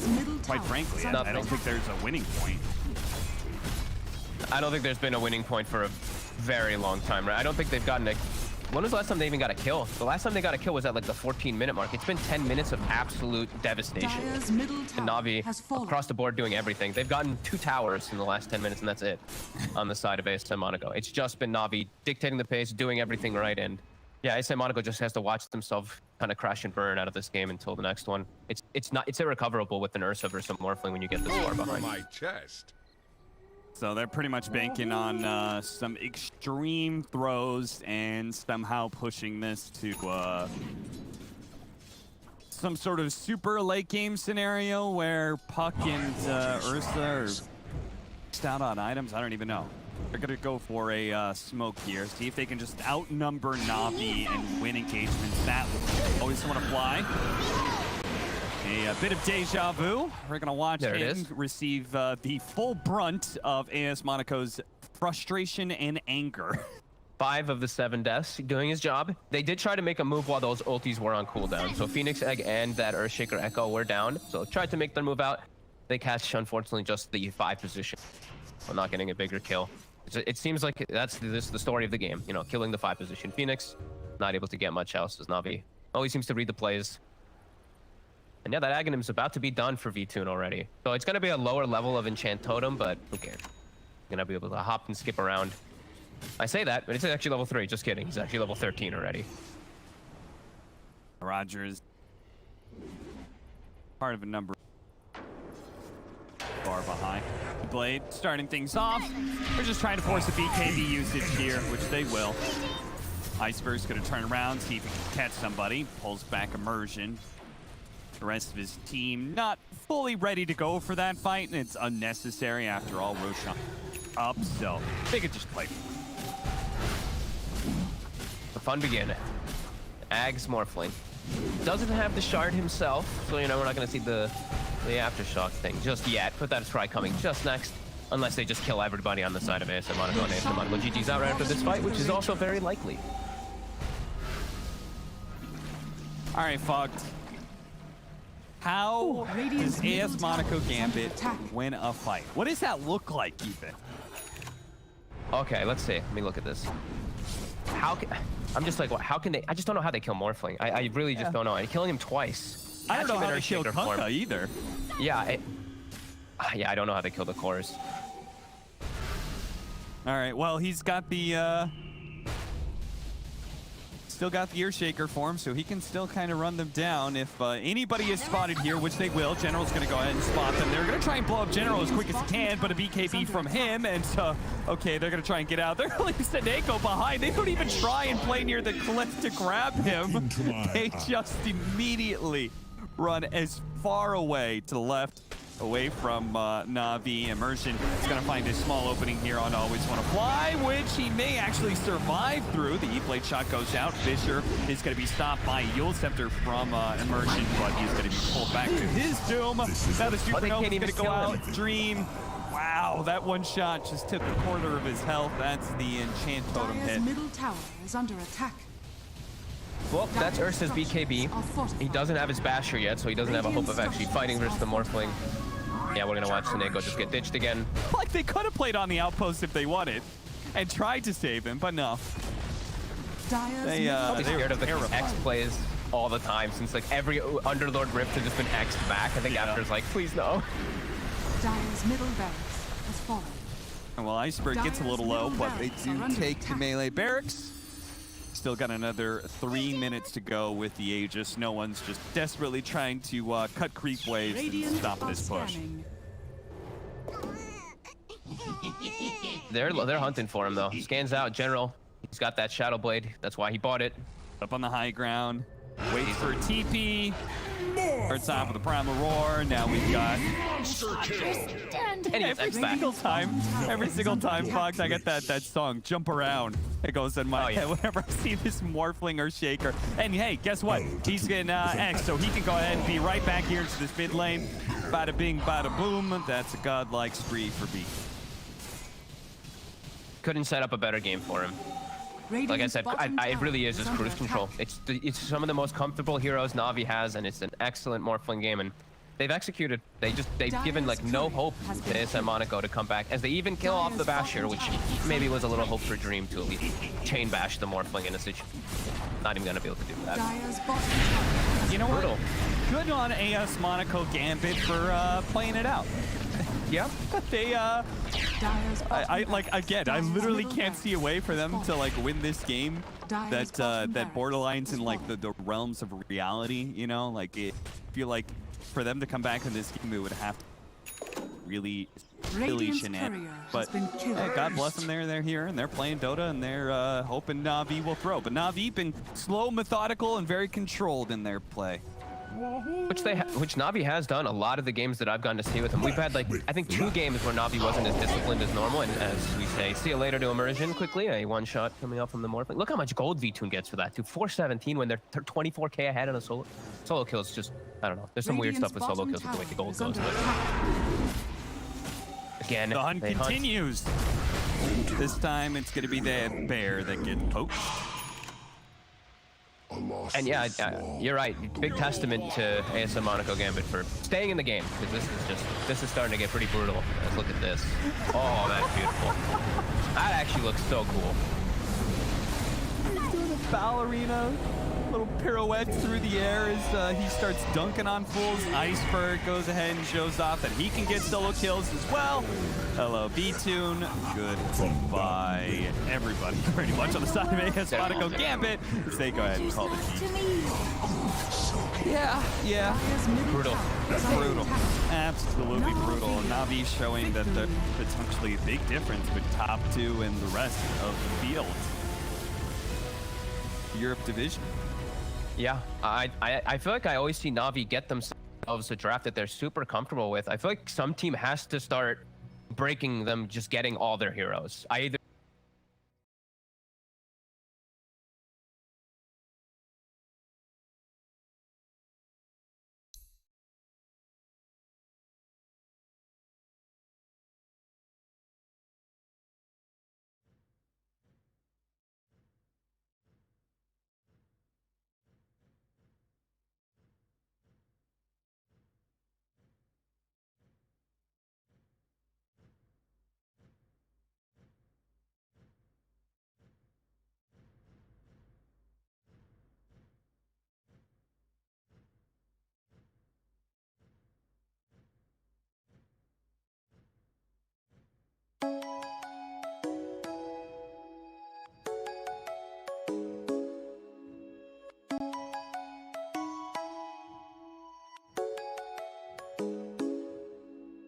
Come and fly away with me.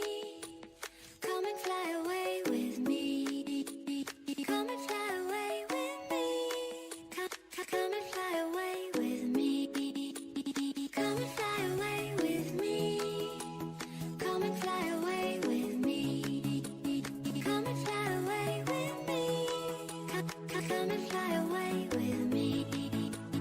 Don't you be afraid, everything will change you and I. Jumping off the edge, they say dreamers never die. So come and fly, come and fly, come and fly away with me. We're rising, we're falling, we're making moves.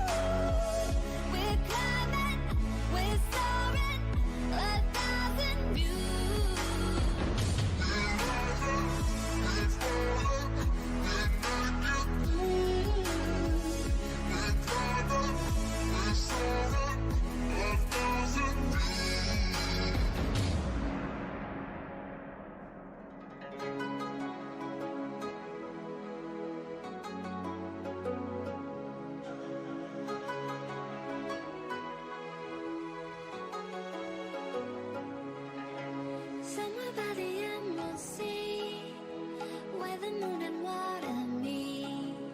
Somewhere close to harmony, when the world is sound asleep. Something's gonna bring the change, journeys we are meant to take. Something at the edge of space, calling us to fly away. Don't you be afraid, everything will change. You and I, jumping off the edge. They say dreamers never die, so come and fly, come and fly, come and fly away with me.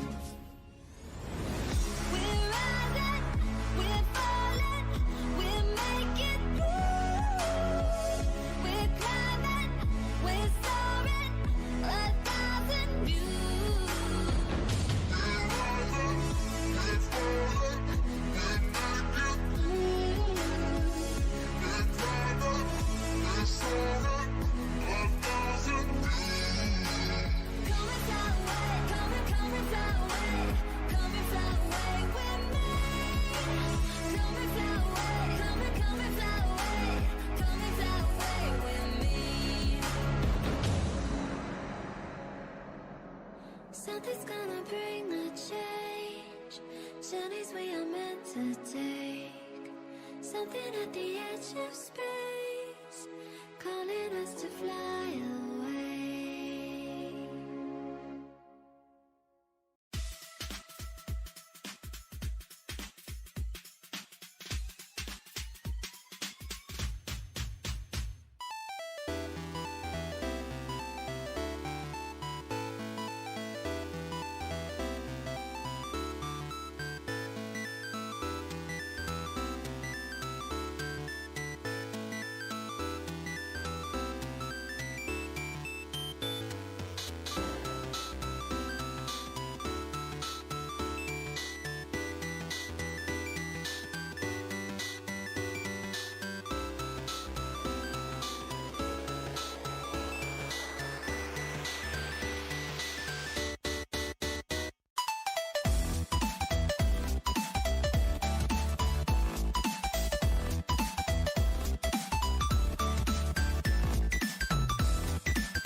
seasons change.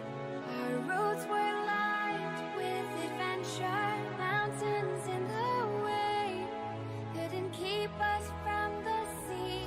Here we stand open arms.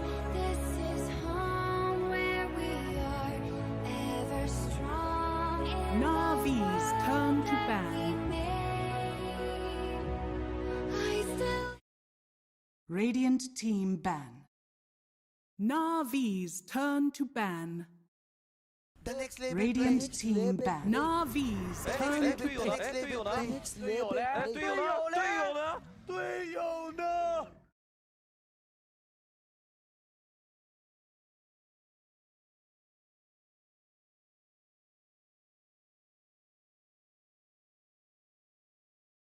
Ten seconds remaining.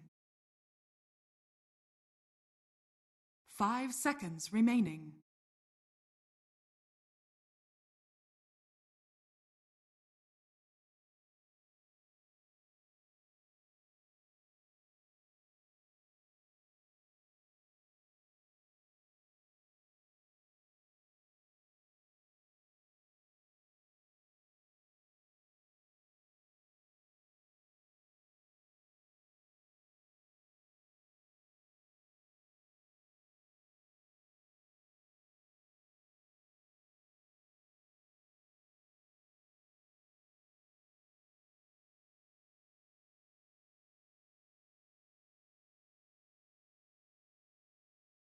Radiant team pick.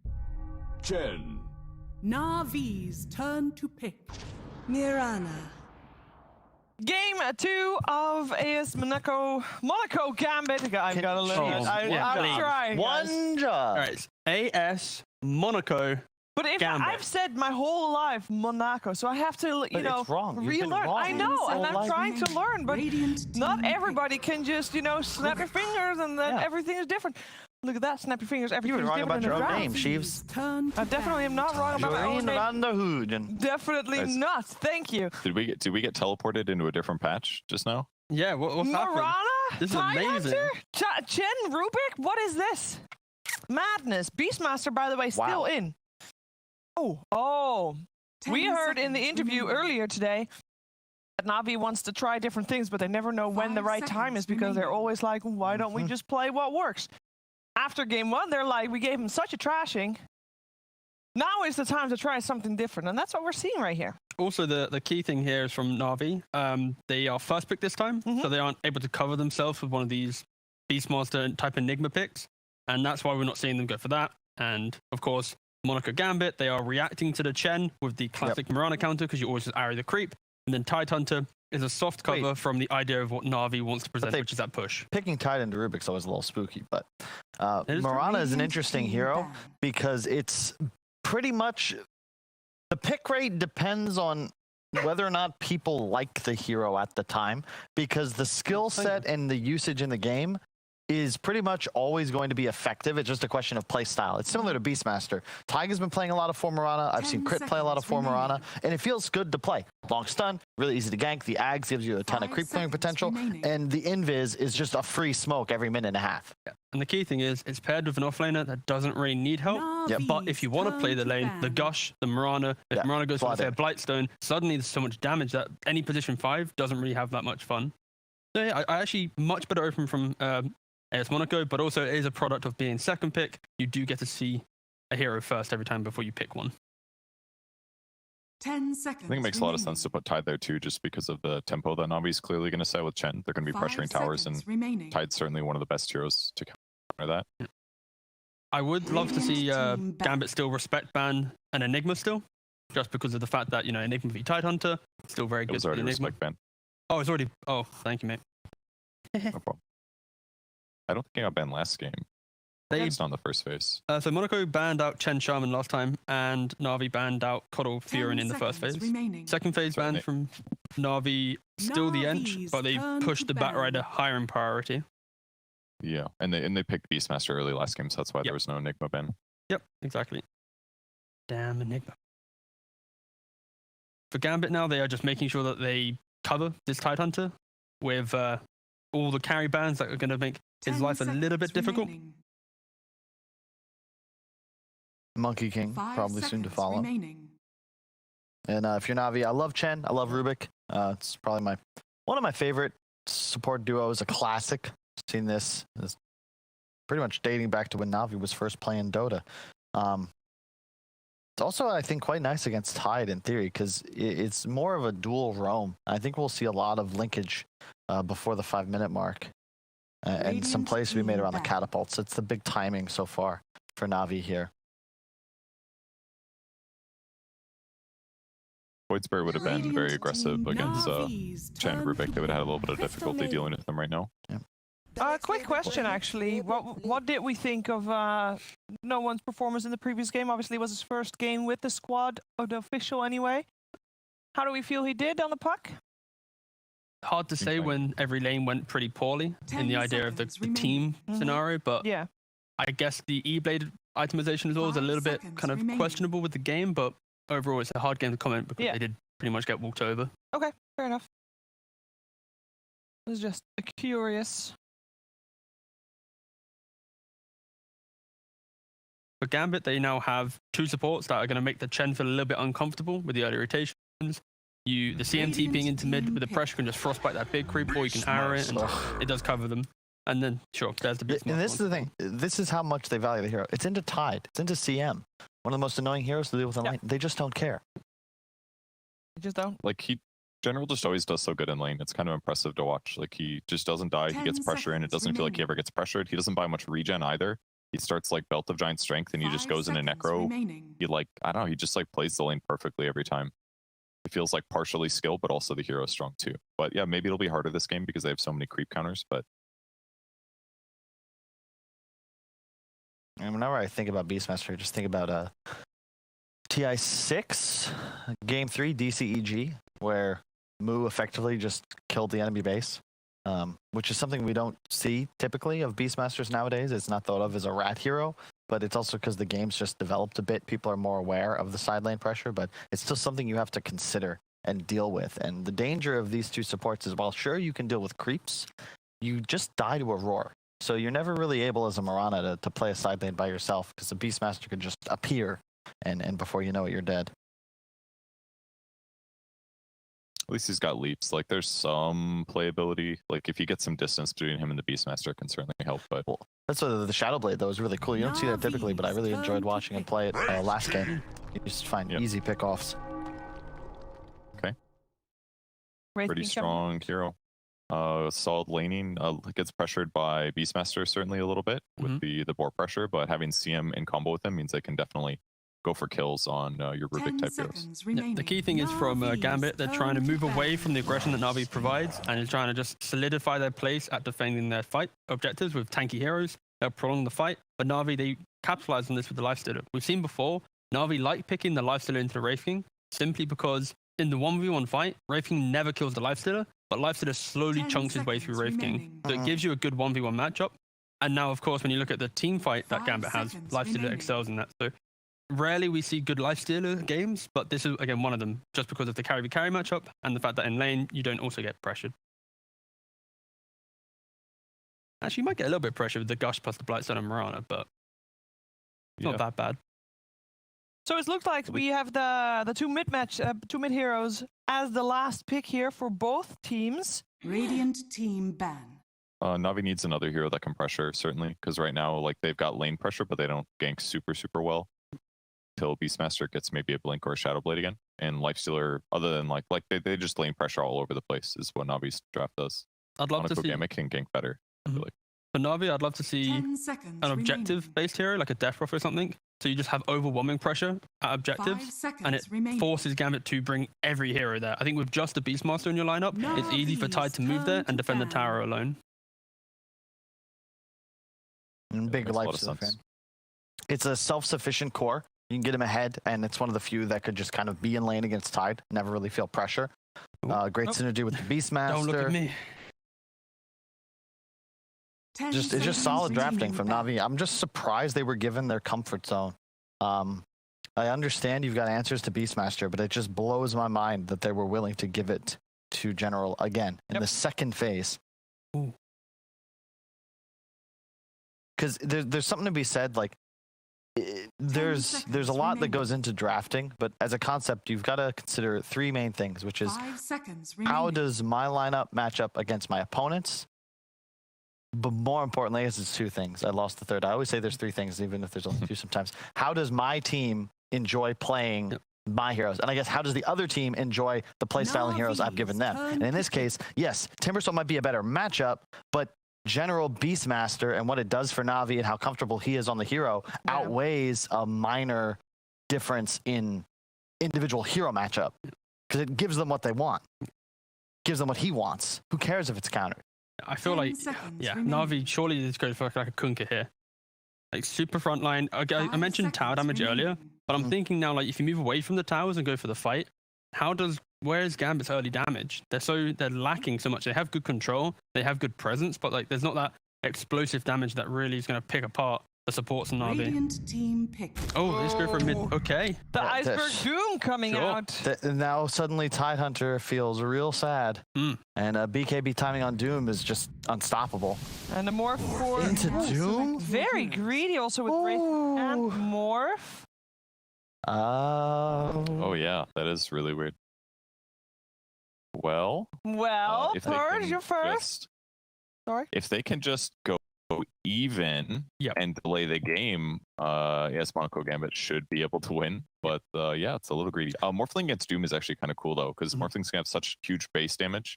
After our first couple levels, outside of like getting Doom and killed, I think he should be able to outlast the Doom, maybe out farm. I think this lane goes pretty well for Morphling, just for the fact that you have good right click. You always waveform it out. Of course, you have the fact that you can Doom the Morphling later into the game, but you have the Wraith King as well. You've got this Tidehunter. Like, there's so many heroes that you want to Doom.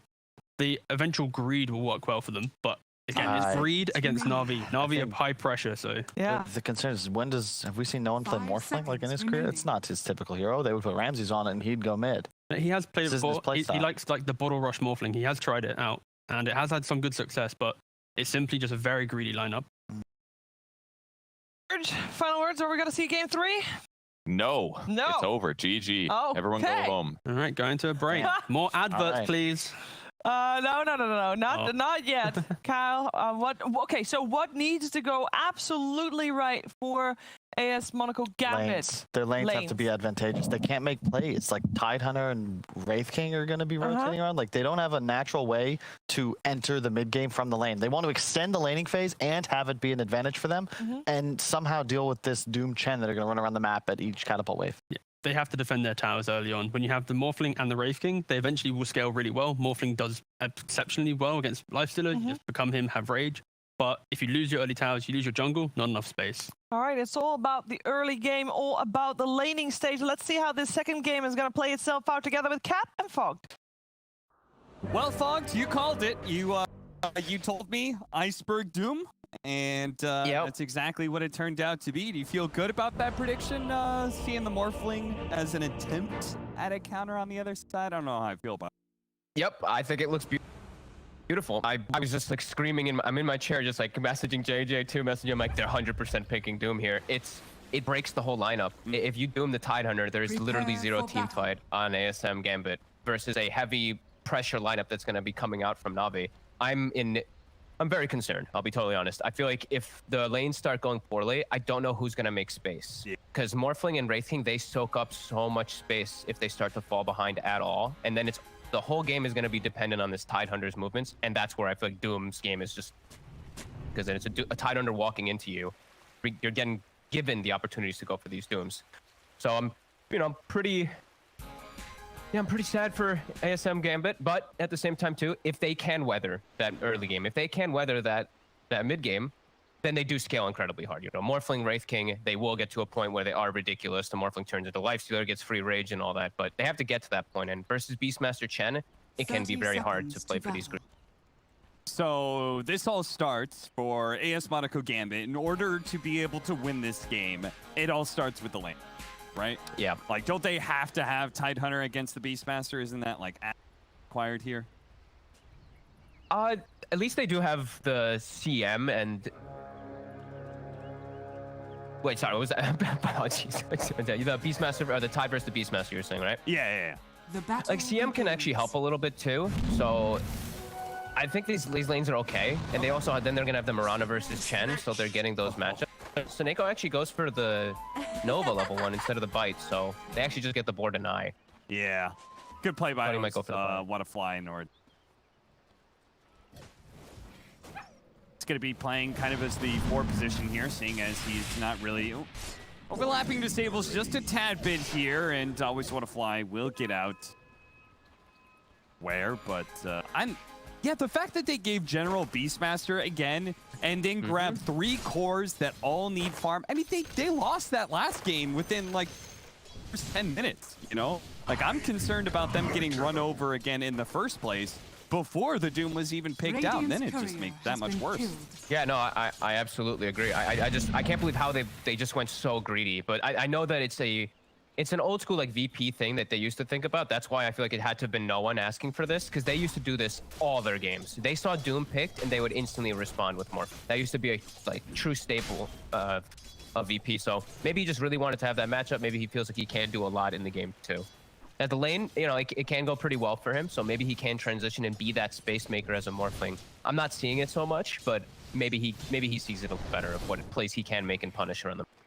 Yeah, it'll be interesting to see how he functions as this mid Morphling, as no one does have a career of playing that a decent amount, but surprisingly, he actually doesn't have a positive of win rate with it. He's actually 22 games, 50% exactly. So, considering the fact that obviously no one has a much larger than 50% win rate on most of his heroes, considering his success on Virtus.pro. Nice blood there for Generals. He comes across. Oh, the Courier too. He gets the Courier. Alrighty then. God. Always Want to Fly just baited the hell out of Seneko with a Fairy Fire. He really thought he had him. Gets played. At least they did pull the Beastmaster out of the lane, so we're seeing Wraith King farming really well. So that's one fortunate thing that we are seeing for Gambit. Look, another one. Get that Rubik kill anyway. The hell was Always Want to Fly doing stepping back up? Didn't he have like 1 HP? Yeah, kinda. Oof, that was a close call. V2. I think they know he doesn't have rage, so they tried to get a gush arrow onto him and might have been able to kill him. It would have been a close call. He still has 5 stick charges to, but it seems like this top lane's going pretty well. I wasn't sure if that was going to be good. A Tidehunter, this new life stealer. I'm not sure how that matchup goes, but it seems to be all right. Yeah, it seems like I'm seeing Navi liking the matchup a lot in comparison to what it used to be. You know, Open Wounds isn't a spell anymore, so your passive actually works really nicely versus Tide. All right. Another, oh, what the? Always Want to Fly just cannot seem to keep himself alive in this series. So, another Crystal Nova into the Ray Fire Blast, and it gets very deadly when you start getting those higher levels of crit up on the Wraith Kings. Yeah. Always Want to Fly. Remember, you're the 4 position in this game. You know, Roger, he's the Chen player for your team. Seeing the battle up top, the Blightstone plus the Gush going versus V2, and it is working pretty well. That damage is starting to push him away. Wonder if he gets the Chainmail to start just to counteract that minus armor. Yeah. Chainmail. Wonder if you consider the raid level 4 as well. Icebergs. Yeah. Very close call. No one trying to make those trades because it is very efficient with the mid Morphling with the bottom build. Yeah. Iceberg always finds the Alpha Wolf. Every game that we've been casting him, he always is able to find either the Alpha Wolf or he gets the Ogre creep. He's always able to find it, so it doesn't seem like RNG at this point. As V-Tune? Rage gets used here. The arrow's going to go out. It will be dodged by V2. Radiant are scanning. But I saw that 2 salves in his backpack for the Mirana, so they are well prepared to keep up this pressure onto the Tidehunter, or onto the Lifestealer. Yeah, and so far so good. You know, looking at the last hits especially, they're doing a good job right now of at least putting pressure. Morphling is free farming, getting those extra denies too, so he'll have a good level advantage over Doom, and he will slow down Iceberg's game. So this is exactly what ASM Gambit does need to do in the game, at least to start here. Get advantage lanes, advantage in the lanes, and then make something happen. So you don't fall behind versus Beastmaster, who take over the game.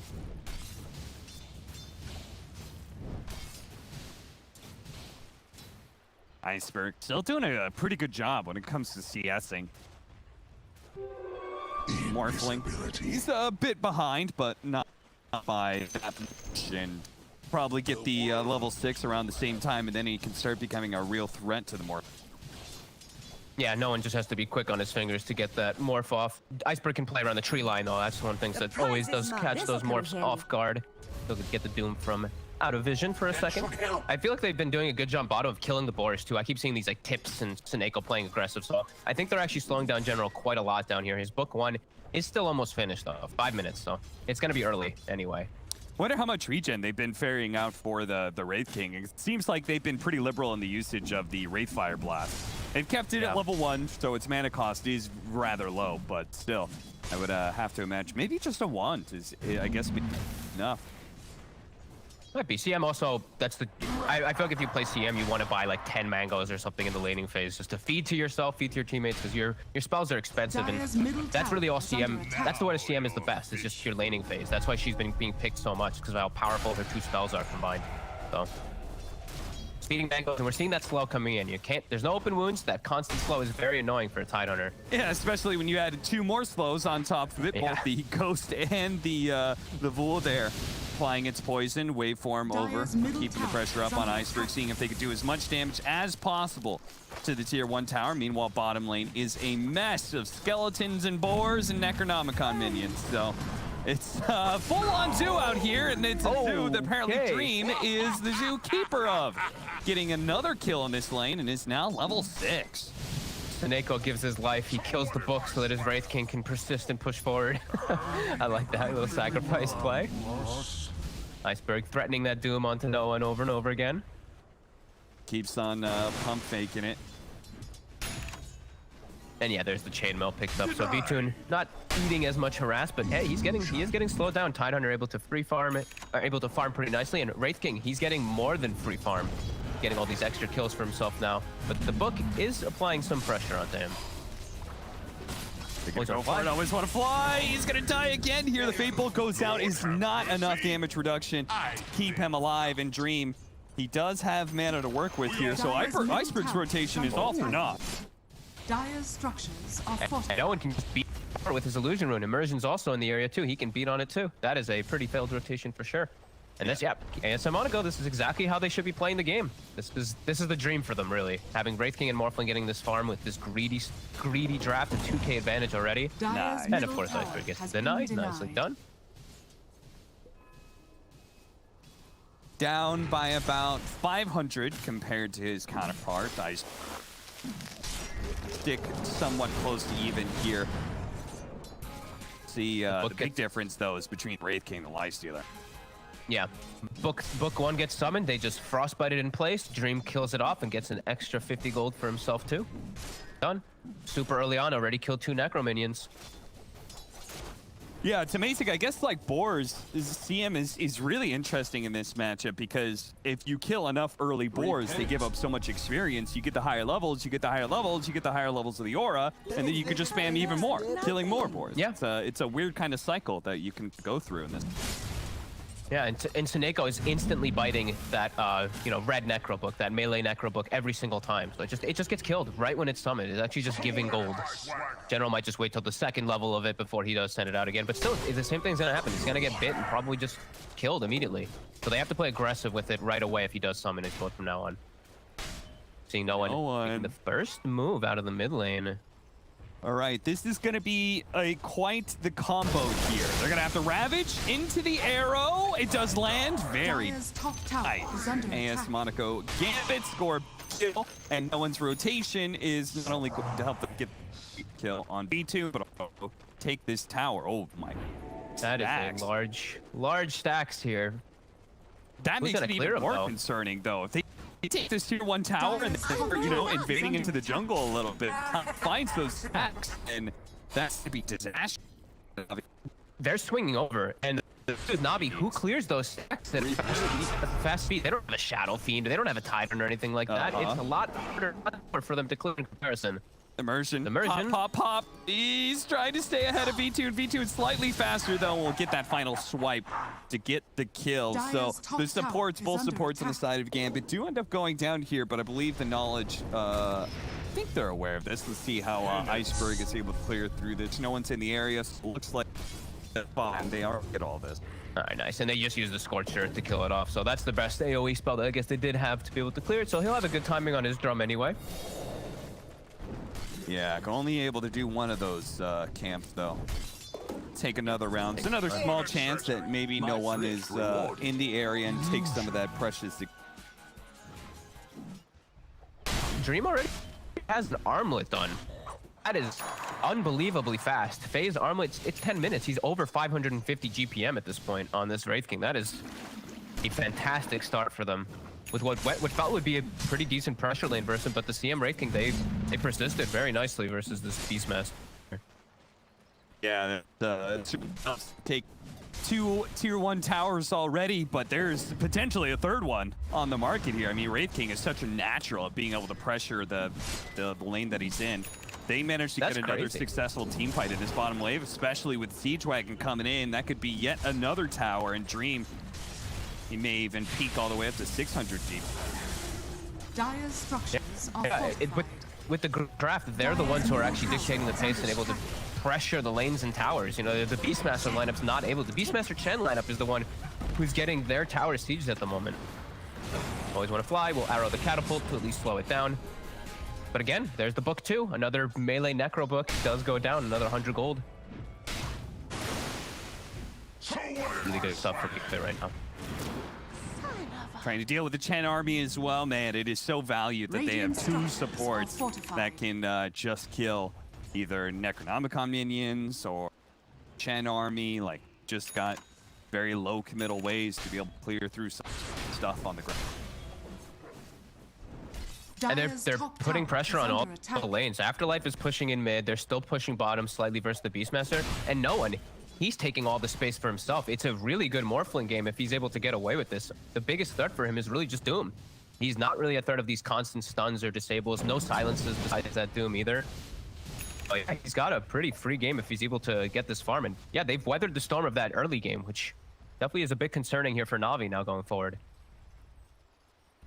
Radiant's middle tower is like they were kind of setting up there, seeing if they could get V-Tune. He goes up into the high ground. Let's talk about Lifestealer a little bit. I'm sure you watched the Nigma versus Viking GG series. Bottom lane, dude, just catch Chris. Nothing made.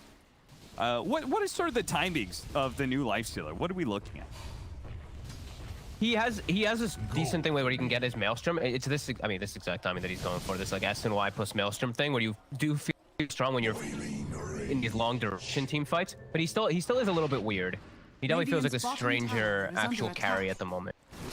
Because he's not like this big instant damage or anything. It's just like long duration team fights. If you don't die, you're able to thrive if you're not versus these counters. But he is versus some counter. You know, that Morphling can man fight versus him, unlike the Wraith King. Only a 2,000 net worth lead, thanks in part to all these stacks that Roger has been doing. So Iceberg, a really big comeback. His net worth is about even with the Morphling. TP down to the bottom lane with the stolen arrow. Always want to fly. He's going to try and TP out, but an arrow in turn from Immersion is going to put a stop to that. And now, oh my goodness, General. What the? He's deep. Yeah, what was he doing here? This was some wild attempt to be able to catch somebody around the tier 2. I'm not sure if he was expecting like Morphling when he's like full agility underneath tier 2 tower or what that was, but either way, they both die. That's 4 deaths now for the Rubik. 4 out of the 7. Again, always want to fly, just giving up a lot this game. And their Chen, you know, Roger, he's been very quiet. He's just been sitting back, kind of stacking, not really looking to make any plays. Yeah, 7-5, 2K advantage. Na'Vi under the gun themselves now, as this Ravage is a big threat for them. Afterlife still needs another 1,000 gold for the Blink Dagger, but it is plenty farmed with the Orb of Corrosion plus the addition of the Morbid Mask. When you're matched up against these Master Chen heroes that have, again, so much stuff on the ground, an Anchor Smash can be a really big source of regeneration. Wow, they're actually going to try to go for this Rosh. If they get this Rosh, that's going to be really problematic for Na'Vi. I don't know how they're going to be able to defend versus these pushes that are going to come out when Afterlife is set up around his team. Like, their team fight on Na'Vi, it's strong if they get the Doom on the Tide, but if they don't get the Doom on the Tide, the team fight is just going to be a disaster. And Afterlife, he knows this. He's positioning himself far on the left side. General, he's going to come into the side. They've got the vision of Afterlife here, so they can kind of see a way to fight, but they can't really pull the trick on it, apparently. They have to give up the Aegis to no one. Uh-oh. And look at no one's item build. He's preparing for getting doomed. Going for that status resist build, just some nice stats too. Yeah, no, we do see ASM Monaco. They are setting themselves up for success in these next few moments of the game. Just to keep applying this pressure, slowing down Navi's game plan, and the greed is really paying off. You know, I haven't thought about this, but I guess with the new Satanic, or rather just purely the fact that it's not the old Satanic, Doom is probably a lot better in the game.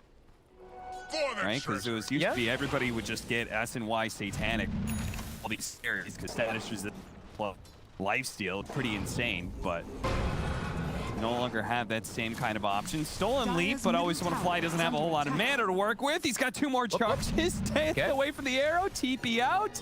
This time around, Always Want to Fly will survive. Seems like the first time he's actually survived the gank. As General is able to put some pressure bottom during that space being made, and they get to breathe a little bit as we will see VTune get some farm, and we will see Iceberg get a BKB. So now he has a little bit of easier access to walk into these fights, because as we do see, there's so many spells, so many different forms of control for that Doom just walking in. With BKB, he actually can pick and choose his target that he wants to go for. But in playing into Aegis, Navi probably going to want to be a little bit hesitant about how they do jump, unless they see everybody pretty split up. Right now, Afterlife is all the way down bottom, away from his team. Tower is under attack. Your king thinks. Looks like a trade-off here, potentially tier 2 for the mid-tier 1. Radiant's of course, has fallen. Na'Vi very happy to be able to take this tower, but they won't be happy if they lose out on the outpost experience at 20 minutes as giving up that tier 2. They definitely got to generate some sort of game plan for the next. Allies disappear. Guess the game plan is going to be Iceberg run at the outpost to zone them away with his BKB. That's Roger. He's found here by no one. The roar does go off on the north. It looks like an immersion. While Roger does get chased out, he will bait the Hand of God. Okay, so he'll use Hand of God.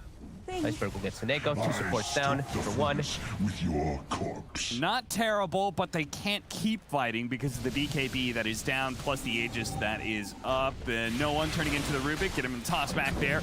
Telekinesis enough for Afterlife to arrive. Train 2 for 2 for supports, and they can take that outpost back if they want. He's gonna need a lot of time before we're able to actually fight in this game. It feels like versus the Morphling. They actually might be able to find Afterlife. Does get the blink away though, so positioning not too close to tower. But yeah, I feel like he's gonna have to wait until he honestly has like, if he goes for the S&Y, it's like S&Y Scotty Basher. Like the Scotty will help a lot if he's able to get it first to morph at some point, but no one's starting to prepare for all this too. He's just going Butterfly, going for this dodge, going for that evasion versus the lifesteal too, so he can stand toe to toe. Might be too much for VTune to deal with. The greed, as we said, is paying off for Gambit. These 2 cores might be too much for the lifestealer to actually deal with. So yeah, Iceberg is really gonna have to get these good Doom targets in the upcoming fights that will kick off. Yeah, no, it's a little bit concerning that because you have this Doom Tidehunter matchup, they want to be able to get the Doom on the Tidehunter, prevent the Ravage, but then it does kind of mean a Morphling has sort of a free game in a lot of these team fights if the Lifestealer, as you said, can't address him with enough items. It's just too many things that are going to be collapsed. The Wraith King is farming too well as well, so now it's like, who does Iceberg actually really want to Doom? You know, you never want to Doom a Wraith King, but in a situation where he gets a reincarnate off, maybe you Doom him afterwards if Tidehunter wastes the Ravage. There's just a lot of targets that they have to worry about now because of how this early game has gone. Dire's bottom tower has fallen. I cannot believe he is just so farmed on this Wraith King. He's been given absolute freedom in this game. Well over that 500 GPM. Slowing down General, Seneko. Fortunately, thanks to that Frostbite, he does have ways to deal with the warrior that was running at him. General's rapid escape out of here has forced a lot of rotations from AS Monaco Gambit up to this top lane. Left no one still here since he does still have the Aegis. Farmed up a bit of the try. Not pushing himself too far out there. Yeah, they pushed him out of the outpost. They're able to reclaim it. They have 30 seconds to get back on Navi. It's going to be really hard for them to actually swing over here with their book still on cooldown, I believe, for a moment, as well as General isn't even walking up there. They need a big pick off, and maybe they've just got it with the arrow. A fast kill. that is potentially going to trade out support. Does always want to fly, is going to get gone on by Dream. Oh, that was a big crit that came through. TP out from V2, and then, yeah. They start themselves up here, ensuring that they will get that experience advantage off the outpost. Double damage. Hey, they're doing all the things right. It feels like Na'Vi doesn't have a solution to this. You know, that early game going bad has really halted their entire idea of the game, and now they have to play into the greed. Like I was saying, V2, he has to wait for his next like 1-2 items, but that's playing into what ASM just wants to. They want to just be able to play the greed and play the farm. As now they're able to pressure during all this too with this advantage. Structures are fortified. V2 pulling the creep wave back, pop the glyph here to deal with the next incoming wave, and see with playing a bit greedy themselves and not forcing a whole lot of people to defend, seeing if they can get that tier 2 bottom lane. Rotations come in though from Afterlife and from Dream. They're gonna catch Roger. Problem here. That crit. Nothing much there at half health, but close enough. Is under attack. Now he just has to. This is the way that they have to play because of that early game. They're just splitting up. Iceberg now has Blink with the BKB, so he can jump in and pick the targets a lot easier. But still seeing that it's quite difficult for them. You know, Tune, I don't think that he's just ready. I think he just really needs to wait, unfortunately, for a Scotty where he's actually able to fight toe-to-toe versus these two, because it's a pretty big pickup if he is able to get it versus the Wraith King Lifestealer versus the Morphling Shift. It'll actually make his damage look relevant in the fights, as it really does feel like they're going to be severely lacking damage as the book dies every single time. And yeah, I don't see where else the damage really comes from unless it is the Lifestealer. Taking the outpost back, Sineko though immediately charging up here. They're gonna pop the Moonlight Shadow, just seeing if they can slow down pretty much anybody or anything, I guess. General is gonna be caught by Dream. Shows himself, casual 657 damage. Crit. Radiant's bottom tower is under attack. Radiant structures are fortified. That's Lifestealers.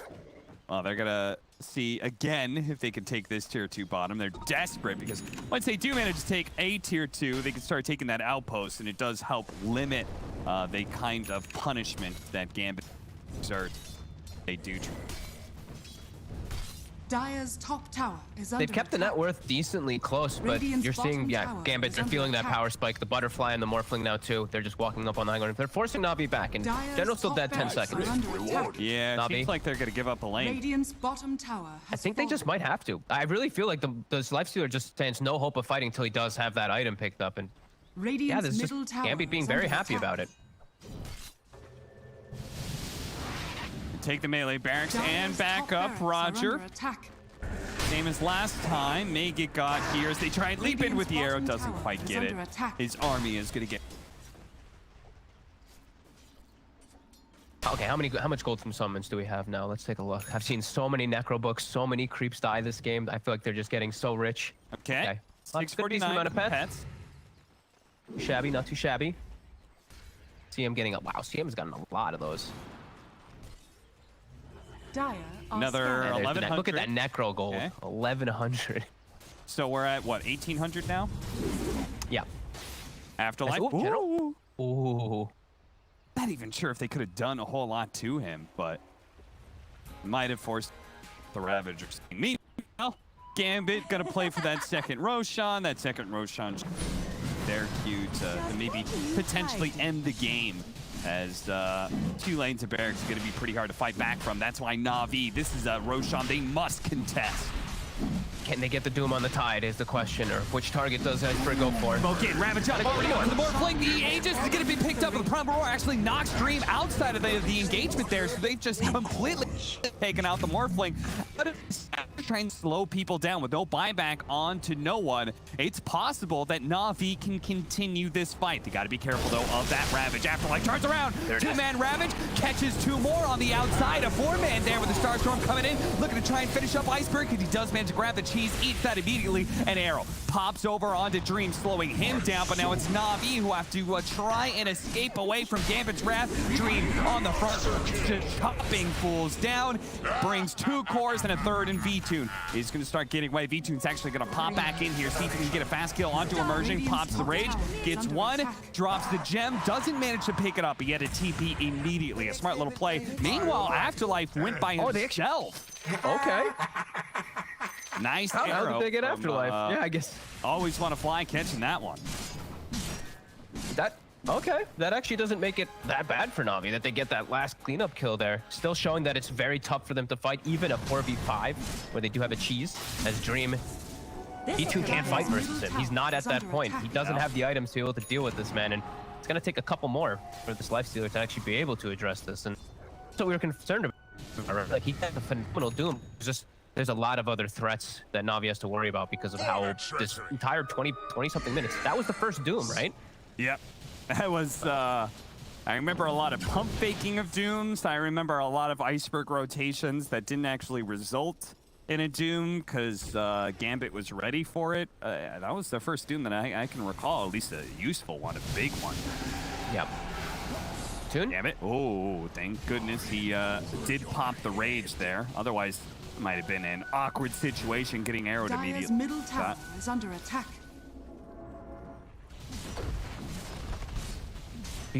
Still too far behind these two cores to really be able to stand and fight them. Like, he needs Scotty, which we've been saying a bunch, but now it's also feeling like he needs the next item. He needs the MKB, because this evasion that's coming on one here, the radiance, just this miss is also being applied. It just feels like they can only kill the target. They can only kill a couple targets depending on the Doom target. But these two other cores, they're always a problem. It's only one of the cores that you're going to be able to take out with that big Doom. The other two, you don't have the damage to deal with it. They're going to go again. They managed to get the, oh, this time he managed to get off the more strength. So it's going to be a hard kill here. But fortunately, the Lifestealer is very adept at being able to bring down these big tanky targets as he sticks on top of them. But V2, he went in. Now he's got to get out. But he doesn't have it invest. The Prime Aurora goes down for his life to the right-hand side. Arrow isn't going to land, but he doesn't manage to stay alive just a little bit too much. They kill some of the backline heroes. Sineko's going to be the first one to fall here. Iceberg moving up to the left-hand side, hoping to be able to dodge and get his blink off, but the Radiance is sticking to him. They're not going to let him get away, not with the gem that was dropped on the ground. They pick that one up, and Dream will continue to take this by himself, apparently. They say, yeah, they can deal with the Morphling, as you pointed out, Fogged, multiple times, but there's multiple threats on the board. Yeah, great early game, honestly. That was the biggest thing. I think bottom for Na'Vi went way too chaotic. Rubik and the Beastmaster just giving up a insane amount of gold, really, to Dream.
Something's gonna bring the change.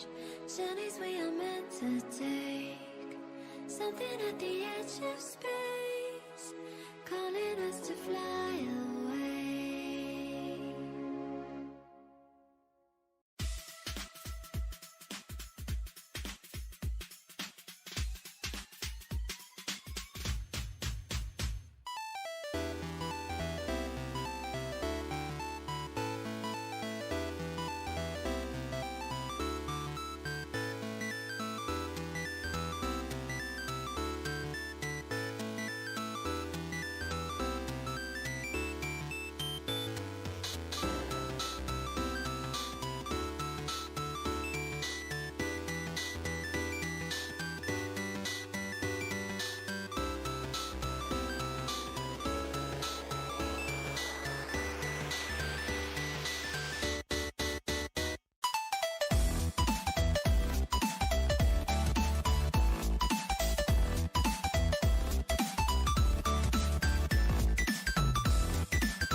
Navi's Radiant team ban. Navi's turn to ban. Radiant team ban. Navi's turn to pick. We talked about it. We heard our players say it as well. They consider this, and we consider this to be the battle, most likely for second place. Very important because first place goes to the playoff, second place to group stages, third place to the wild card of the major. And this series could very well be indeed that deciding series for who takes second place here in the ESL 1 powered by Intel Eastern European DPC League. We're in the third game. We got Purge helping us with the draft. We got Kyle Tigov here as well. And looking forward to seeing this third game of AS Monaco Gambit taking on Na'Vi. Guys, we've seen two teams win dominantly. It is all about the laning stage. Our commentators talked about it as well. Is it all about laning stage? Are we going to see this drafting, this third game draft, be revolving around picking up some lanes? It's over. What? Wrap it up. I'm going home. No. If Gambit picks the Tidehunter, we're in a good spot. Coming back. Yeah. Bring it back, Carl. Bring it back. Okay. You see it? You see it? We see it? Mm-hmm. More importantly, Gambit, they had priority. They chose Radiant for this game. Therefore, Na'Vi, they then actually decided to go for first pick as well. So Na'Vi opting to try and get that shaker straight into the mix. I agree. I hope that we see an immediate pick. Navi's turn to ban. You have to assume if you give away shaker, you know they're going to get the Beastmaster most likely. Monaco have to be prepared, and they were. They take the edge. Sure. Yeah, that was the crucial thing in both of the lanes, actually, was that they just had supports in both lanes that could deal with creeps. So there's a Chen in one lane. They had Miranda to deal with it. And then the other lane, it was Beastmaster. They had CM to deal with it. So clearly they prefer Enchantress over CM in that circumstance. That's why they picked in the first phase here. It was banned second phase in the previous game. And the game before that, too. Yeah.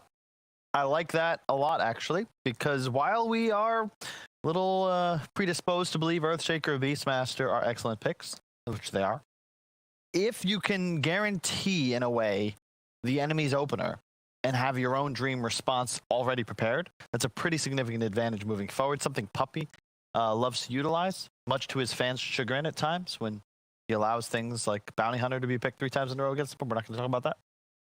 I think the key thing, though, for this one is with the Enchantress. Yep. It forces the Beastmaster to think about maybe going for the Axe build rather than the Ball. And also, are you going to lane the Beastmaster into the Enchantress? Could there be an aggro trialing situation where you just kind of sack the Beastmaster in the safe lane? It's tough. You got an Earthshaker. You don't really want to aggro tri-lane. This is something that Lanham might be willing to do, but people have lost the fundamentals. Yep. It's like the death of the post game in the NBA. It's something that it's still effective, but it's just not taught anymore. Everybody's jacking 10 threes. seconds remaining. I have no idea what you're talking about, Carl. Somebody out there does, and I'm talking to you at home. 5 seconds You understand remaining. me, and I appreciate you. How about you, Purge? Do you know what he's talking about? No clue. Yeah. Thank you. Talking about balls and hoops or something. No idea. Shooting 3-pointers, but I don't know keeps picking characters that we don't know. Yeah. Right, so what do we want to see banned? Surprised about the Lifestealer slightly. It didn't feel that effective, but I guess if they don't have Tide, they might not feel as confident. I think they're also thinking about, as a first phase is position 5, there isn't going to be that BKB piercing stun coming from that 5 as well. And potentially when you look at the rotations into that safe lane, Lifestealer is a very good carry at just parking in front of the tower and defending it if there's no kind of repellent.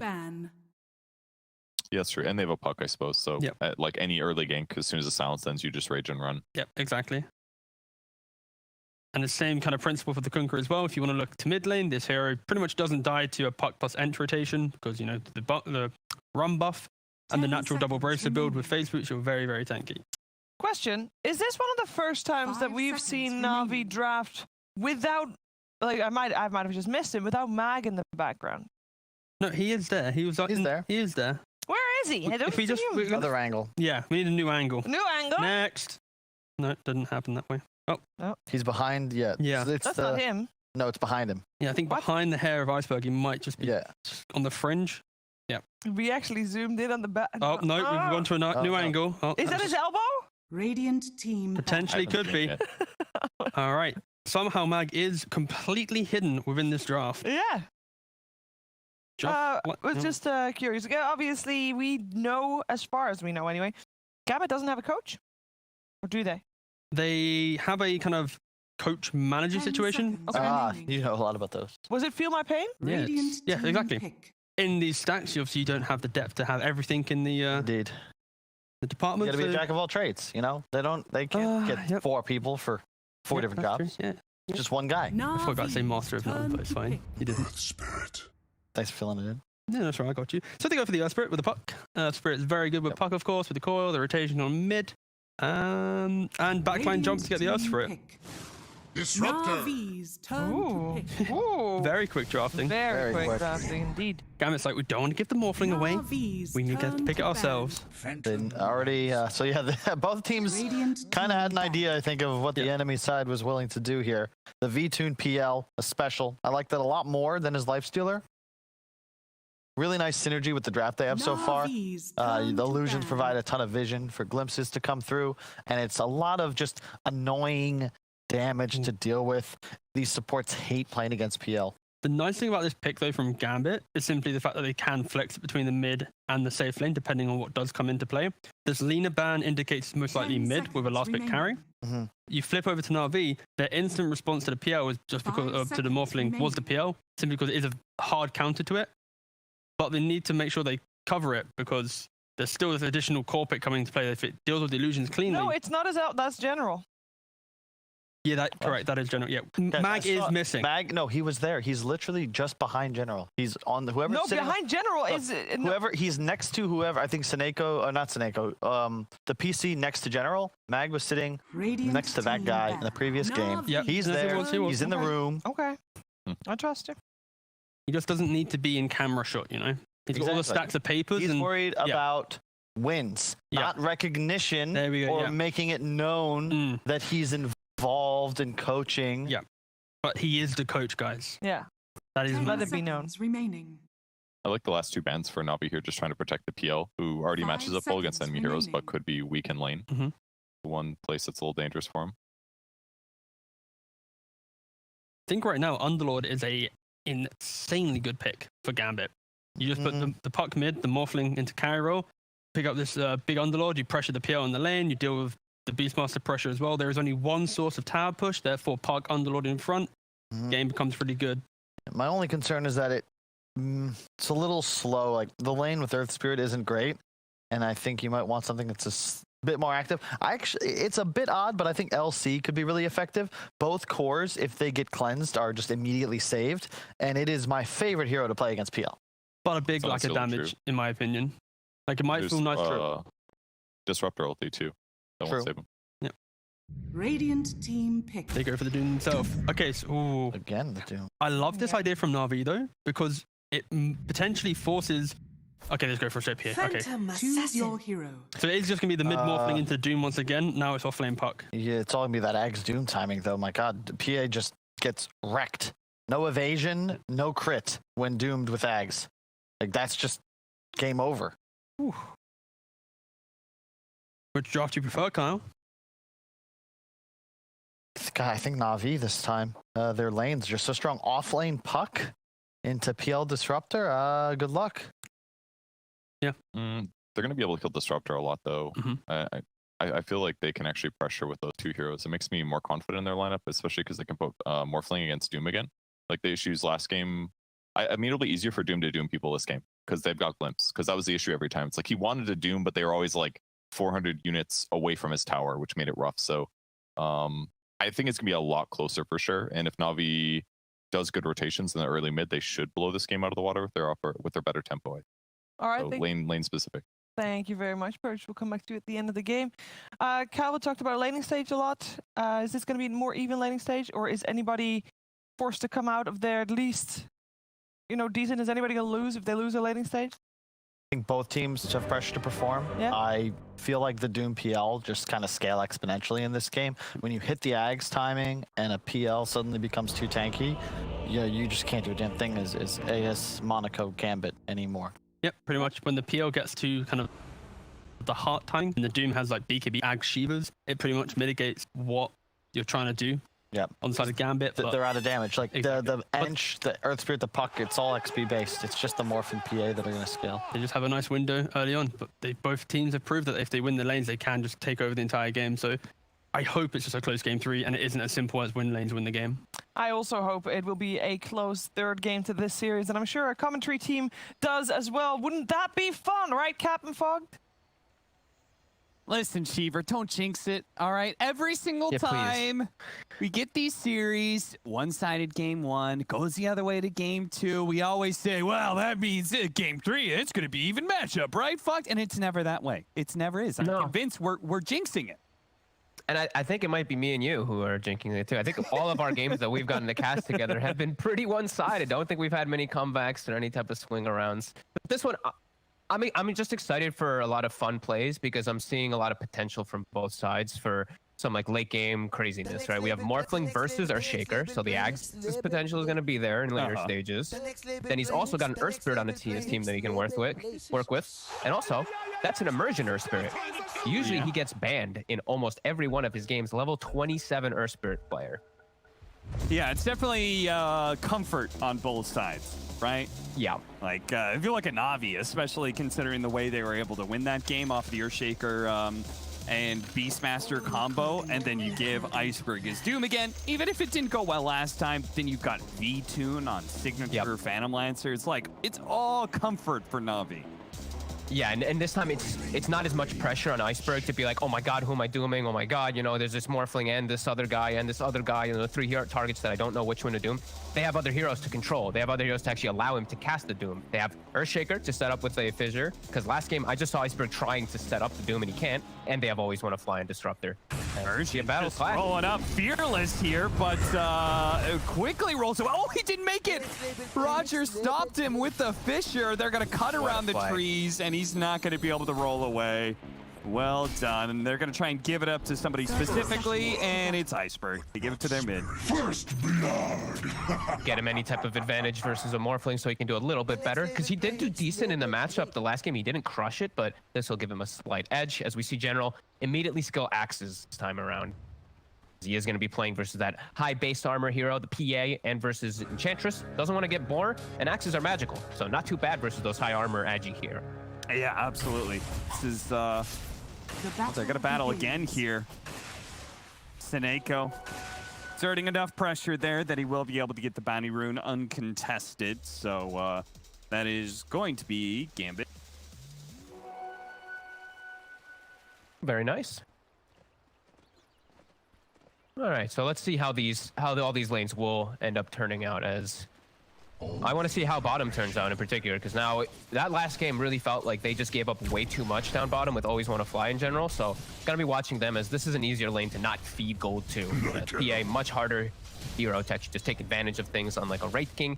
And Enchantress, there's no boar. You know, he's not skilling it, so they won't have to worry about the counter. Yeah, and as a result, the Fissure is going to be less effective as well, right? Like, part of the success of Fissure blocking was the fact that you get General a fast level 3, whereas boar is really... Plus, if the lane is very long, it means the boar slow is even more effective. But here, if you're forced to level axes, because you don't feel comfortable ever summoning a boar against an Enchantress, then that kind of nullifies both of them.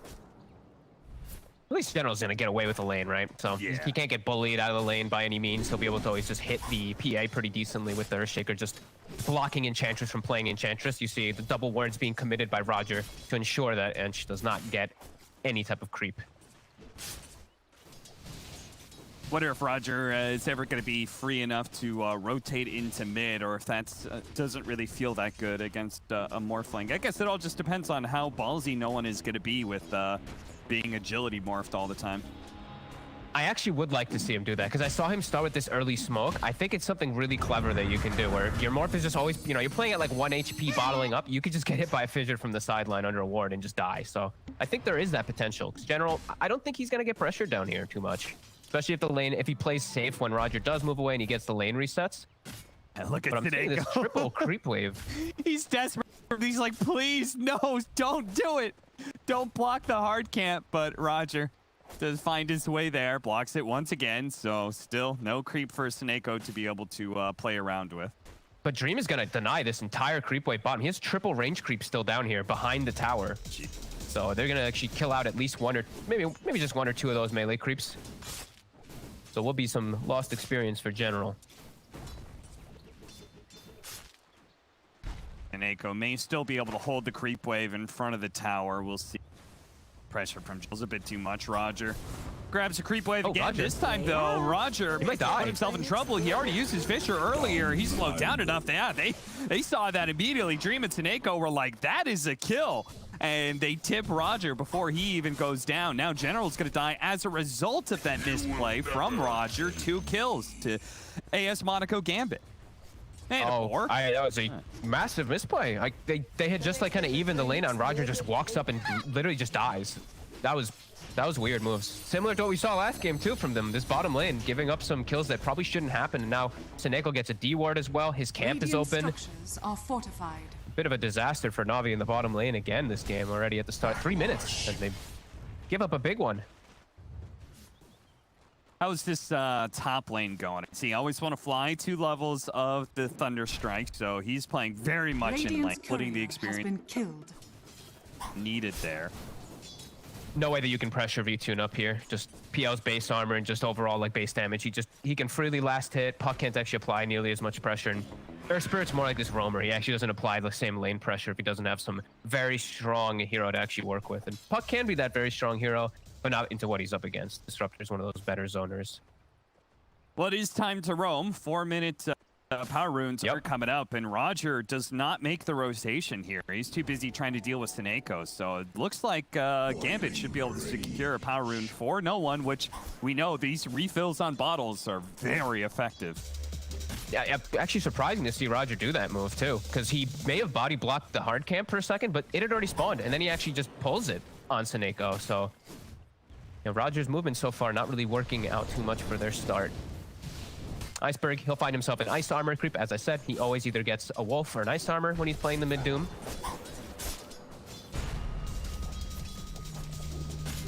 Boiling rage. Back in to Roger. Dire's structures are fortified. Hefty amount of damage he's taken. This is actually a much better creep than the Alpha Wolf. It really does feel. He's just trading hits with no one, and no one's actually kind of not winning that trade because of this. 11 armor on the Doom. That damage doesn't actually come through at all. Illusion. As Immersion, we'll get the kick away. We'll secure himself his rune. From the tempest of battle. Same time, Seneko, even if he's not getting the bounty runes, he grabbed one of those boars, and boy, that boar is super effective. With the extra damage by enchant, with level 2 enchant at that, he's got enough to be able to slow down Roger again here. Fortunately, the Fisher will block out the boar, but Seneko can still kind of fight around this area. He's going to go for a TP out. That TP will not make it, though. So that is a support that is going to be out of lane for another 30 seconds. Yeah, but honestly, Seneko, I would tip them right back. I mean, congratulations, you chased me all the way to the road, and Dream is getting a free lane. You guys are ready to throw in your lane. So I would honestly immediately take it back if I was that shit. Yeah. He's done his job. He's done the damage already. This laning phase for bottom for Na'Vi has been a pretty big disaster, honestly. For sure, Dream is a full level up. It looks like Virgin's going to be able to get the opening up. Always want to fly. So they kind of need something like that. Try and secure. We've seen how important the laning phase is for both this game 1 and 2, and if Gambit can secure both the side lanes winning, I'll be pretty happy. Of course, I say winning lightly here. As you pointed out, really just cannot pressure VP. He is highest CS on the. Yeah, but that means that, this greed is paying off. It's a PA Morphling lineup, and your PA is able to get this farm, so it's looking pretty nice. It just also, we're seeing Iceberg really pull out ahead this time around versus that Morphling. Certainly is. This General dies again here in this bottom lane, and now we're beginning to see the Beastmaster is actually becoming a bit of a liability. They have to play so much more I mean, this PA is 6 now. They have to play this lane super passive just to catch back up. Pull waves, creep manipulation as best as possible. This could be the real big thorn in Na'Vi's side. Like, I don't know how General is going to find himself to catch back up. They're going to have some big moves across the lanes to be able to allow this Beastmaster to have a game, as the surround is coming from Gambit onto mid lane. Yeah, and if they could get this kill, it would be massive. Iceberg not only having much regen left, he just has a Fairy Fire. Is that going to be enough? No, it's not. The coil and the infinite shot from Seneko make sure that he does die. 5-2 now with AS Monaco Gambit taking a small but decent lead here in the laning phase. Yeah, they do. It does force them to move 4 heroes over there, but when they have PA free farming, they can do this. Like, they know that they can't apply the pressure onto V-Tune anyway. Their PA is free farming. Might as well shut down the mid when they are playing with these greedy supports like an Earthshaker. Do you feel like they have enough answers to Phantom Lancer? They could. The fact that the PA is farming so well, I want to say yes. Because I think the PA is going to be enough if he's able to get this early of his Battle Fury. Like, he's getting full free farm down here. The other heroes do not pertain to the PL. So it's really going to be Dream that one to control the PL illusions. Turn up the tremble. It could still be problematic for them to actually deal with this V-Tune PL once he turns up, because if the PA ends up getting doomed in the fight, then they just can't deal with these overwhelming illusions that are going to become. So still looks like it's going to be a pretty hard game for them, but they're off to a very good start here. Man, poor General. Still level 4. Spore is just not that scary. Roger. They're trying to bail him out. Yeah, they Iceberg. rotated mid. He smoked up Iceberg so they can go ahead and get a good Doom rotation in. They're going to spot Dream. Oh, bit of a misclick there, but Dream, no way out of this one, really. So he's going to go down. Small chance that he gets denied, perhaps, but unlikely. The Kicks are going to come in, trying to slow him down as best as possible. V2 keeps up. Immersion quick rolls out of the way before Roger could catch up. So big rotation this time to bottom lane as a mid. V2 gets the last hit too. That's very nice. Enable him a little bit faster to get this defusal timing, and then he can actually show up to fight. So that's one thing where maybe Navi's looking to play around that time of the defusal, and then Morphling's pretty hard counter because of that, and PA doesn't want to fight. So in that situation, Navi could have some very good fights kicking off with the PL.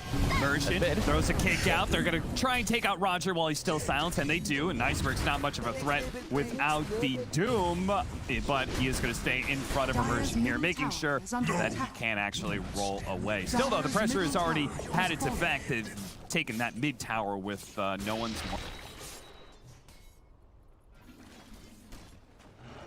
Not too bad. Pretty. All things considered, it's very even early on here. It's just General who's really the one suffering a lot. Seneco's actually ahead of him, and now he keeps taking his boards. Actually has Medallion already finished on the Inch, so that'll be nice for his PA. Top tower is under attack. But PA is going to get doomed in pretty much all these scenarios, so I'm just still going to be watching out for that. And you know, it's going to be this, like, these 2 carries that are able to carry the game for Gambit, and they are having a pretty decent start, but is it going to be enough to deal with the PL? As we do see V2, he's getting a little out of control pre-defusal. Yeah, he tried to chase down the Enchantress there, which is really, you know, I'm looking at this, they really don't have good ways to kill this Enchantress. Especially with Medallion already. A nice roll-in kick from Immersion helps secure the kill for no one. Once again, AS, Monaco, Gambit are willing to just run all over the place, outnumber Na'Vi if necessary, and it still feels like because of the way the laning phase has gone, it feels like they're taking small wins and pushing bigger and bigger advantages, with no one being able to take that mid tower. Now Dream is assaulting top while no one's also going for bottom tower. I mean, this is max greed here, Fog. They're taking advantage of these cooldowns. The supports being very low level on the side of Na'Vi, still not hitting the level 6 at 11 minutes after eating Tome.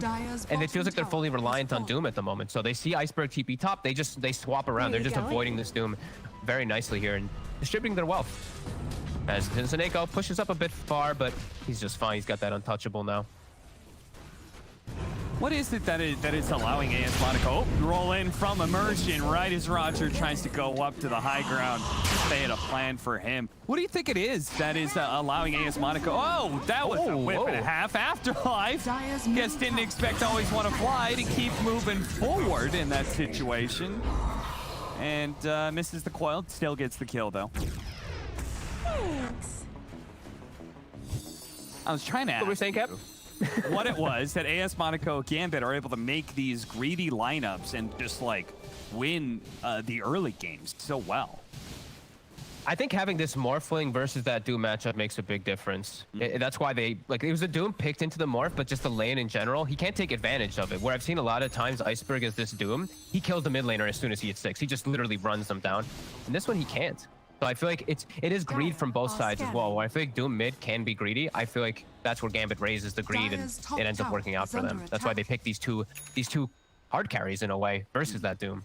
So with the Enchantress neutralizing the Beastmaster and then the Morphling neutralizing the Doom, your only playmaker left at that point in time is a Phantomites here, and he doesn't want to do any of that. He wants to hit creeps. Yep. Dire's top tower is under attack. They do have the 6 though. They do have these big team fights on the Earthshaker and the Disruptor that can kick off. And can't be that blanket as well, where it's, you know, Iceberg, as mentioned, he needs to doom the right target, but they always have that AoE silence. It's going to be really nice from Disruptor versus Morphling. And versus PA. And versus Puck. I mean, very mobile cores that we do see on the side of Gambit. Does manage to get out the glimpse.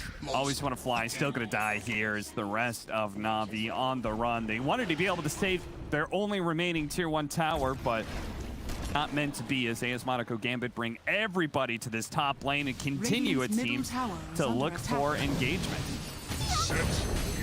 The book will get cleaned up again, so 2 of those little summons for no one. The TP's coming in, V2, and he's got Diffusal. Oh, nice vision block. Sineko kind of stuck here, not able to make it down. They're going to turn around and go for him. They have a 3-man coil there on the back line, but it's just pretty much for Gambit to escape. They leave Sineko behind. And now Navi's actually going to play as 5 more. Now PL can actually be a hero on the map. Even though V-Tone was turning up to some fights before, with Diffusal, it's a totally different monster. Now they actually have their lineup kicking in together. Look at him. It's on the high ground. He sees this read coming, kicks them, rolls out before the Fissure happens, and immediately taunts them with some chat wheel. Navi feeling themselves a bit of a power spike here. And Gambit, they want to be able to chill back and farm a little. They'll be able to fight with their 4, but they also just want Dream to be able to keep this triangle for himself.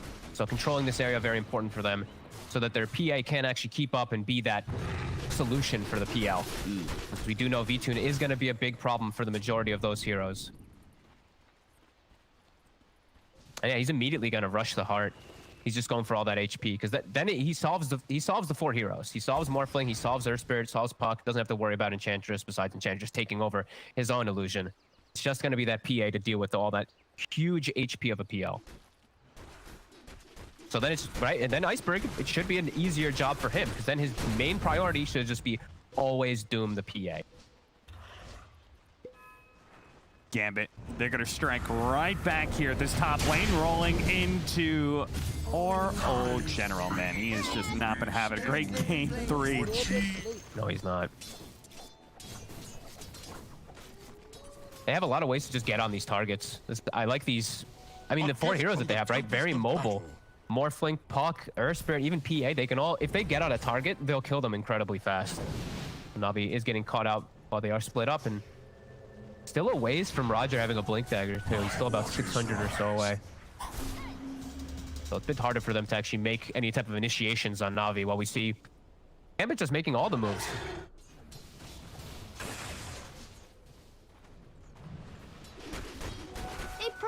V-Tune will show himself mid. He has always want to fly behind, maybe waiting for an attempt and a static storm on no one, but no one doesn't take the bait. And no one has a Ethereal Blade done. So he's off to a good timing himself, not to address the PL, but just to have his own game. Tower is under attack. This will allow him to, especially as like a 2-position Morphling, feel like you're a little bit more free to just kind of like dive in there and execute one of the supports. And then just more strength and just try and create some chaos while your true carry comes in and cleans up. Yeah, they can mess with the idea of Navi's draft. These 2 very far wanting to play far back supports can just get instantly killed from Earth Spirit and Morphling, as Iceberg has BKB. He's really gonna have to try and hold off on it here, but that might have been too much, Iceberg. Oh my God. Regen! It barely kept him alive there, as the last shot from the Enchantress was not enough. He was. I cannot believe how long he held that BKB, and now Doom is wasted. Afterlife, he just eats the Doom, and now that's a long time where Navi, they can't really be aggressive. They don't have the blink on the Earthshaker, and Doom is their only real way to start and kick off fights. Beastmaster, General's game is like out of it, so he can't actually catch anything. I can't believe how long he held that. Yeah, seriously. He really did not want to use that fresh BKB charge. Oh, there goes the shotgun. There goes. Always want to fly. Bye-bye.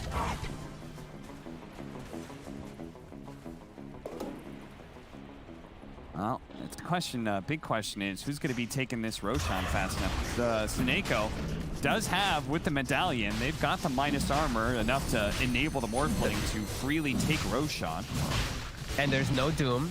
They've gotten good wards set up, and Roger, still no Blink Dagger. He's going back to pick it up if he sells his Tangos or Salve or something like that, but this is happening too quick, and now it's a PA with an Aegis versus a Doom lineup. Yeah, even worse that they try and rotate over now, but it's too late. So it's not even like they got a whole lot of farm out of it. I mean, General is hovering around the area. The two supports kind of moved over, but too late. Top tower is under attack. All it is Vtune hitting the triangle, trying to work on that heart. That being said, I don't want to, I have been very impressed with some of these carries that rush heart, most notably the Bristleback, but I've seen it with Phantom Lancer too. It feels like heart is such a strong item right now. Yeah, I've seen it on like even Troll Warlords. I saw it being built up like after like their second or third item. I've been seeing a lot more hearts picked up on these carries. People really do like it. It keeps you consistent in the fights. Like your regen is just always persisting. It makes these like if you don't have heroes to address the illusions, it makes it even harder because then these newly freshly illusions just keep coming out with more and more health if you're not hitting the PL. Dire's top Yeah, it is quite strong. And you know, Vtune, as we're saying, you know, PA is having a great game and all, but Vtune is keeping up and he's keeping ahead. Yeah. He's always slightly ahead of Dream. This tower, it looks rare times that Dream does manage to eclipse him. Only up by 3K, went for the Deso. Oh, he went greedy, okay. And they actually did give that Aegis to the Morphling. Radiant's bottom tower has fallen. We haven't seen a Static Storm this game either. I feel like we're having a lot of people just not keen to go to look for their spell usages, just not looking to use them on any bad targets, just want to get like the perfect fights. Kick out. General leaving behind his Necrominions to try and threaten Gambit. They will all TP away. That is actually quite notable, Fog, that you bring up that point, because thinking back to game one, when AS Monaco Gambit were behind, remember just all the active plays they were trying to make. They were smoking non-stop as they're going to find Sineko here. It felt like they were always trying to like do something, make plays to change the course of the game. And Na'Vi, I felt like, have been very much the opposite in this game too. And when they're down, it almost feels like they get more passive and wait for mistakes to be made by Gambit. Yeah, it is a bit weird to say. It's like 20 minutes and we haven't seen the Disruptor get a Static Storm off this. They are walking into Triangle, get a ward down. Can't quite find a good glimpse target though. Yeah, really good silence there from Immersion as a response. Haste.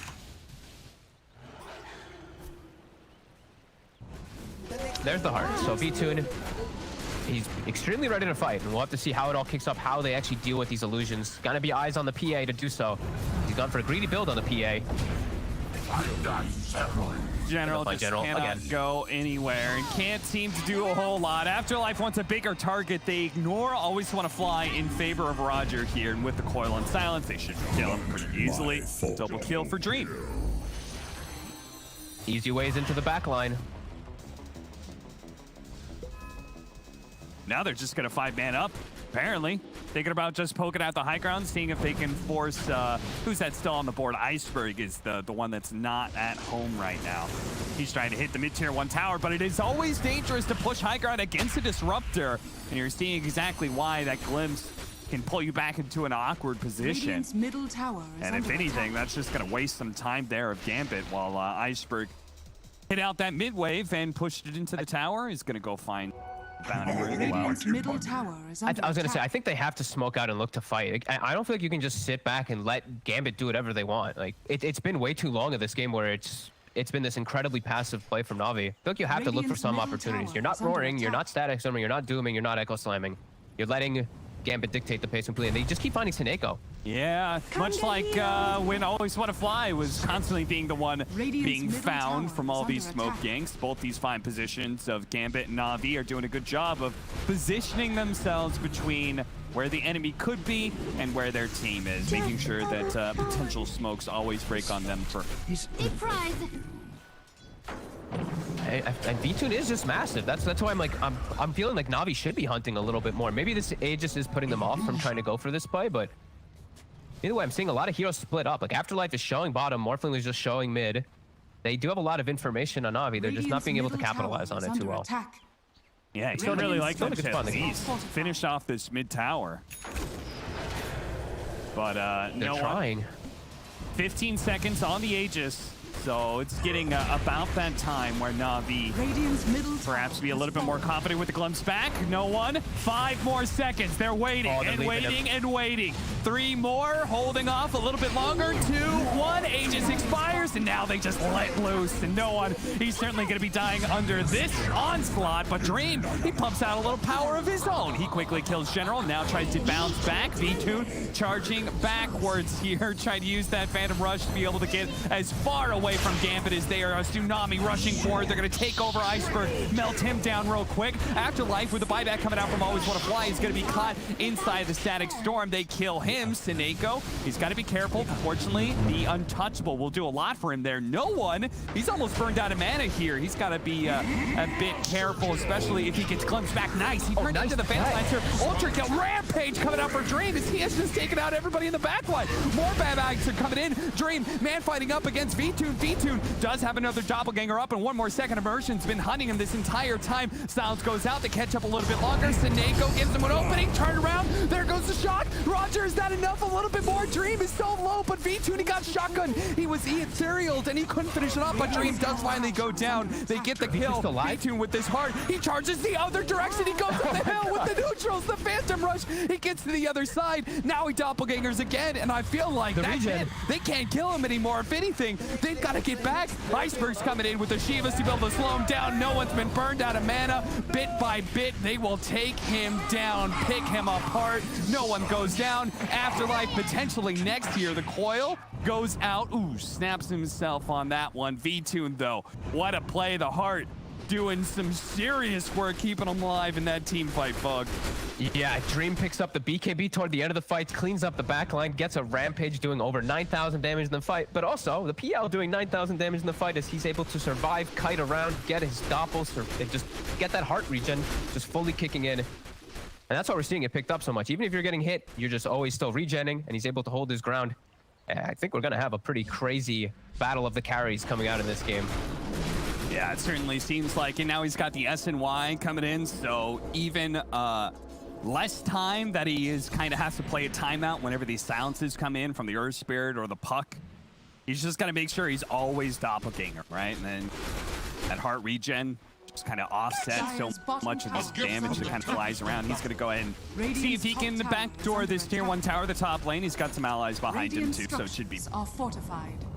What level was he before the fight, actually? I feel like he was only level... I think he had 3 levels from the fight on the PL, by the way. We'll glimpse back into the static storm. They managed to get immersion this time around. He has most of the time been able to stay ahead of them, but this time between the Hawk and the glimpse, yeah, they do catch him before and roll away. And all this, too, definitely important to point out that no one died. He did buy back, and he died again. So his game has gotten slowed down a lot, and now that's where I feel like if you're Iceberg, now you really just doom the PA. Now they just don't have a way to kill the PL at all, and if you get a doom on PA, it feels like the fights are just over from there on out. Yeah, and he's gonna do the build. He's gonna go the Ags, yeah. The 100-second cooldown, applies the break, just ruins PA completely. That'll make PA a non-factor in these team fights, and the fact that he's halfway there, but it's beginning to feel like it's Gambit who are may have to like pick up the pace a little bit and do something. If they let this Na'Vi squad farm up this Aghanim stuff, team fights are going to be very rough for them.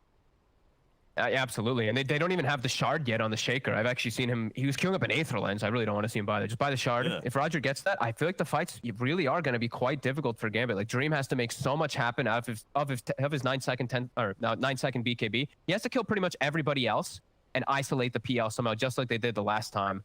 And it feels like it's just going to get harder and harder as the PL is getting more and more online, and the other heroes are getting tankier. You know, this Iceberg Doom has a Shivas. It's not like he's squishy by any means.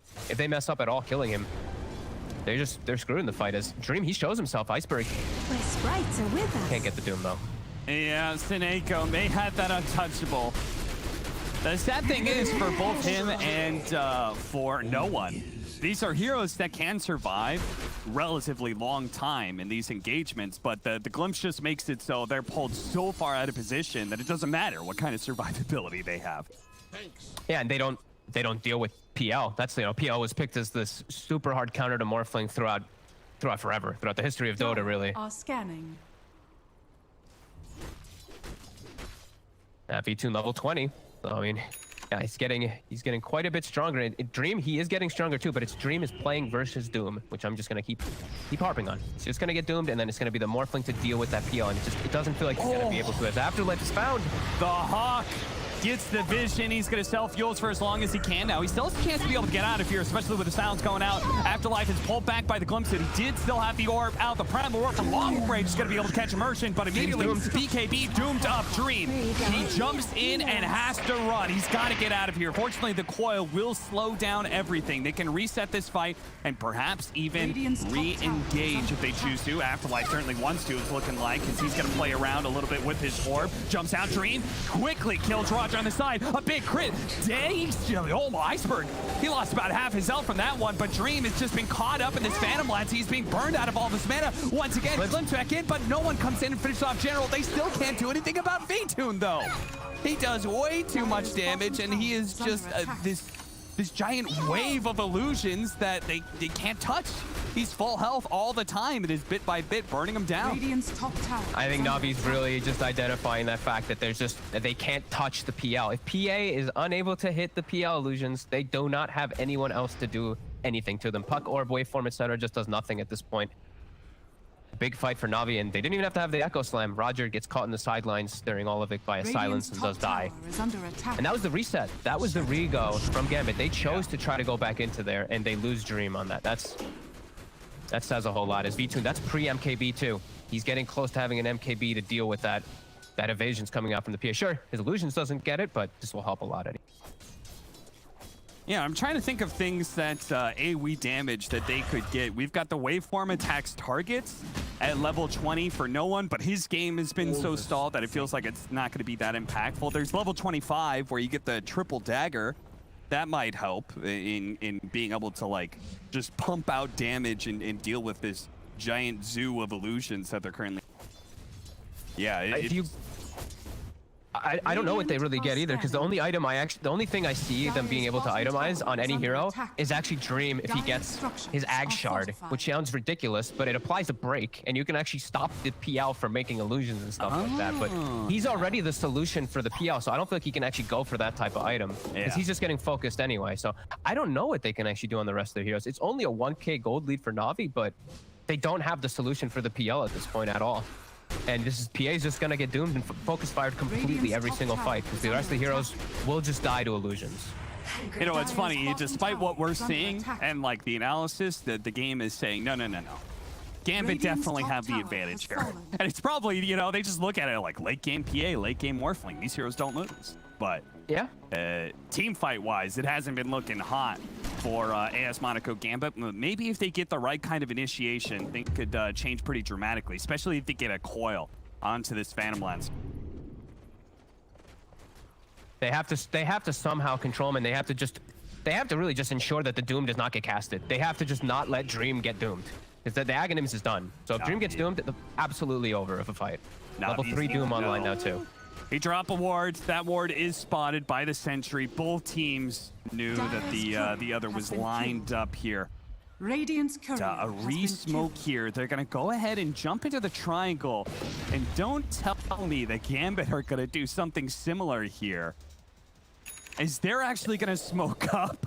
They're gonna smoke. They know that this is the fight. Like, Navi knows that this is their biggest fight. If they win this fight, they just likely win the game completely. As Sineko, great start. Sineko, Coil only onto one. Iceberg charges forward with BKB and immediately identifies the PA. And here comes V-Tune as well with a broken PA. He is very easy for them to be able to just go on and take apart. The Doom's not gonna last much longer, but they've got the kill anyway. Jumping forward, Roger gets in front of Immersion, getting a second kill for them. And everybody else from AS Monaco Gambit, it looks like, has already disengaged. We're 2 for 1, but a big win for Navi as once again they kill Dream. Further and farther down that net worth, man. Oh, they found Sineko too. A prize. Healing power. Goodbye, Sineko. Slow and painful death for you. Slowly swinging that enchanted totem. Iceberg's like, never mind, you're not worth it. See you later. Roche is up. You're not. Screw you. Screw it. He doesn't have a TP. What is he possibly gonna do? And now the thing is too is about this Aghanims on the Doom. It lowers the cooldown as well. So look at the cooldown. Look at PA's respawn time. Yeah. This just feels like the game plan for Na'Vi at this point is just so easy to execute, and it feels like Gambit has to play like 4D chess in order to somehow try to find a way to take these fights. They have to do something though, because these next few fights, Dream just has to be able to protect himself somehow. Like someone has to buy a Lincoln's or anything to protect this man. Yeah, it's looking like 5-on-5s are not the play anymore for Gambit. They've got to try and split people. Oh, no! Tried to jump in and finish off Roger. Roger gets off the fissure. And now he's going to have to use the Waning Rift to escape here. Does have the... Oh, he jumped a little bit too soon. Afterlife. Okay, he's got a blink and a lot of charges. Sadly, though, he's got nothing left. Godlike for V2. Well, a little bit of a bungle there as Na'Vi are going to make sure they are not picked apart, moving together as 5, willing to bail each other out wherever they go. Hey, just PL, V2, and just lead the charge. No one can kill you. Yeah. Even if PA jumps you, PA doesn't kill PL fast by any means. You see Dream, he already knows what he needs to get next in this game. He's got the rapier queued up as he's just getting targeted. And I feel like Iceberg, anytime he sees this PI on the map, just immediately run at him. No one. He does have enough damage to kill. Always want to fly. See if he gets out, though. BKB, TP, he's good. Iceberg! Oh, he's trying to run in and get it. He tried. Radiant's middle tower has fallen. Still, though, you can see they are free to farm wherever they go. Dream, not quite so lucky. He's been running down this lane for a long time. Hasn't hit a creep in a while. Can't show his face. Yeah. If he shows at all, like you're just gonna see this Doom immediately beeline at him with the spider legs with everything too. Lanes are being forced out. Bottom is in a good position for Gambit right now, but yeah, this looming pressure, this PL, you know, V2, and there's a reason why they picked it for him this game. 10-0-6. He saw the opportunity versus the supports, versus the limited damage, and he's done perfect, honestly. General definitely having the most struggle in the game. Him and Roger still not having the best last 2 games for themselves. 1-7, 4-9, but they're still doing a decent amount of their jobs. You know, they're just enabling the PL. Yeah, these Gambit definitely came into this and said, okay, we're gonna keep letting you have the Beastmaster. We think we have the counters to it. And I mean, that says a lot about confidence considering how badly that first game went. They just decided to run it back 2 different times and say, okay, you can have it. We're confident that we're going to be able to address it, and boy, have they. I mean, in general, just is near non-existent the last 2 games. Yeah, they've definitely done a good job on that front. This game, it's just, yeah, this PL is just, he's just a bit too much for them to deal with, and I feel like Iceberg is having a much better time this game. He's actually finding targets, and he actually has the heroes to allow him to Doom targets. Like these glimpses, these fissures, they're very impactful. Last game, we only saw the 1 Doom, sure, but he just wasn't able to get the Dooms off because the heroes are just walking away from him. Dream does show himself for a second up top. Immediately look at Iceberg. Spider legs popped. Dire's bottom tower is under attack. That Cobalt's been there forever. It has been. I actually thought Hawk at first. I was like, what the hell is whatever? Yeah. He's chilling. Radiant's Somebody, he's got a friend now. under attack. Dire's Somebody bottom dug that tower one is up under with attack. the shovel and just Dire's left it structures alone are there in the fortified. junk all by itself. At least they Beacon left says, okay, I've got another 2.5 minutes on the Aegis. I see you pushing down that bottom lane. We're not going to run around the map and try and catch you guys. I'm just going to force you to TP back. Otherwise, I'm going to take a full lane.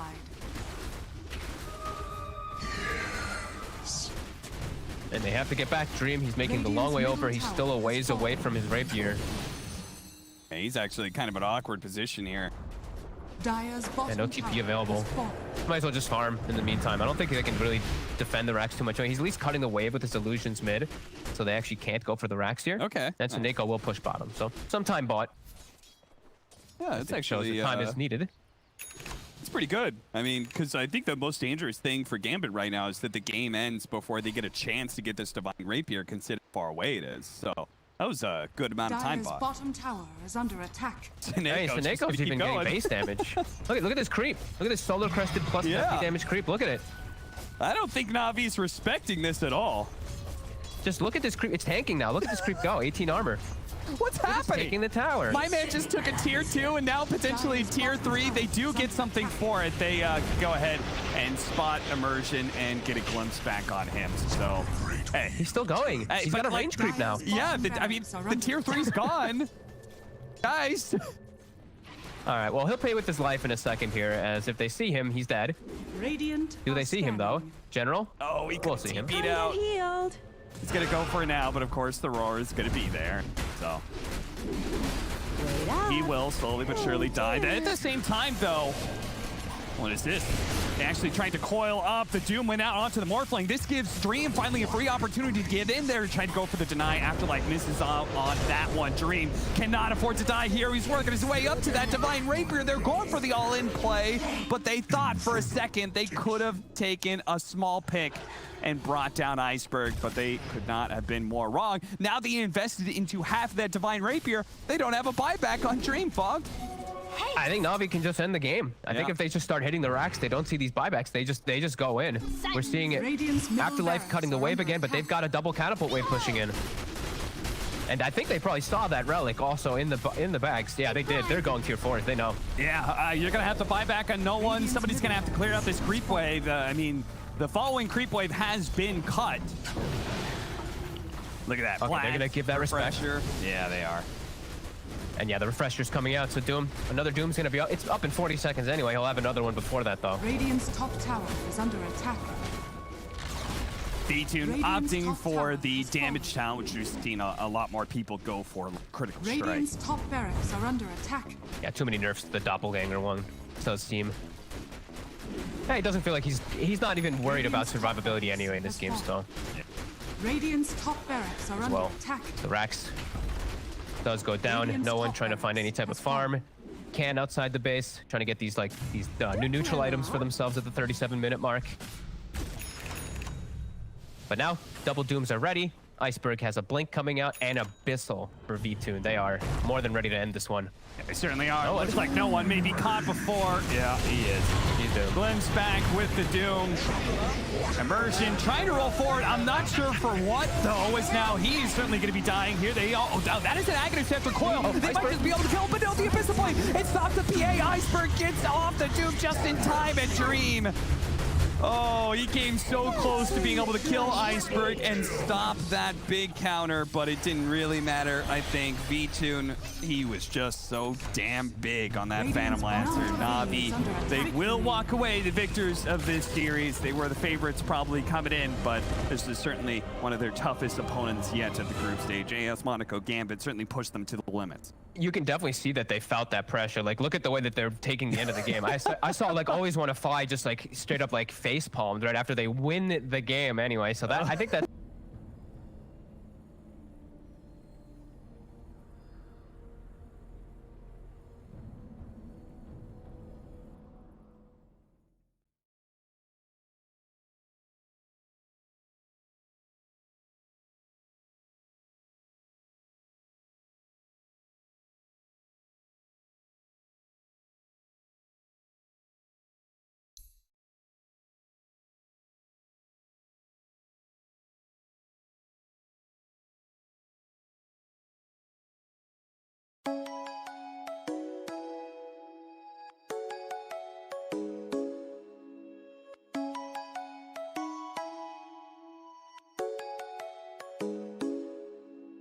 Come and fly away with me.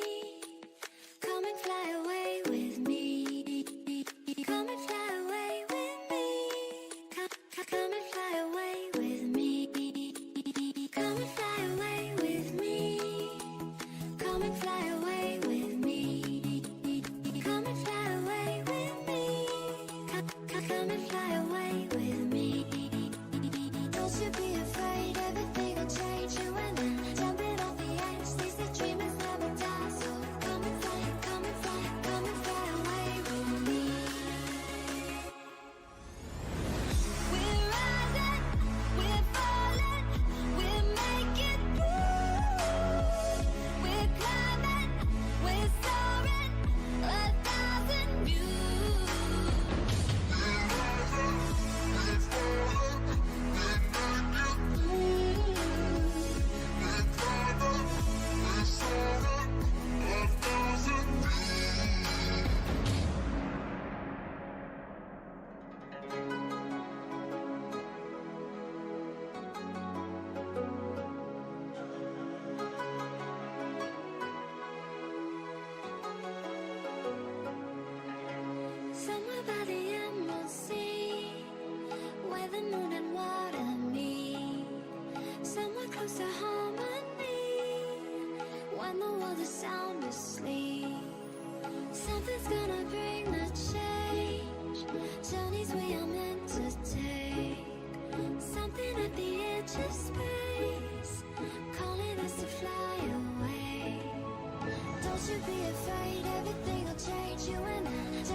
at the edge of space, calling us to fly away.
Watching seasons change, our roads were lined with adventure. Mountains in the way couldn't keep us from the sea. Here we stand open arms. This is home where we are, ever strong in the world that we made.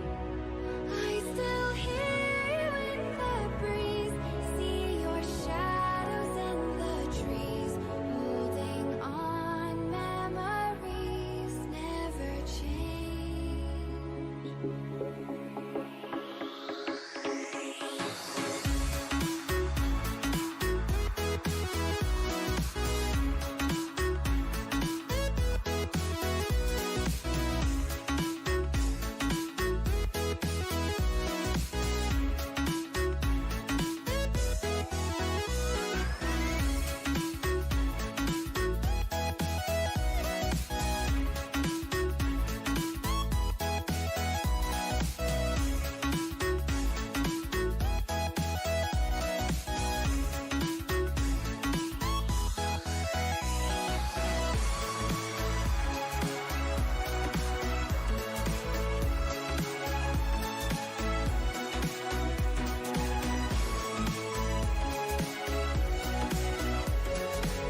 power, infinite power, infinite power, infinite power, infinite power,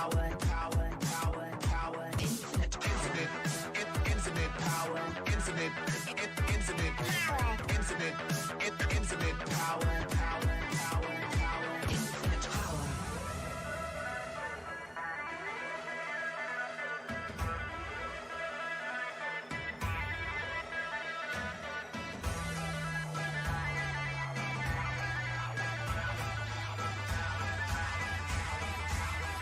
infinite power.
Infinite power.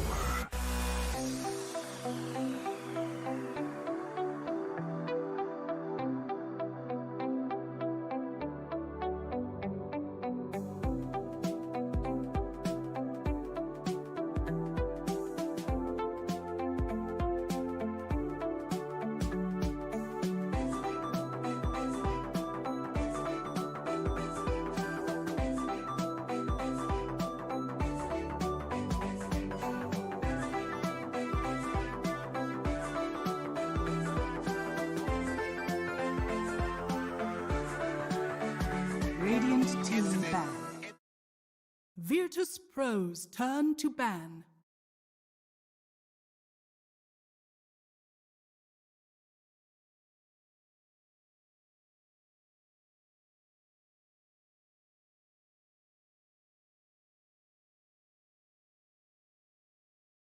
Ten seconds remaining. Radiant team ban.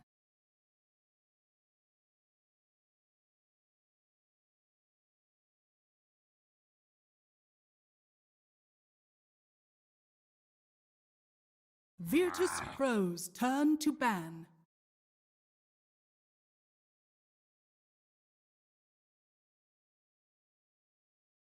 Radiant team pick.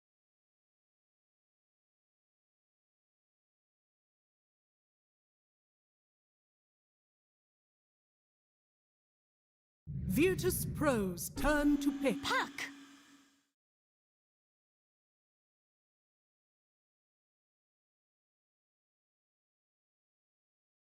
Radiant team pick. Crystal Maiden.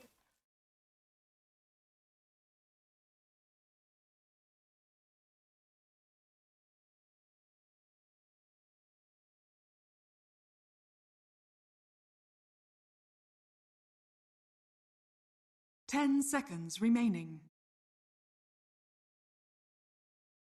5 seconds remaining.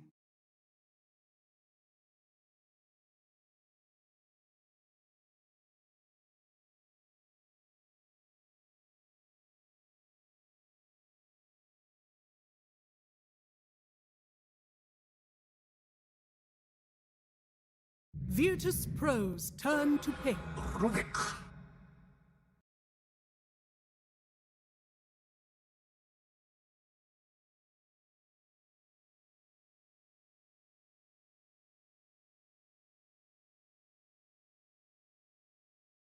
Radiant team ban. Timber Saw!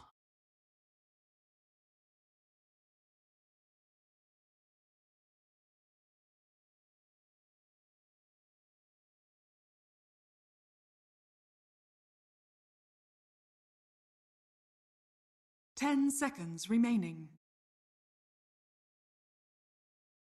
5 seconds remaining.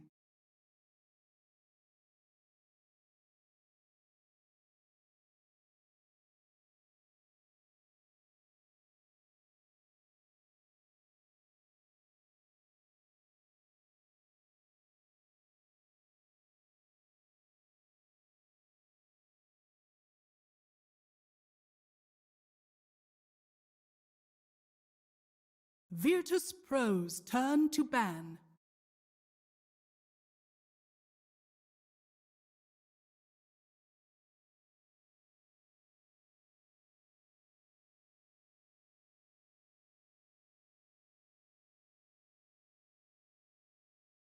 Ten seconds remaining. 5 seconds remaining. Radiant team ban.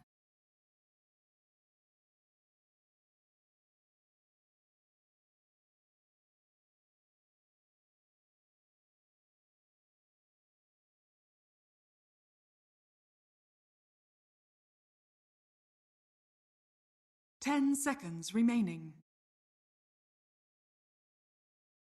5 seconds remaining. Virtus.pro's turn to ban. Second series of the day coming your way. ESL 1 powered by Intel Live with Virtus.pro versus Team Spirit. We're going to see, hopefully, a good battle between these two teams. Of course, Team Spirit has had some time to prepare for Virtus.pro. They have been able to look at all the games, and they've also already been able to pick a couple of heroes as we are well in the draft. We're joined by Purge on the big screen, helping us make our way through this one, as Kyle and T here with me as well. And we're in already the second ban phase, guys. We're going very speedily here. And to apply some balance, we didn't want to tell you what team was what, so that, oh, surprise, Virtus.pro get the Timbersaw. Okay. My initial point was going to be, will Virtus.pro get this Timbersaw? The last series that they played against Extremum, it was a masterclass from DM. He also explained how with the Shard, it's really good against some of these tanky heroes. It acts as like a pseudo slow, and just really, not even a pseudo slow, just a good slow, just to lock them down. What do you think of these openings, Purge? Still pensive in thought?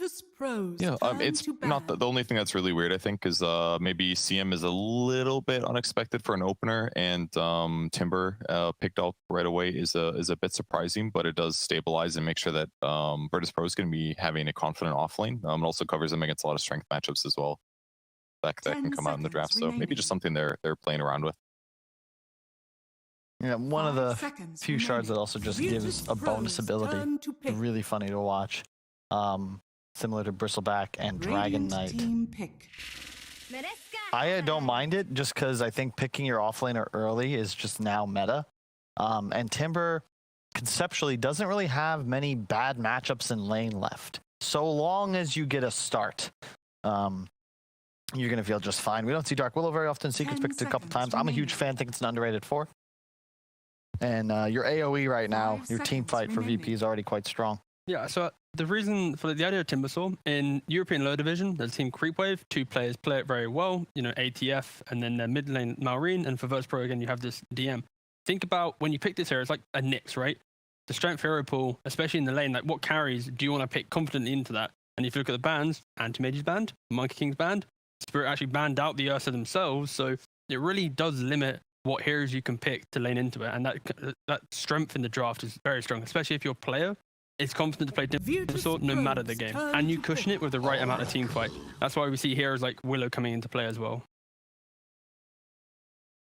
Not sure if I'm sold on Oracle picked up this early by Spirit, because VP's disable is pretty, it's like low cost. I think of like high cost disables as like stuns. You cast them and it's gone, right? But like Bramble Maze and CM stuff, it's like there isn't like one big thing that you're going to be solving other than just like keeping somebody alive from burst damage, I guess. And I think that it's just too easy for VP to draft there. It's like DP or Kunkka, right? It's just going to be some mid hero that's pretty matchup independent, provides mid game team fight and power, and you last pick your win condition. Like, it's just a very rudimentary outline for VP to follow, and it's going to be quite strong. Spirit team back.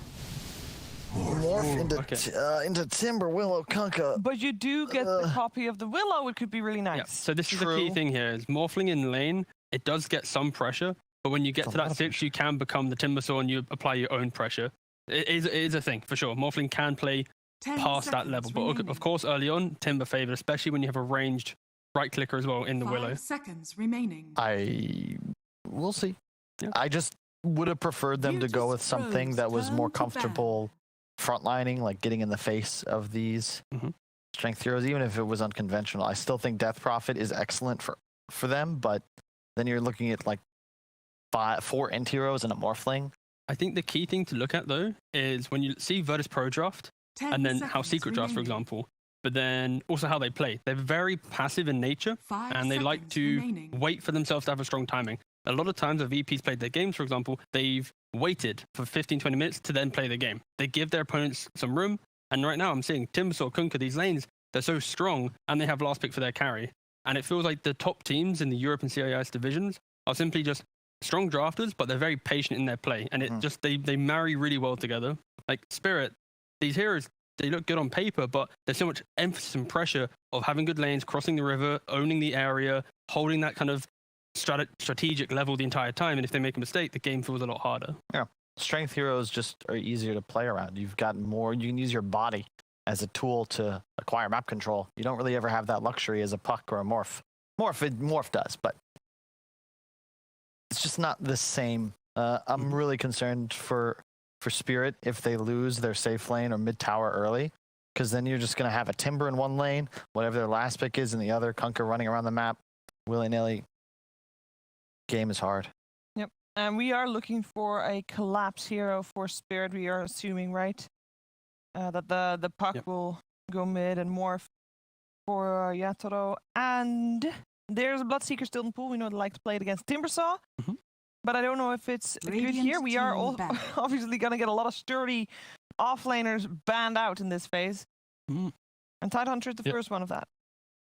Bloodseeker could have been okay. Not quite as tanky as maybe we would have liked, but can silence against a lot of the VP heroes are pretty effective. Rupture is good against them too.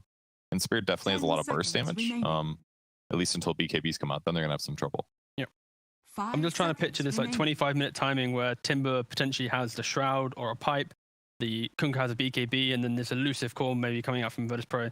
It's a lot of emphasis and pressure on Spirit to have this strong entry to the game. And I'd love to see an turn to ban.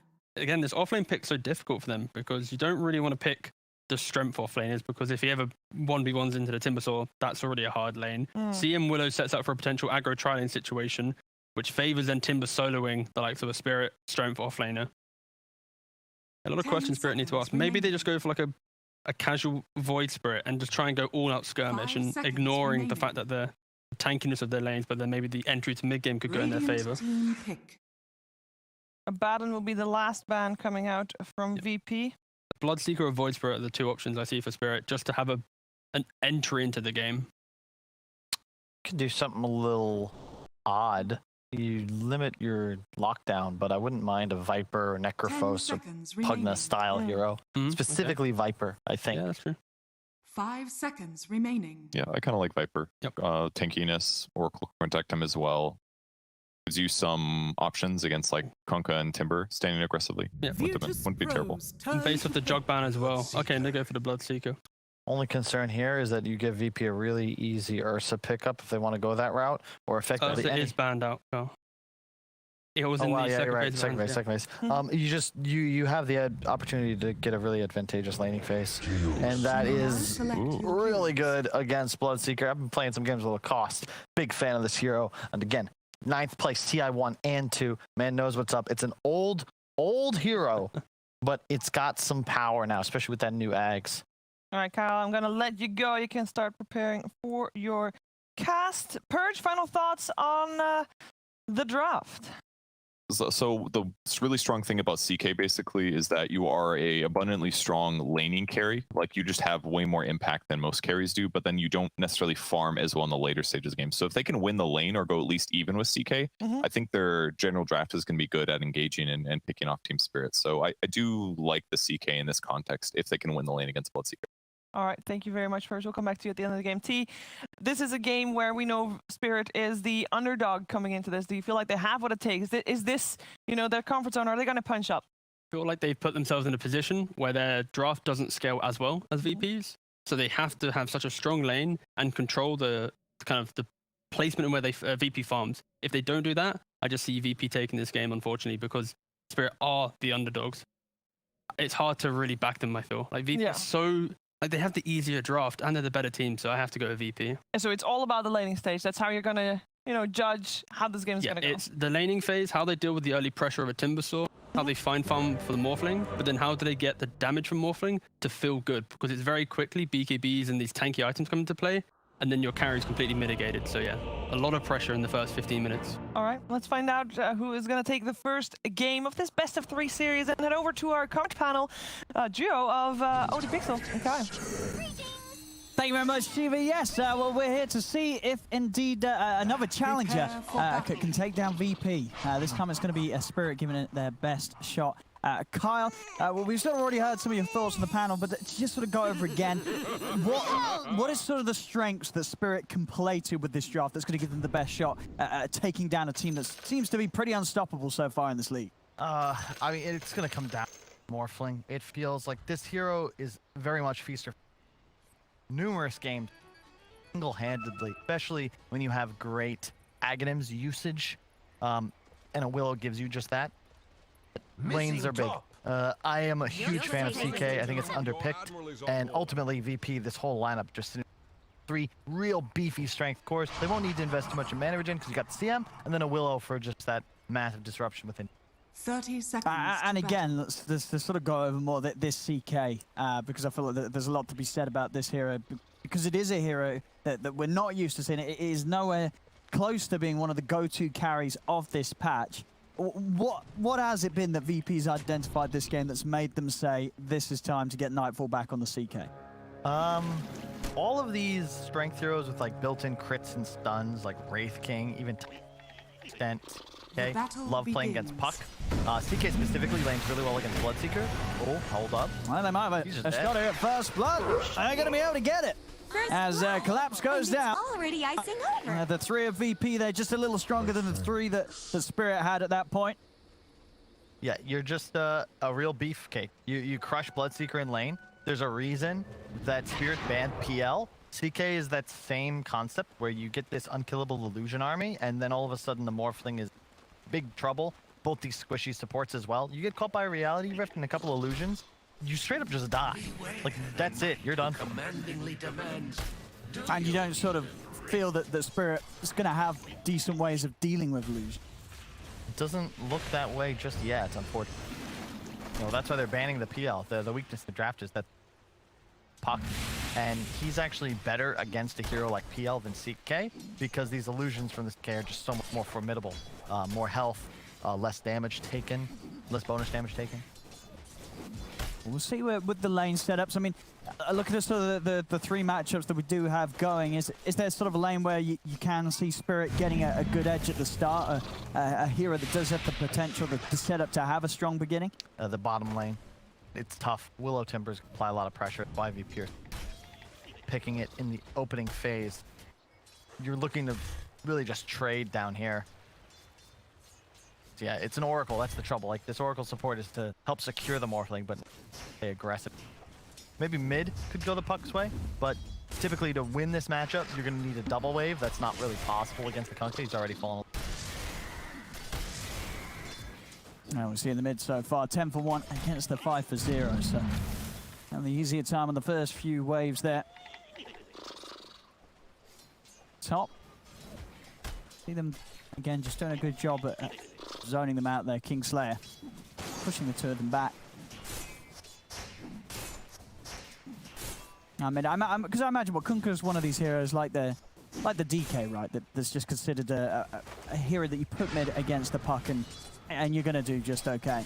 Yep. You're not going to be pressured and you are going to be able to hit back. Yep. Arguably more so than a DK would. I was going to say the same. Like, DK may be a bit better in the mid to late game, but Kunkka is stronger in the lane. Yeah. It's just not much you can do.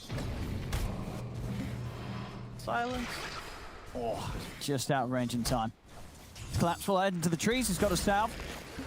So getting himself in a better shape to continue to try and farm into that top lane into the CK. Seen that bottom, a bit of a go on to save, but shadow round good. Step to the side, keep out of the range of Yatora. For a first item Falcon Blade, we saw him do that half ago. Allows you to shift more strength to Angie and still feel secure. The little bit of mana regen is quite nice on the more. Crit. Oh my. Another kill in the top lane after that first one around the bounty, so already some action at the CK Nightfall's getting involved in. It's such a nice hero to have a CM. You really want to get your fast items up online like Treads, Midas, or Armlet. You can't really afford to go something like a Soul Ring or Falcon Blade on the CK. Your big item progression is too important. TM and even a gifted mana potion just help you stay on lane. Very mana intensive spells, but if you're able to use them off cooldown, like you threaten a lot of damage, especially for armor like Root. And in this sort of game as well, where VP's gone for these three beefy boys, the strength heroes across the board, did that sort of change the plans for the Morph? Like, the chance of going for an E-Blade this game is sort of off the table for Yatora, and you go more the sort of the stats right-click route? Yeah, pretty much. E-Blade against 3 strength heroes. Effective. You're not really going to burst you down. Try and chase collapse there. Got Mangoes up, so they're going to have an extra bit of control ready to go for round 2 as they drag him back into the Frostbite, and they'll get themselves another kill on this top lane as things just keep getting better and better for this CK safe lane. So much damage, and even bottom, like there's so much pressure applied by this Timbersaw. God, ooh. Radiant's Nearly having him there. Is under attack. As Yatora, he's trying to run, and they've got a lot of burst, and they've got the control. Straight back into the Bramble. VP starting to clean up kills on the bottom lane as well. We'll lose. Save him return as Miposhka is able to come out with the combo. Find some sort of a trade down there for Spirit, but still, the pain of losing the Morph will hurt them. Got a lot of experience too. Both side lanes just kind of disastrous thus far. VP far ahead in the kill and CS department. Mid is certainly going more even, but GBK already with a slight level advantage. He's also just forced the puck back to base. Toronto, Tokyo spend more gold on regen as well. I like that he's going for the Urn, likely a Vessel Rush. It's necessary against these strength heroes, but it does mean we won't see that really active, like Thompson style puck. Well, we will, but he won't scale as well. If you get that early Witchblade Deso build or the fast blink or an E rush, you kind of have to go for this more team item. But who else buying Vessel? I'm seeing build buys from Nightfall. He has got the Midas queued up. I mean, what sort of makes CK one of the heroes that you do still want to be entertaining the idea of getting the Midas on the build up? Oh, just raw attack speed. Excellent. You got the built-in crit, and you have issues farming creeps. You don't have any spells that turn mana into wave kills. I see them. Oh my god. I have a bit of a go on to GPK, but he is able to get the boat off, so that damage reduction is helping him out a lot, and it's helping him out enough. He's up to the high ground and he's away. As soon as the boat's down onto him, it's just incredibly unlikely that Spirit will actually have the burst to cut through that to kill this Kunkers. They bring a lot to mid to gank him, and it's unsuccessful. Miposhka actually did him a bit of a service there, because the the Purifying Flames do half damage, but the heal is still full. That's true. So yeah. It's also post-reduction, so you basically heal the damage up within 3 seconds. If he survives the initial couple, he's sure. But yeah, CK can't really do anything but hit creeps, so the Midas just allows you to be more active. You want to run at heroes, not spend time necessarily just farming jungle, but you still scale. And they've already lost bottom tower. This was the big fear, right? This is why VP loved the DM Timbersaw. He's going to plant himself on this bottom wave. Sure, maybe he'll kill him, but how many heroes is that going to take? Like, I mean, and that's the thing, right? How many heroes is it going to take to kill the Timber? And then how many heroes is it going to take to kill the Kunkka? Yep. And then how many heroes is it going to take to kill the CK top? You know, you've got these 3 cores, and, you know, the question is for Spirit, who do you actually make the moves onto? You know, you have this Puck, Bloodseeker that want to get involved in these early brawls once the 6s are online. They have the Dream Coil. Where do you make the plays? And look at the levels top. Collapse is 4.5. Nightfall is 6.5. That is absurd. Like, you won't have Rupture for a while. And GBK taking some stacks up top. They're going to pop the illusion and just run in. Hi, Mira. Yeah, they're going to look to go onto the Rubik first. Miposhka is going to come in to try and help out. GPK is swinging in from the side. They're going to continue to chase. Silence will come off in an end. So Nightfall, he's going to have a second round of stuns and pulls to play with. As they have the X mark set up onto Collapse. It's going to be another death for this Bloodseeker top. As he'll have to remain on that level 4 status for even longer now. Yep, and unfortunately, for lack of a better term, all of these Team Spirit heroes kind of just do nothing. They have a round of spells, and that's it. VP's heroes are real tanky, and their spells are much lower cooldown. You effectively need Rupture or Coil to make anything happen. All 3 of VP's cores, yeah, they'll just keep using their spells and continue running at you. And you have this advantage where in all 3 lanes, if you want to make any sort of aggressive move, you need to have more heroes. You're at a numbers disadvantage everywhere. So when could be, well, they're going to try and go on to save mid. Popping the Dream Coil, save. He's able to buy time with the Shadow round and will get the kill on him. So they're able to find something here. Again, it's going to sort of be these supports that at the moment at least are the only possible kills really for Spirit. PK is going to have a 9-minute Fred Midas. DM is just really acquiring bottom waves plus 3 or 4 creep camps in the Radiant jungle. Oh, this is tough. Dire's courier has been killed.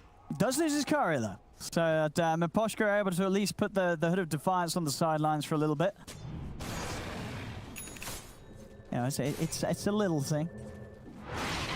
Spirit are able to take away from VP in this game as they do continue to fall further behind here. 5-2, 3K lead already for VP at the 9 minutes.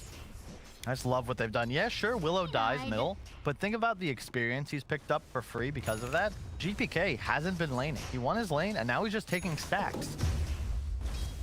So they're effectively farming 4 lanes. Skunka is quite efficient at taking jungle. He's going to grab his items, come back, probably stack Ancients one more time. Nope, they're actually going to look for the smoke. They're looking for that exact setup. He's used the orb. They're not heading straight for Toronto Tokyo. Maybe seeing if they can find... Rune. Oh, yeah. Okay, they'll get him. Stepping down into this. He's able to dodge the boat. He's off to the side, but he's straight into a bramble. He's able to jump out in time. He is. Yeah. Toronto Tokyo will make it away alive. Over to the side, though. For PckCp, he's not going to have anywhere near the same amount of escapes as his availability, so he will fall. How nice does it feel when you can just plant your carry who rushed a Midas in the top lane and just not fear for his safety whatsoever? In fact, he'll just teach He's going to swing around mid, yeah. Nightfall ready. Radiant's middle tower is under How do you defend this? Like, what are you supposed to do? Are fortified. See what they bring in. Mira caught by the combo, but VP fully focused on just taking the objective here. Mira trying to slow them down with the stolen chakrams. Toro zip in. Save playing around with the fear. We'll send back Toro for now. And VP will actually, they'll back off from this as they bring in the 4th and Spirit. A fair bit of damage being done to the tier 1 tower, but Spirit at least able to keep it alive for now. So I'll take that as a win. Keep your mid tower alive. It's really just necessary. Would open the map far too much for VP. Wasn't necessary to bring Collapse either, so he's getting much needed space up top, but all top 3 net worth VP cores. Story of this game thus far. And okay, yeah, you're just dead. He stuck around a little too long. VP able to swing around, Collapse. Get the Rupture off, but Kingslayer's going to be fine. There's nothing to pressure him, so Kingslayer will just hold his position. So the Rupture to use to no avail there. Let's see, that was a 3-on-3, but VP overwhelmingly more powerful. And it's just so easy for them to find kills. Again, you don't need to worry about an ultimate. Just, oh, X? Okay, well, we'll spend the boat, why not? Round of spells, that's 1 dead hero.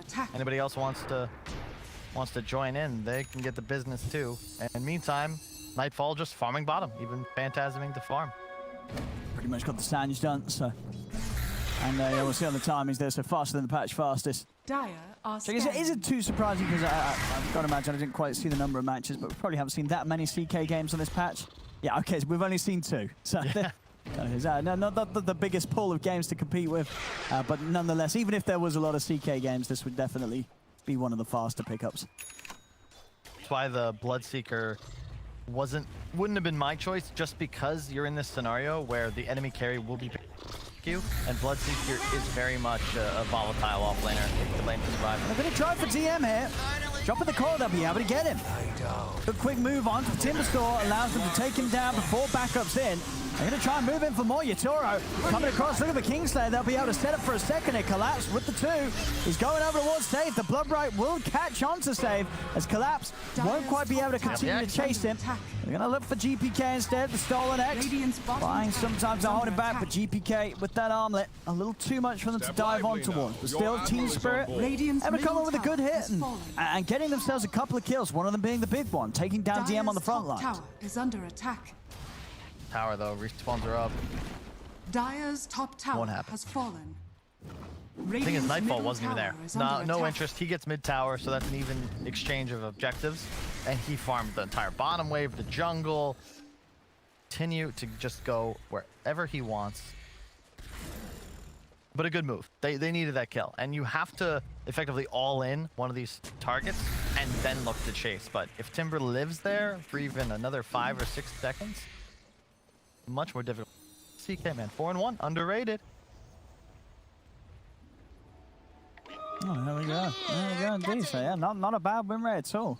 I mean, you know, VP is definitely one of those teams that if they pick something and have good success with it, other teams are definitely going to be watching and considering adding it to their repertoire, especially those situations, as you say, when the draft really does allow for this sort of beefy carry to take its place. Yep. Dire's middle tower is up top. Maposhka hanging around, trying to soak up some XP and farm. Of course, this deep, the inevitable will happen. He's going to try and get the TP off, but that's not happening. He tried. He salved himself, thought maybe it'd be enough HP. He just took. And to the CK again, you know, it's really just that next tier hero, right? PL was banned, Ursa was banned. It's the big brain pick. Yeah. I think if it's available, you'll still see PL or Ursa here. Sure. But when it's banned, it's a nice, it accomplishes the same thing in the game. Yeah, I mean, we're definitely still seeing the repercussions of the laning setup that they were able to get going top. You know, 8.5k on the CK, 5k on Collapse's Bloodseeker. He just wasn't able to have the start that he hoped for, as didn't get that lane setup, playing into the face of a carry that Bloodseeker can have the edge against. And the trouble is, you know, we talked about that move top. Yeah, it was nice. The gold advantage was about 4k. Since then, nothing's really happened, but VP have increased their lead by 3,000 gold. And just because they're effectively, you know, both teams are doing the same thing. You see Morphling farming his Ancient, somebody from VP farming theirs, but you just get through these creeps so much faster on VP. You're just out farming naturally. You've got more money in the bank, and compound interest is working in your favor. You know, as you said, the start is going to come down to the Morph. Going to be a very heavy game here for you, Toro. He's got a lot to carry. Is under attack. How's his progress doing? He's going for that mountain. Does still have the E-Blade queued up, so maybe opting to still go for, of course, that brilliant more fighting, but just a question really of how much impact that burst is really going to have against VP's heroes. And now we're going to see what will happen here. Team fight could be a possibility. Both squads pressuring the tier 2. I imagine VP want to take this ASAP so they can open up that bottom outpost pre-20 minutes. They'll force the glyph, and I just don't see how Team Spirit can fight this in a 5-on-5. Nightfall closing in on his BKB. Kunkka halfway to his as well. It's not going to get any easier. I'd be curious, will they defend top? I think you want to fight if you're VP here, so they may get frisky. Tower is under attack. No, we'll see if Nightfall wants to get involved. Tower is under attack. As they're letting it go for now, but yeah, okay. Here comes the wraparound. Radiant's bottom tower is under attack. DM leading the way. Dire's top tower is under attack. What an idiot. Dire are scared. Out. Starting to back off now. Yeah. Not got a lot of catch, of course, on himself as a Timber, but it will push away Spirit. They keep the tower alive up top, VP. Yeah, we'll take those if we're Spirit fans. They forced a 5-man rotation, got out of dodge, no question. At this point, the fact that the lead isn't growing for VP is a win. should, in theory, ensure that their bottom outpost will stay theirs.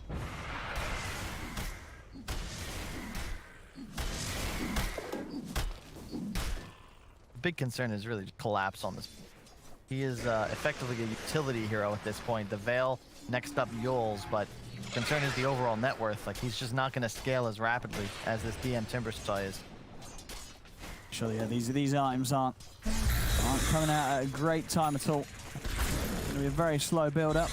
And well, on VP, what we have, Save already having a full Spirit Vessel for himself.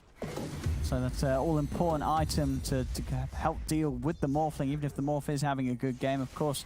Of course, Yutoro, he does pretty much have the Manta, and he will at the back of the Oracle, so it's not going to be easy to find opportunities to get it upon him. Oh, yeah. And it's so tough now. Nightfall is a BKB. So these two supports on the side of Spirit have got to be near flawless with their position, because you get caught by a Reality Rift with illusions up, you are dead. Radiant's just straight up, you're dead in the is stun. under attack. Step lively now. Your admiral is on board. GPK.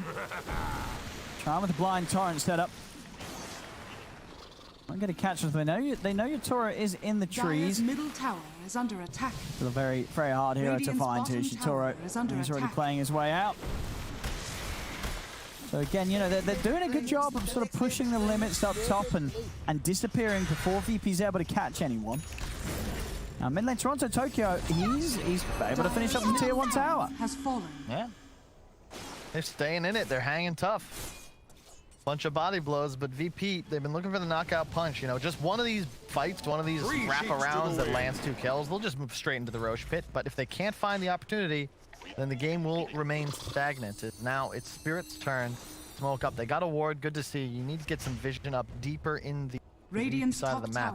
Your only real shot at winning an engagement would be catching them off guard, forcing a 5-on-2, 5-on-3, where one of these cores dies before it cast spells. Coming in with a smoke, Spirit, but VP all over in Spirit's triangle. Bottom tower is under attack. Kicking with one another, so no opportunities for Spirit to get the catch. VP themselves, though, they're going to swing back round. They really want to fight, Owen. That should help. This is the 3rd time they're going to smoke at the enemy side as they look to push. Poshka will likely pay with his life here. Hello.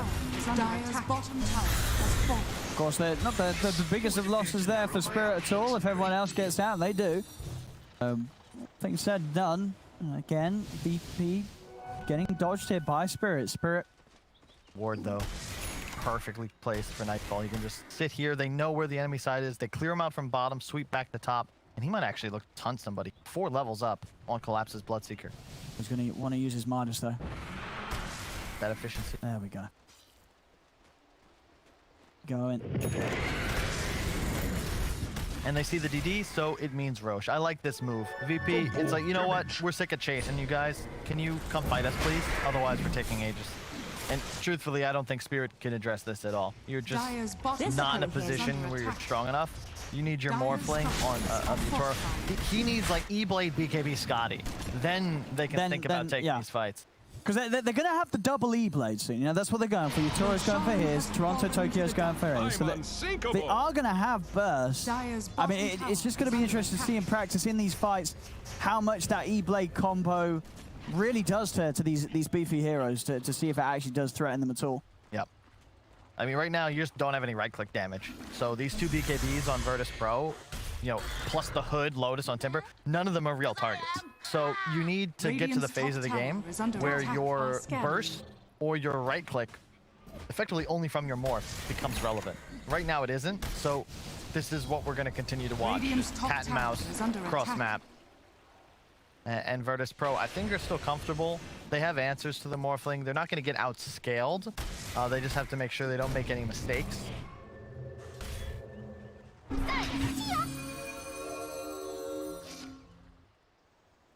Dota 2, 2021.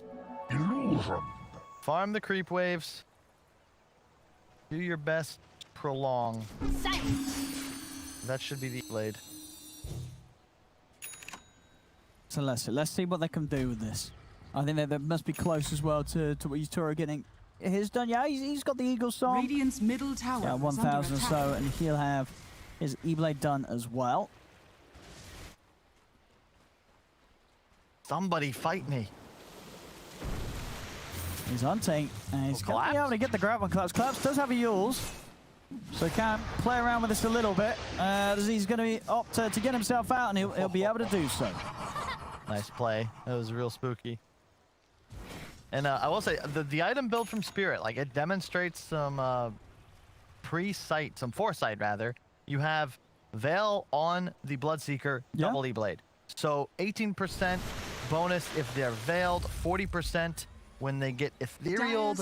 And that is relevant. And they got the Grove Bar on the puck, so get a punch in from that before the combo. That amps it up a little more. Like we were a little nervous. Yeah. The Gold Defender was 6-7K. It still is. It's still 7. Yeah, it hasn't really moved. And as the game progresses, that's a lower and lower percentage of the overall gold available. So it's looking better for Spirit. They've come back by keeping it even, in a way. And again, you know, smoke's coming out from VP, but at the moment, Miposhka's he's gonna be the one to tank it. So if VP do just sort of accept killing off Miposhka, it's gonna give the go-ahead for the rest of Spirit to get out of there. And they're gonna commit onto Miposhka, but again, you know, this is still part of the plan for Spirit holding on here. They don't mind losing Miposhka. I think he's gonna survive. I mean, we haven't seen anybody with Miposhka die for what, like 10 minutes? Exactly. I mean, this Spirit's going to be happy with that. The concern I have is that VP is also happy with this. And, you know, this is where that Midas comes in. You know, if this is an Armlet rushing CK, you'd feel a little worse as a VP fan. Oh, sure. Let's go to slow down of the game. Yeah, because, you know, we've seen CK. He's in these smokes. He's running cross map. But because of the Midas, it's just an investment in the future. They're pretty sure that they'll be just fine as this game continues, because he'll actually hit that peak 5-6 slot timing before the Morphling. A lot of that gold VP has an advantage is in his pocket. Radiant's bottom tower is under attack. And there's a Scotty. That is, woo. Good luck taking me down, and then that also has that health regeneration limitation, so the Morph becomes 40% less effective if he smacks them out. Closing in on his level 18 as well, Nightfall, so he's going to have the full army out with the ultimate. I mean, and the rest of it, they're still sort of just swinging around, trying to find some kills, find some action. They're just not really being given it. There's this. I mean, this has to be one of the lowest kill games we've had after 25 minutes in just 4 to 10. So it's a passive one. There's that second E-Blade. So now they've got the full burst combo ready to go. All right on top of a ward, though. And Nightfall's just running in, doesn't care. He's actually just running in. But they are already... Oh my god! Oh my god! He just died! What? He literally just... I mean, they saw him smoke. He knew that they smoked right. He just held on to his BKB. Holy and they went through 3,000 HP. What? He was not ready for that one. He weren't ready for that. You said right under a ward, Nightfall's like, haha, I know that you smoked, I'm going to fight you. Oh, damn it. And then he just dies. Oh. All right, Team Spirit. And any reaction there? No. Nightfall, he's still focused. His head's in the game. He's not going to get thrown off by that, but whoa. That's what they've been waiting for. That's the job. That's the burst. That's the plan here for the Spirit. So just boom, double E-Blade, Veil of Disco, goodbye hero. Thing is, they can do that, you know, once that happens, like they need time to reload. So they might just have him here. It does. Wow. They're doing it. They're doing it. Hold on, ladies and gentlemen. They're making the magic work. Literally. This magic. Radiant's bottom tower is under attack. How's that? They're going for another. They're on to Kingslayer. They're going to try and turn, but Kingslayer's gone. It's another one for Spirit. As Nightfall, he's going to get Dream Code held back, as he won't be able to chase. I mean, you got to give them credit here, Spirit. Oh, yeah. In a game where, you know, the VP was probably chilling out, smiling away as they were farming up all their 3 cores. Yeah. They're suddenly getting punched back here by Spirit, who'd played incredibly elusive, and now they're coming in with the hits. Oh yeah, I mean, it's the modern day David versus Goliath, but instead of slingshots, we've got E-Blade. Yeah. So these VP, you know, the brutes, they want to just get their hands on the Spirit heroes, but they're unable to. That's the opening. Spirit, you get the pop, you reset, try to pop somebody else. VP, you need a more regimented approach because the BKBs are the only real defense you have against this massive magical damage. Yeah. You need to find kills with them, but they're just so damn elusive. Oh, and they just found a ceremonial robe. Oh, you know what? boy. That's more minus magic resistance. It's all coming together. Ceremonial robe on the puck. As someone who's holding onto the Grove bar, they want to have every little bit of it, surely. Maybe they're sort of sacrificing the Grove bar for now. Looks like they are. They're just rather playing with it. And they have the Rubik. Arguably the best initiation for this style because of that cast range talent. He's even got the Aether Lens, rushed it. So you can get that lift from miles away, plenty of time to just assemble the Yamato cannons and I mean, honestly, should he just get an E-Blade as well? Why not? Or a Dagon at least. Where's the Dagon? Get it. Someone's got to get a Dagon, right? I think that's... Get yourself a Dagon. He's going Octarine first? No, Bloodstone is queued up for the puck. It's more spell amp. Exponential spell amp. It grows. It does. I forgot about that. Yeah, you get what? No, is it? Check it out. That's 0.8% per charge, I think. Top tower has fallen. How much do you get nowadays? It's okay, 0.35%. But that adds up. I was gonna say 0.8. That 0.8% per kill. That's next patch. 0.35% per charge.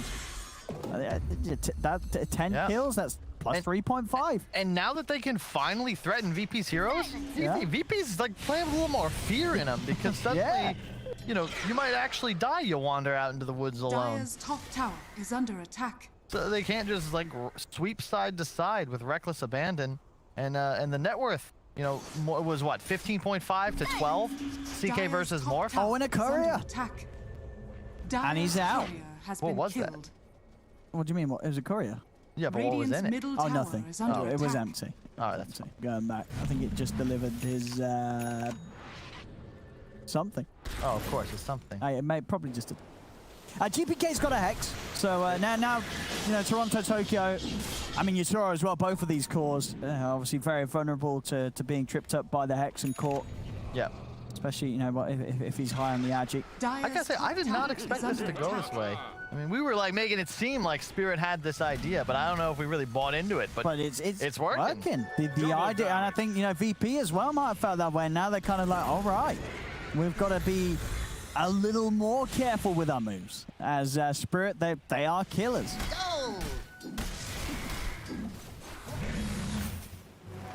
They will once again find support. Mira left alone, very dead. But it's a support.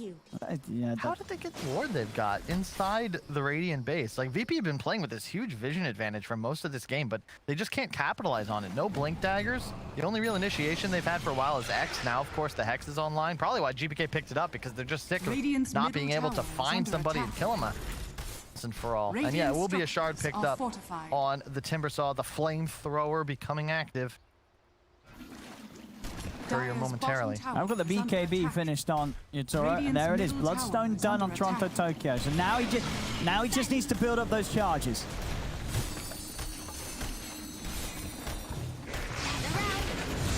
Whoa! GPK just gets deleted. What the? Yatoro's in and he takes him out in a moment. I looked away for a second. We've got to check the damage numbers on that one in a bit, but the chase ain't done yet. As Yatoro, he's on to another. Yatoro! Holy shit! What the hell is going on? Look at this burst here. The E-Blade, the adapted, the waveform, so that easily comes up to about 2k. About 2k burst damage straight up. We'll see it again, just literally 100 to 0. Watch him die here. GPK on the Kunkka. Foil, he doesn't BKB, Oh my god. It's just so much damage. It's so much damage. It is enough. It doesn't matter that they're these beefy strength heroes. 3,000 It's enough damage. Was he even veiled? I mean, Nightfall is the right idea. You've got to pre-pop the BKB. Yeah, as soon as they're coming anywhere near you, you've got to pop that BKB, otherwise you are gone. As now it's getting knocked down. It's only a 4k lead now for VP. It is working from Spirit. That's negligible at this point. Who cares about 4,000 gold? It's 30-something minutes into the game. Morph has the Aegis all of a sudden. I can't believe this game is going this way. Because it doesn't feel like the VP items are relevant unless they're able to pre-pop BKB. They're even taking the lead in the win probability. lively now. Your admiral is... Yeah, finally. Okay, blink on Nightfall. I actually think he might have needed this a little earlier. Okay, just to break the combo or get away from that blade. I just didn't expect this power spike to hit so damn hard. I was thinking, okay, VP are cool with this. They're out farming. They're going to get this lead. They're going to be able to run. But that's Scotty. Like, when he walked in bottom, that's Scotty supposed to keep him alive. And he went 100-0. Oh, your Tor's in. Oh, he tries to come out of Kingslayer, but he won't quite be able to get him in time. Now the Hex is out in response. Once Toronto Tokyo caught in the field with a false promise. It comes out. It gives Toronto Tokyo the chance to keep on living. Kingslayer will fall. The rest of Spirit trying to get back up to the safety of the base as Yatora, he's picking off the backlines. He gets the second support. 2 kills here for Yatora. Now they turn over towards Nightfall. DM trying to keep him safe. Yatora popping the BKB, standing his ground, beating into DM. As DM, he's now got to run. He's timber chaining away as they have to back off. Yotaro ran out of mana. That would have been much worse for the side of VP. And we're getting those charges up on the Bloodstone. That scaling spell amp, it's building up. And VP, I mean, learning lesson, even before this game ends, they've realized, you know, we needed a better ability to move around the map, but we needed real catch. And that's what the side of Spirit have been abused. Effectively, only the supports are dying because the 3 cores are too mobile. Collapse learned his lesson after dying up top. He is not running in first. He is not face checking anything. He's playing the outskirts. Yeah, he is a veil, a Lotus. Yeah, he's got all these utility items. He has no intention of ever right-clicking an enemy. Almost got the rupture off top. That would have been nice. Yeah. And all in on the cast range. Aether Lens, maxed out Arcane Supremacy, and the talent on the Rubik. Look at the circle of that lift. It is huge.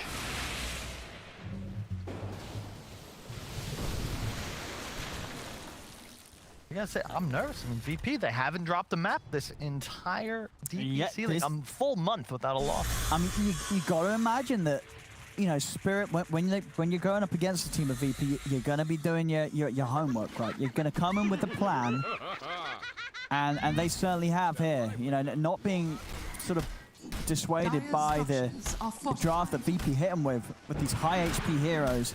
They go all in on this burst momentum, and it is working.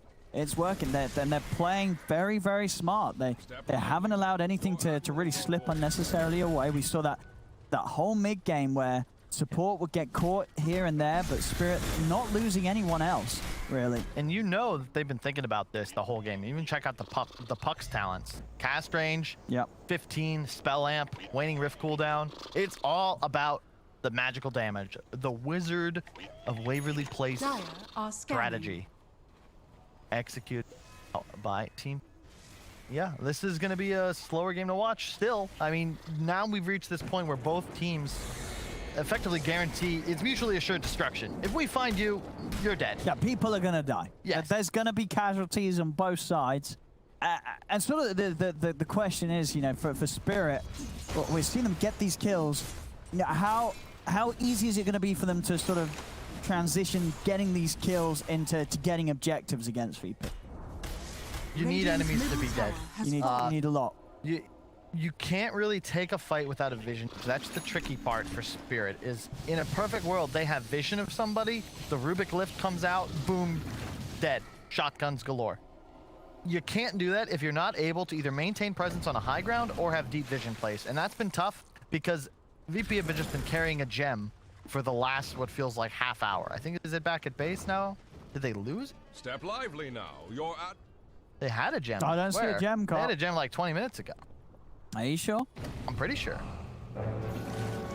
I guess they lost. Who has the gem? There's a gem on Miposhka. Okay, they stole it at some point. Yeah, so indeed, you're right. Yeah, Miposhka has VP's gem right now. And Age is faded, so both teams hunting. This is probably more of a counter smoke from Team Spirit. Now. You can expect the enemy team to try and make a move once yours fades. And yeah, VP corrected their error, their oversight. A blink on GPK now. The blink, as we mentioned, on Nightfall. So they finally have to be able to kill things. If only they had 30 minutes, 20 minutes ago, maybe some of those smokes would have worked out. But they will be able to actually initiate now. Mira, ooh.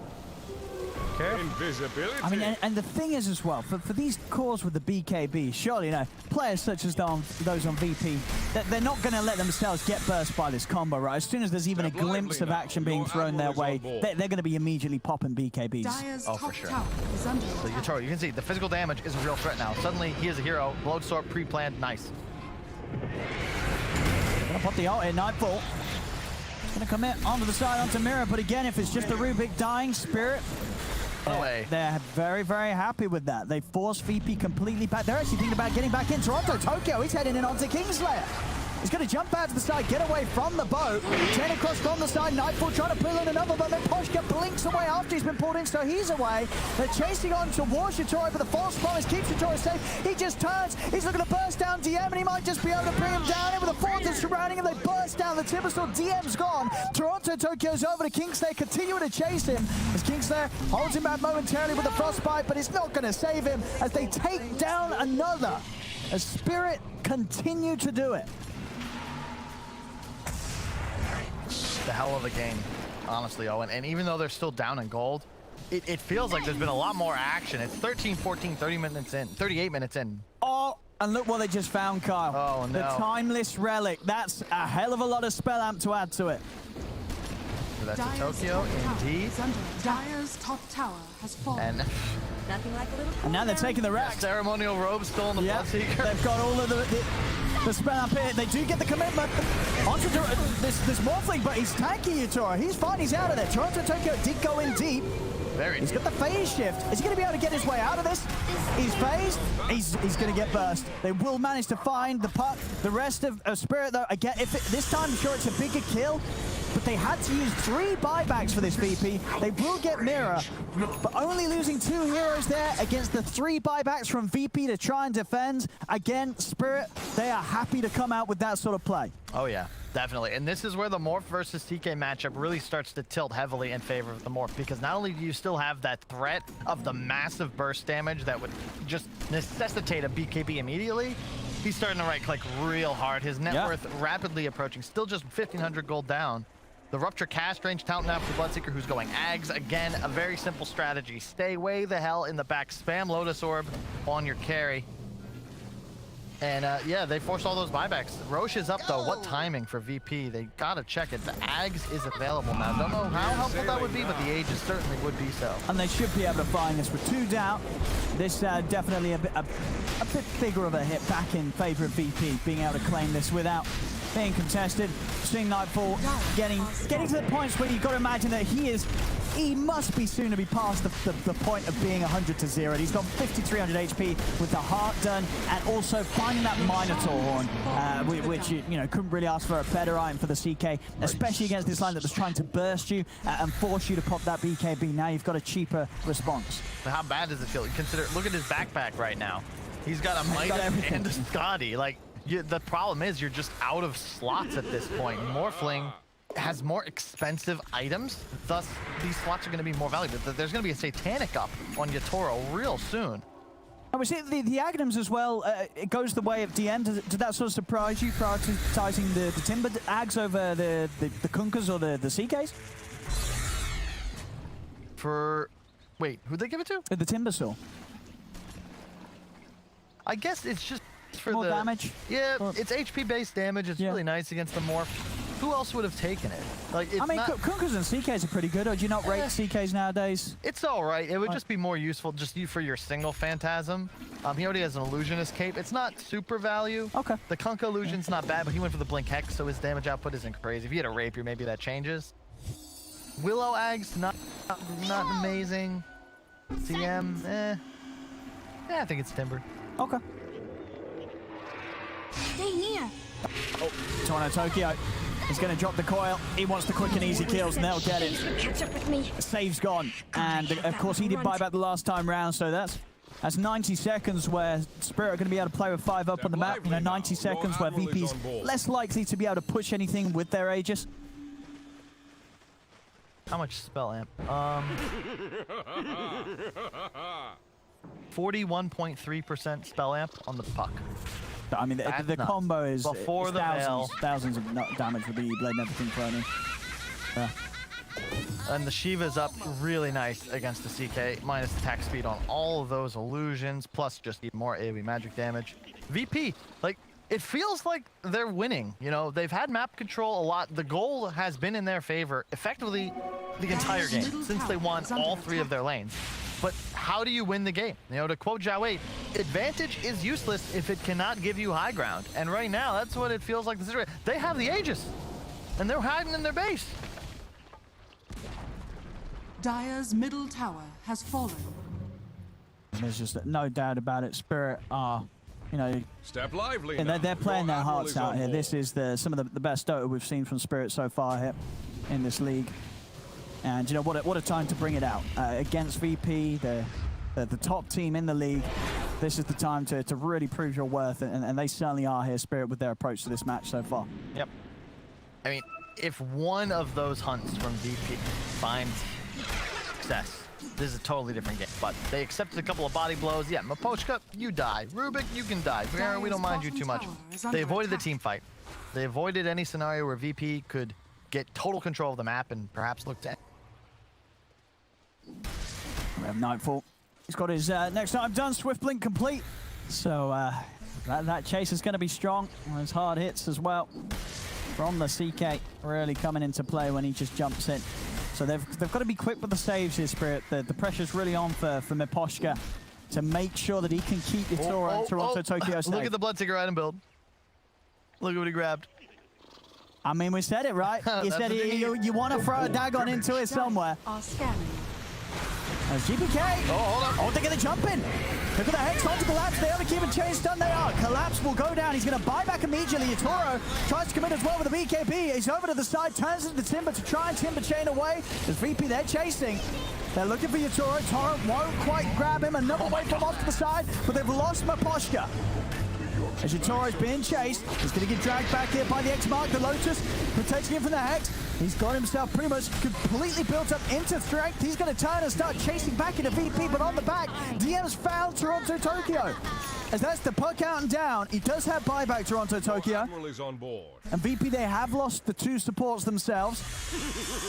That's going to be enough for VP to back out. So this time VP able to punch out a couple of buyback responses from Spirit as Collapse and PckCp try and return to the action. Paradigm shifts a little. Look at this CK. All of a sudden, the Swift Blink. This is key. This is an item he may have wanted earlier, but at this point, you are maxed out. No boots necessary. Aegis was up. He has 5,000 health. He blinks in. He had a DD. Anybody he grabs is just dead. Immediately, the Blink Hex to initiate. Collapse has no chance, but really, that's the way that VP have to open on these fights. You need to go for this Bloodseeker, for the Oracle, the Rubik. They found the puck. Like, things start to shift a bit if VP get to a point where their cores can operate with aggression, not fearing necessarily this immediate death from a shotgun. And that, as you say, you know, already Yatoro's shotgun was coming in physical forms as well with the build. It's going to be even more so shifted towards that as the Rapier is queued up. And he's an item sail away from having that good to go in his inventory if he wants to. Yep, and suddenly the big difference in this game, if you look at the net worth, 14k lead, that is effectively all Timbersaw versus Bloodseeker.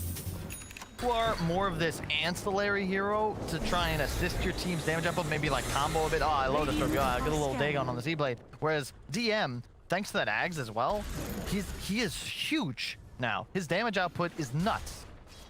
And you really can't take him down either. He's the only guy with innate magic resistance thanks to that Eternal Shroud, plus the Bloodstone, and he has his own BKB. So it's 3 cores versus 2 now. Will that be enough? Team Spirit, you still need some kind of vision advantage. Rapier is queued up on Yatoro. I believe he's going to be sending up. Yep, Courier's already going out. Won't even have buyback. Yeah, They recognize the situation they are in. Oh, I like that. Lock one item. Don't build it up just yet, just in case. Oh, for sure, yeah. Especially when you're getting the Courier to do the job. Did not want that dropping. Pushing high ground is still tricky. VP, their successful engagements came when they were able to utilize the element of surprise. Much more difficult if Team Spirit stand on their own hill, but they will smoke out. Remember, no buyback on Collapse. No buyback on the Rubik or Miposhka. Radiant's Toro fully in with the money spent. Arcane Rune will certainly do them well in the fight. Interesting. The best time you can hope for is Team Spirit in a sense. Like 2 cores are effectively both blotted out. Yatoro can get no stronger. And they're going to push down mid. They've got the Rapier on the Morph, so technically their base damage should be higher. Both teams have Glyph. Top tower is under attack. Yeah, they're going to take these racks quickly. There we go. That's fortification poked out of them. VP now coming back with the TPs. I know that they've got to deal with this Morph. Yatoro, he's playing it careful. He's got to be smart here. The high ground, you can see the pings. Suddenly we were transported back to 1400 AD as the entire match comes down to who can control the terrain. We all learned from Obi-Wan, the high ground. Have the ult popped in. Nightfall is going to look to try and drag Collapse down. Yatoro, he's popping the BKB. He's trying to beat down this CK. But now he's going to get off to the side. Dream Core down onto the 3 of them. They're ready to go back in. And keeping the distance for now. They have caught the puck though. Toronto Tokyo is in trouble. He's going to be able to get the BKB off though. And he's away. Toronto Tokyo will be able to disengage as Kingslayer is going to be the first to fall. Now Yatoro turns towards DM. He's going to have the back for Nightfall up here. Comes out on false promise. Miposhka able to keep Yatoro alive. He's trying to hit it back up and he's going to be able to do it. Yatoro will live. Kills off Nightfall. And now Spirit, they'll continue to chase for more. Over to the side. The Yule's control onto save. Trying to shadow Realm away, but they bring him down low with the burst. Yatoro sticking around and finish up the kill, and he'll be able to do it. Another one for the Morph.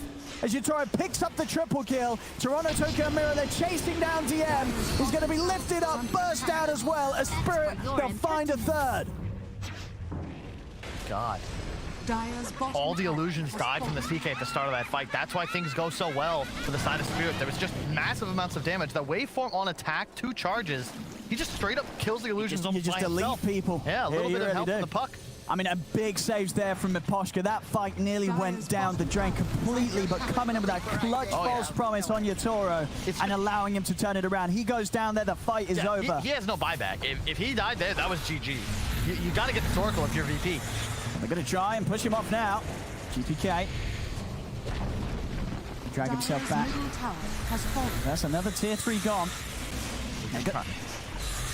Want to preserve the buyback on the CK. So you have 30 seconds to make moves. I mean, they're in. They're starting to turn. GM Nightfall has to buy back. Yeah. He's going to commit with the buyback here. See if they can catch anyone on the way out. But Toronto Tokyo has got the BKB back up. He's away. Oh, there's no buyback on Oracle. They do lose Miposhka though, so there's going to be no potential save here for Yatoro. Team Spirit, they've got to get out. They need that backline support to be able to fight VP, and they're able to get everyone else out. Mirror's trying to run. TP's on cooldown. He may get left behind it. He's trying to slow them down, but Nightfall's able to pull him in with the Rift.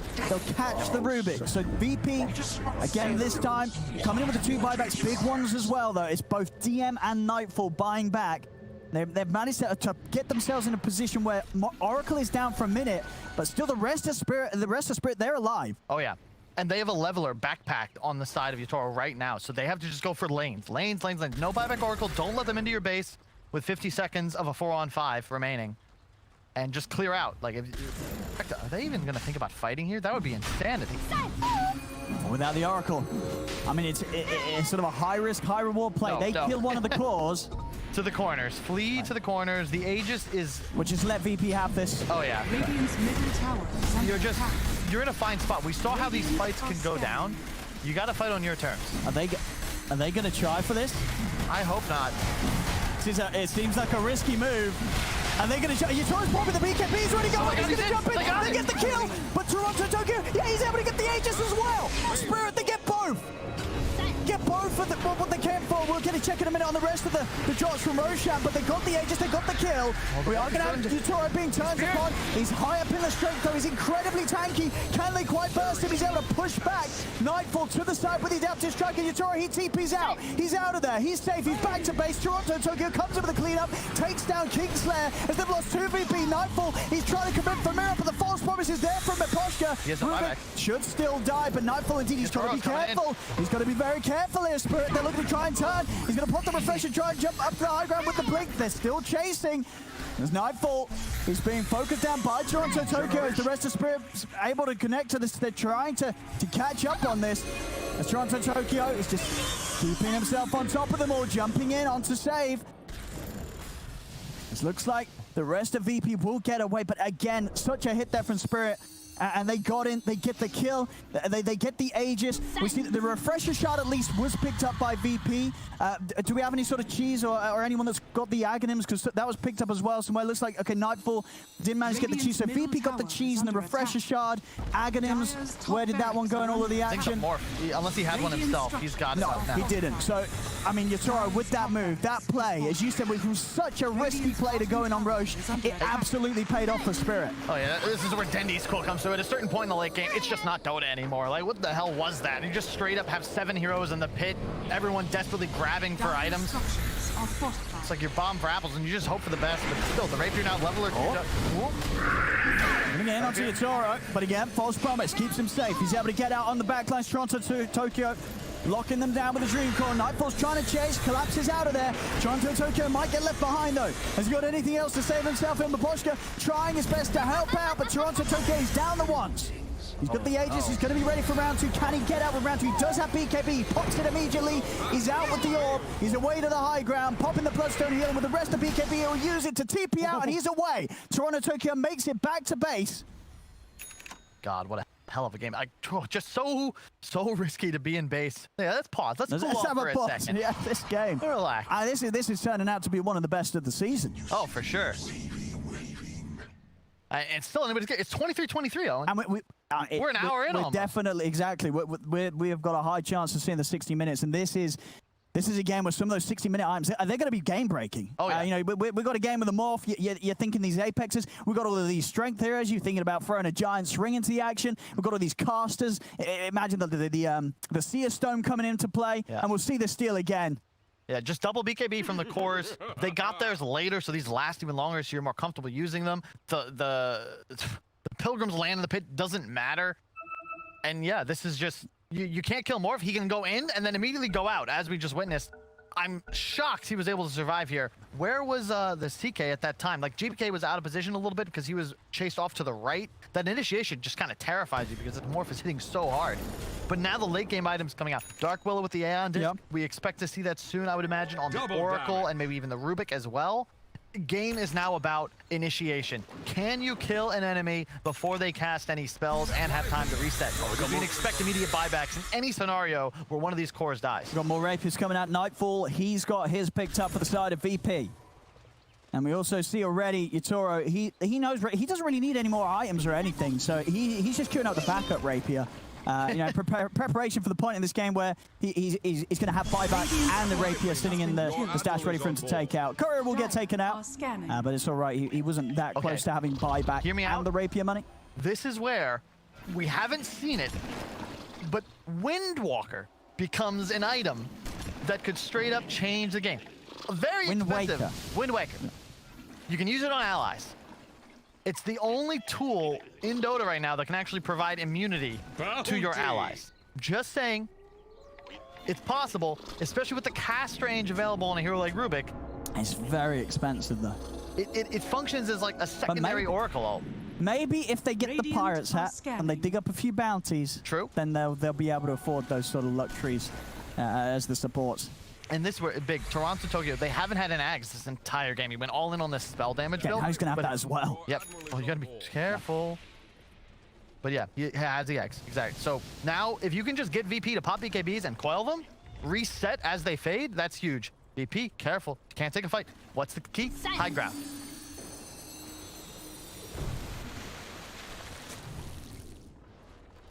Control the vision. It's all about initiation. Now, you need a vision advantage. It's DM who will show everybody else remaining safely on the high ground. Both teams playing as 5. Now another smoke coming out from Spirit. They're going to wrap back around, back to their vision and their own high ground. Rapier up, as you stated. Do we have a buyback on the CK? Nope. In 2 minutes to go. Down.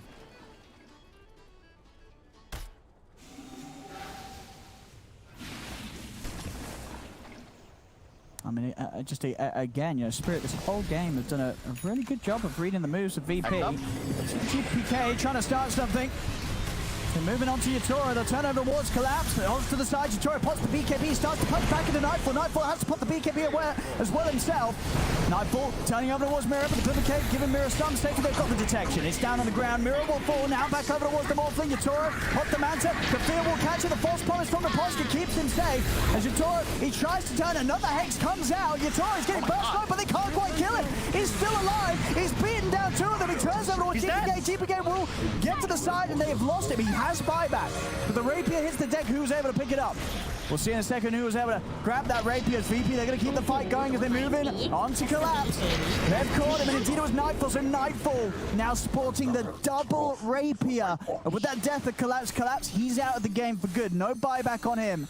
I just said that he's only 10 gold. God, wait, he's no... Okay, he's 10 gold away, so Collapse will have buyback for a defense. But they have no Rapier. They have no Rapier. They've got a lot of money on the Morph. He wasn't quite able to pick up the Rapier, though, to buy himself another one. As the Courier is still dead, he does have buyback, but he's going to be a huge amount of damage short of what was possibly going to be required to kill these heroes of VP. It's Tokyo trying to slow things down here.